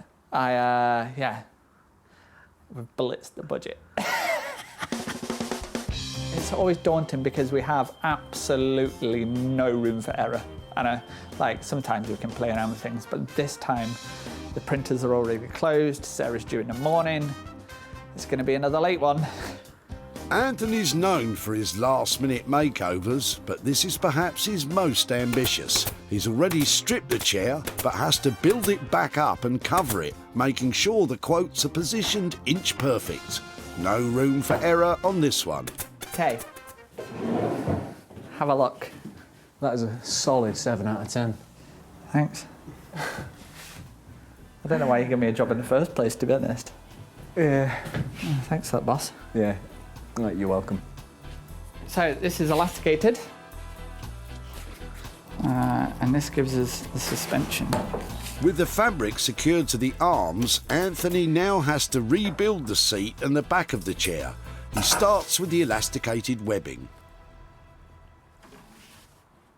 So basically, because the tension that I'm pulling this under, to get the kind of suspension in the back, this rail is starting to twist. So it's going to have to be changed. So where's the right quote? Here we are. Never, never, never give up. And if you're going through hell, keep going. So the danger is, obviously we'd have done this before we'd have got any of the fabric on, but you never quite know these things until you get them. It is late, the printers are closed, and Sarah's coming. Normally, in normal circumstances, we'd leave this for a few hours to dry. We don't have seconds, let alone hours, so we'll clamp it and just work around it.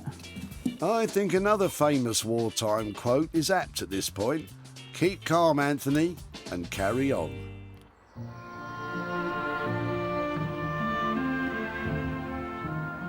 At home in Sussex, Sarah is busy putting the finishing touches to the mower transformation.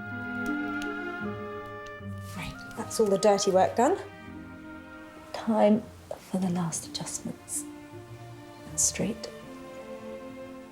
Time to get this illuminated.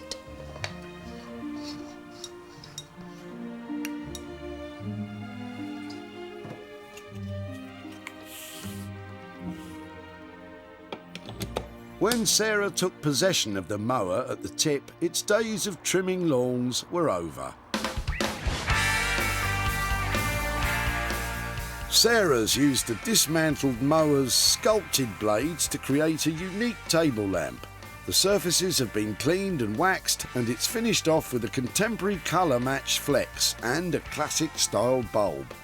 The finely finished article is certainly something to behold. Well, I hope that looks like it's gone from cutting grass to cutting edge. I'm going to get some pictures taken of it, share it around, see if I can turn a profit of it. Once those pictures hit the net, I'm sure there'll be a stampede of enthusiastic gardeners looking to illuminate a dark corner of a room. When Sarah spotted Michael at the tip, initially she lacked motivation. I've never thought about taking a lawnmower away from the dump before. But it wasn't all bad news about the mower. The old one works perfectly well, apart from the gears have locked. So, what do you do with a mower with seized gears? That's right, strip it down and turn it into a lamp. The lamp was snapped up by an interior design shop, Sarah Hughes in Marlow, run, funnily enough, by Sarah. It's got sort of memories of old-fashioned lawnmowers, which I rather like. It's the sort of thing your grandfather used, and you imagine them pushing them along. Our Sarah has travelled to Sale near Altrincham to show Michael what happened to the lawnmower.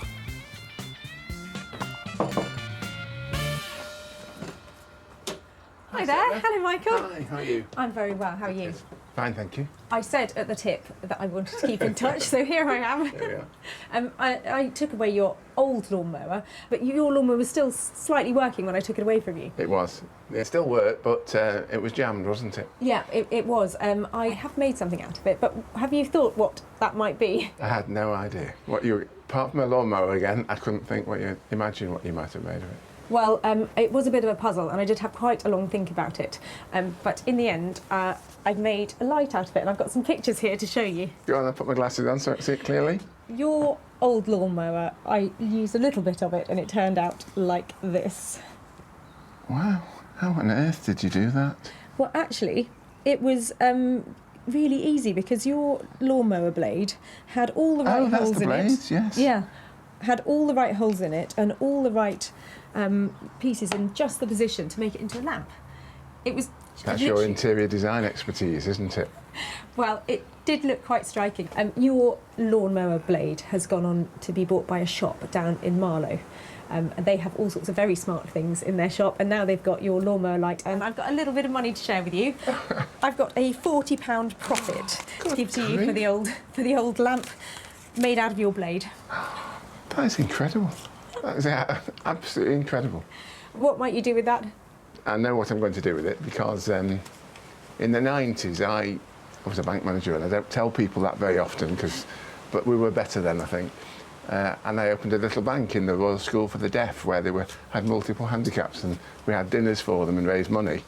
And we opened this little bank and they all came and banked, so I'll give it to them. Oh, well, that is a fantastic place for it to go. Really good to catch up. That is wonderful. Wonderful. Absolute pleasure. Thank you. Thank you so much. A total of £60 was spent creating classic lighting from the lawnmower. Sarah managed to sell the lamp for £100, which left her with a profit of £40 to give to Michael. Well, I think Michael approved of my cutting-edge design, and the money is going to a really good place too.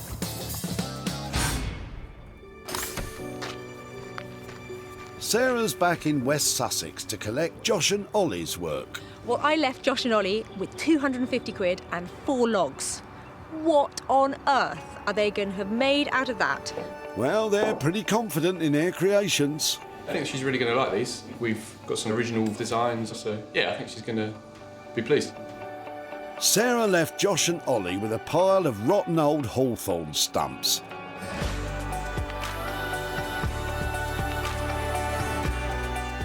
Now they've created a set of beautiful hand-turned vases and ornamental wooden trees. They've carefully squeezed every usable inch out of those logs and made a virtue of the wood's imperfections. The vases are bursting with character with a delightful finish. And those little wooden trees are an exquisite set of curios that put the texture of the hawthorn front and centre. Hello. All right. Wow, I'm really well. How are you? Yeah, good, thanks. Look at those. Let me come and have a look. I can't believe it. Aren't they beautiful? Were you pleased? Think so. Yeah, we're really chuffed. Yeah, they came out really nice, and the wood's amazing. It is unbelievable. It feels like marble. Yeah, it's really dense. These vases are a triumph. They're stylish and beautiful, and you can tell they're handmade, and they have this just fantastic feeling. How was it to work with them? How have you made this out of those logs? Yeah, we had to do a lot of chopping and splitting because there was a lot of rotten stuff in there. It looks like you made a virtue out of the faults because I can imagine that might have been quite tricky to work with. It looks beautiful, doesn't it? They're beautiful and a little forest as well. Now these look like fun. They've got this beautiful mid-century look to them. They're just so tactile, aren't they? Really lovely and so surprising given what you were left with. I left you with a slightly flexible budget at around 250 quid. How have we come out? I think, yeah, we were right. I think that is it. We did have another piece that we were going to try and do something with, but it was just too rotten. Okay. So yeah, 250 is. Well, I think you've made something very special out of something that was really not very special. And I reckon we can make money on it as well because they're beautiful. Cool. Beautiful pieces. Well done. Good. Thank you very Excellent. much. Thank you. Yeah. Great job. Cheers. Let's get them packed up. Yeah. Well, I don't think there are many people who could have made all of those beautiful things out of a load of old logs. Massive credit to the lads. The wood, it had lots of splits in it, a lot of it was all rotten, so I think we managed to get something pretty good out of it in the end. We were really happy with the shapes, and Sarah seemed to be really chuffed with it also. Yeah. At the recycling centre in Altrincham, Sarah unearthed Trevor's hunks of hawthorn and he was after a full cutlery set from them. There's some good wood there. I'm sure she'll get more than spoons out of it, but it's going to take a lot of hard work. Josh and Ollie did their best to help Sarah prove that sometimes money really does grow on trees. Sarah advertised Josh and Ollie's wooden creations online, and just like real trees, sales began to grow slowly.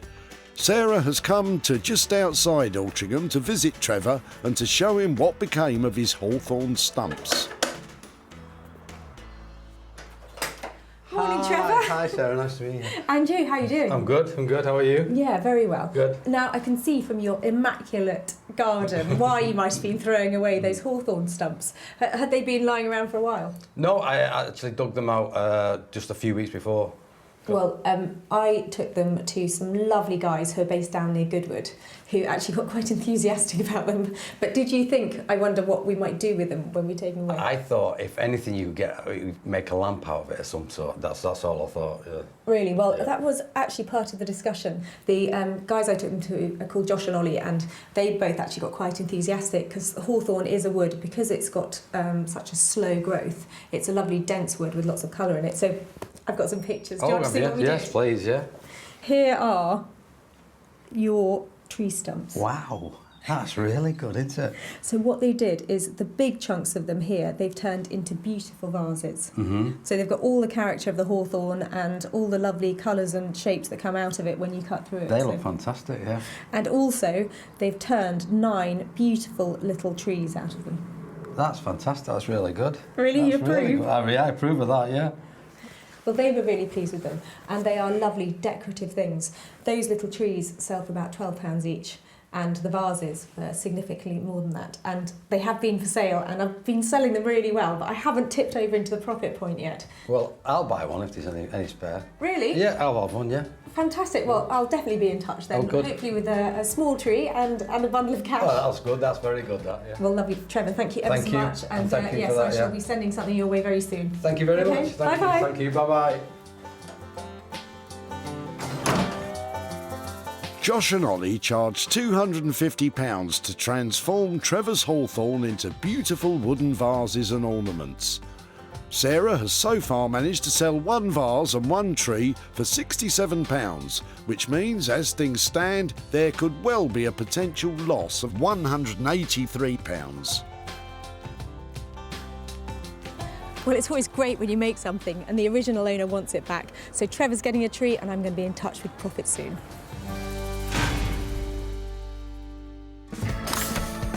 Sarah's now returned to Manchester to see the bold makeover Anthony's been promising, if he's managed to finish it, of course.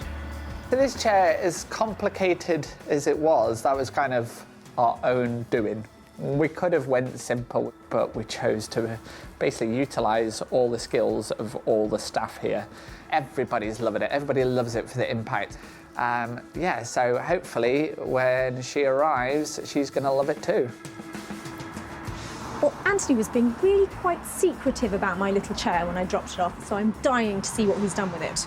I've left him 500 quid worth of budget, and I know one thing, it won't be dull. When Sarah collected the old chair at the tip, it had certainly passed its best.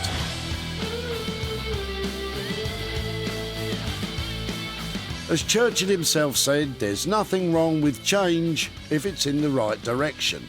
And Anthony has certainly changed the direction of this old chair.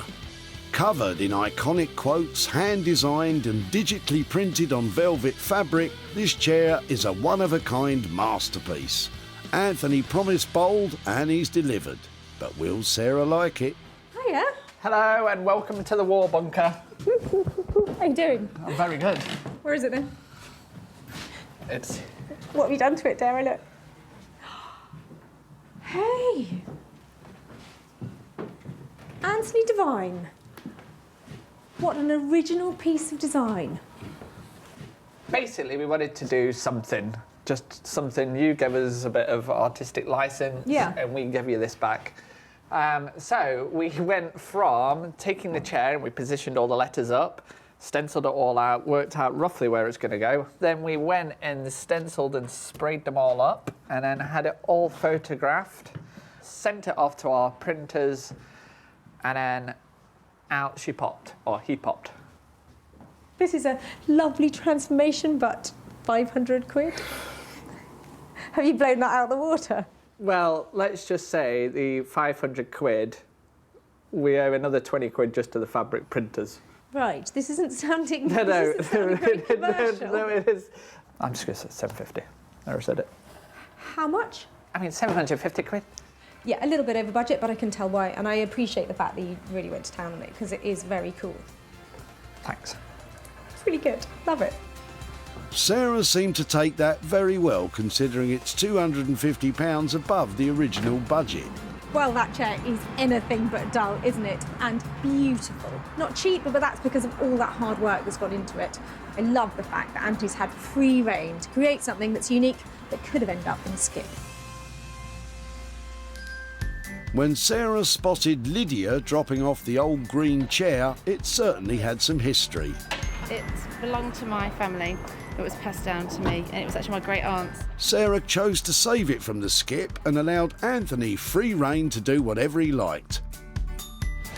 The inspirational armchair was quickly snapped up by Nick Smith, a regular client of Sarah's who's an online vintage and retro retailer.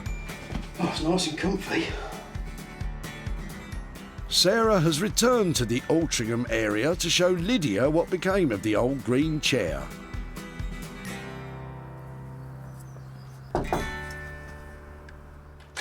Hi, Lydia. How are you doing? Nice to see you again. And you, and you. Beautiful day, isn't it? Oh, gorgeous. Now, last time I saw you, I loved what you were dropping off at the tip when I saw you. Oh, I'm very pleased. So your old, was it your, did you say it was your great aunt? Well, I thought it was my great aunt's, but actually it was my great grandparents, which was then passed on to my great aunt. So yeah, it's got quite a lot of history. So I'm really intrigued to find out what's happened. It was a lovely shape, your little chair, and it was something that didn't travel very far actually. Oh. We took it to Anthony Devine, who teaches upholstery and is a fantastic upholsterer in Manchester. Oh, fantastic. Oh, brilliant. Yeah, so he loved it. I've actually got some pictures here to show you. Oh, brilliant. Would you like to have a look? I can't wait to have a look. Well, you said that it had a lot of history to it. Well, he's added even more because your chair is now looking like that. Oh, wow, it's fantastic. So he took Winston Churchill as his inspiration. He created all the fabric. Oh, he stenciled wow. it all himself. That is amazing. That is so good. That's brilliant. I love the kind of history link as well. It's fantastic. Excellent. Well, I'm really pleased that you like it because as a family piece, there's always that worry that we might do something to it that you might not approve of. Yeah. So good news is that other people did too, and it's sold. Oh, wow. Oh, that's brilliant. That's me. I have £75 here, which is profit from your armchair. Oh, that's super. Thank you very much. Oh, that's brilliant. I'm going to give it to an animal charity. You know, that's what I'm going to do, definitely. I've got one in mind. Really? I am, that's yes. lovely. That's really, really sweet. It's a little chunk of money that hopefully will be useful. Yeah, definitely, definitely. Thank you so much for letting us have it. Thank you very much. Oh, it's an absolute pleasure and a lovely cause for that. Thank you. Lovely to meet you. And you. Bye-bye. Okay, bye-bye.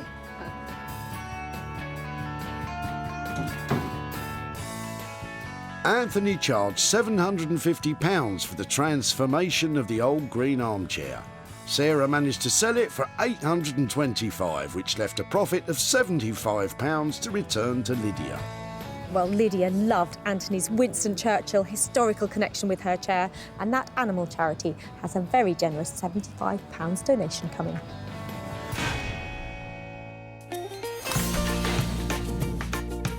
Sarah salvaged 3 unwanted items from the Altrincham Recycling Centre. Michael's old mower became cutting-edge lighting, Trevor's Hawthorn stumps became sideboard essentials, and Lydia's old green chair was rewrapped and covered in Churchill quotations.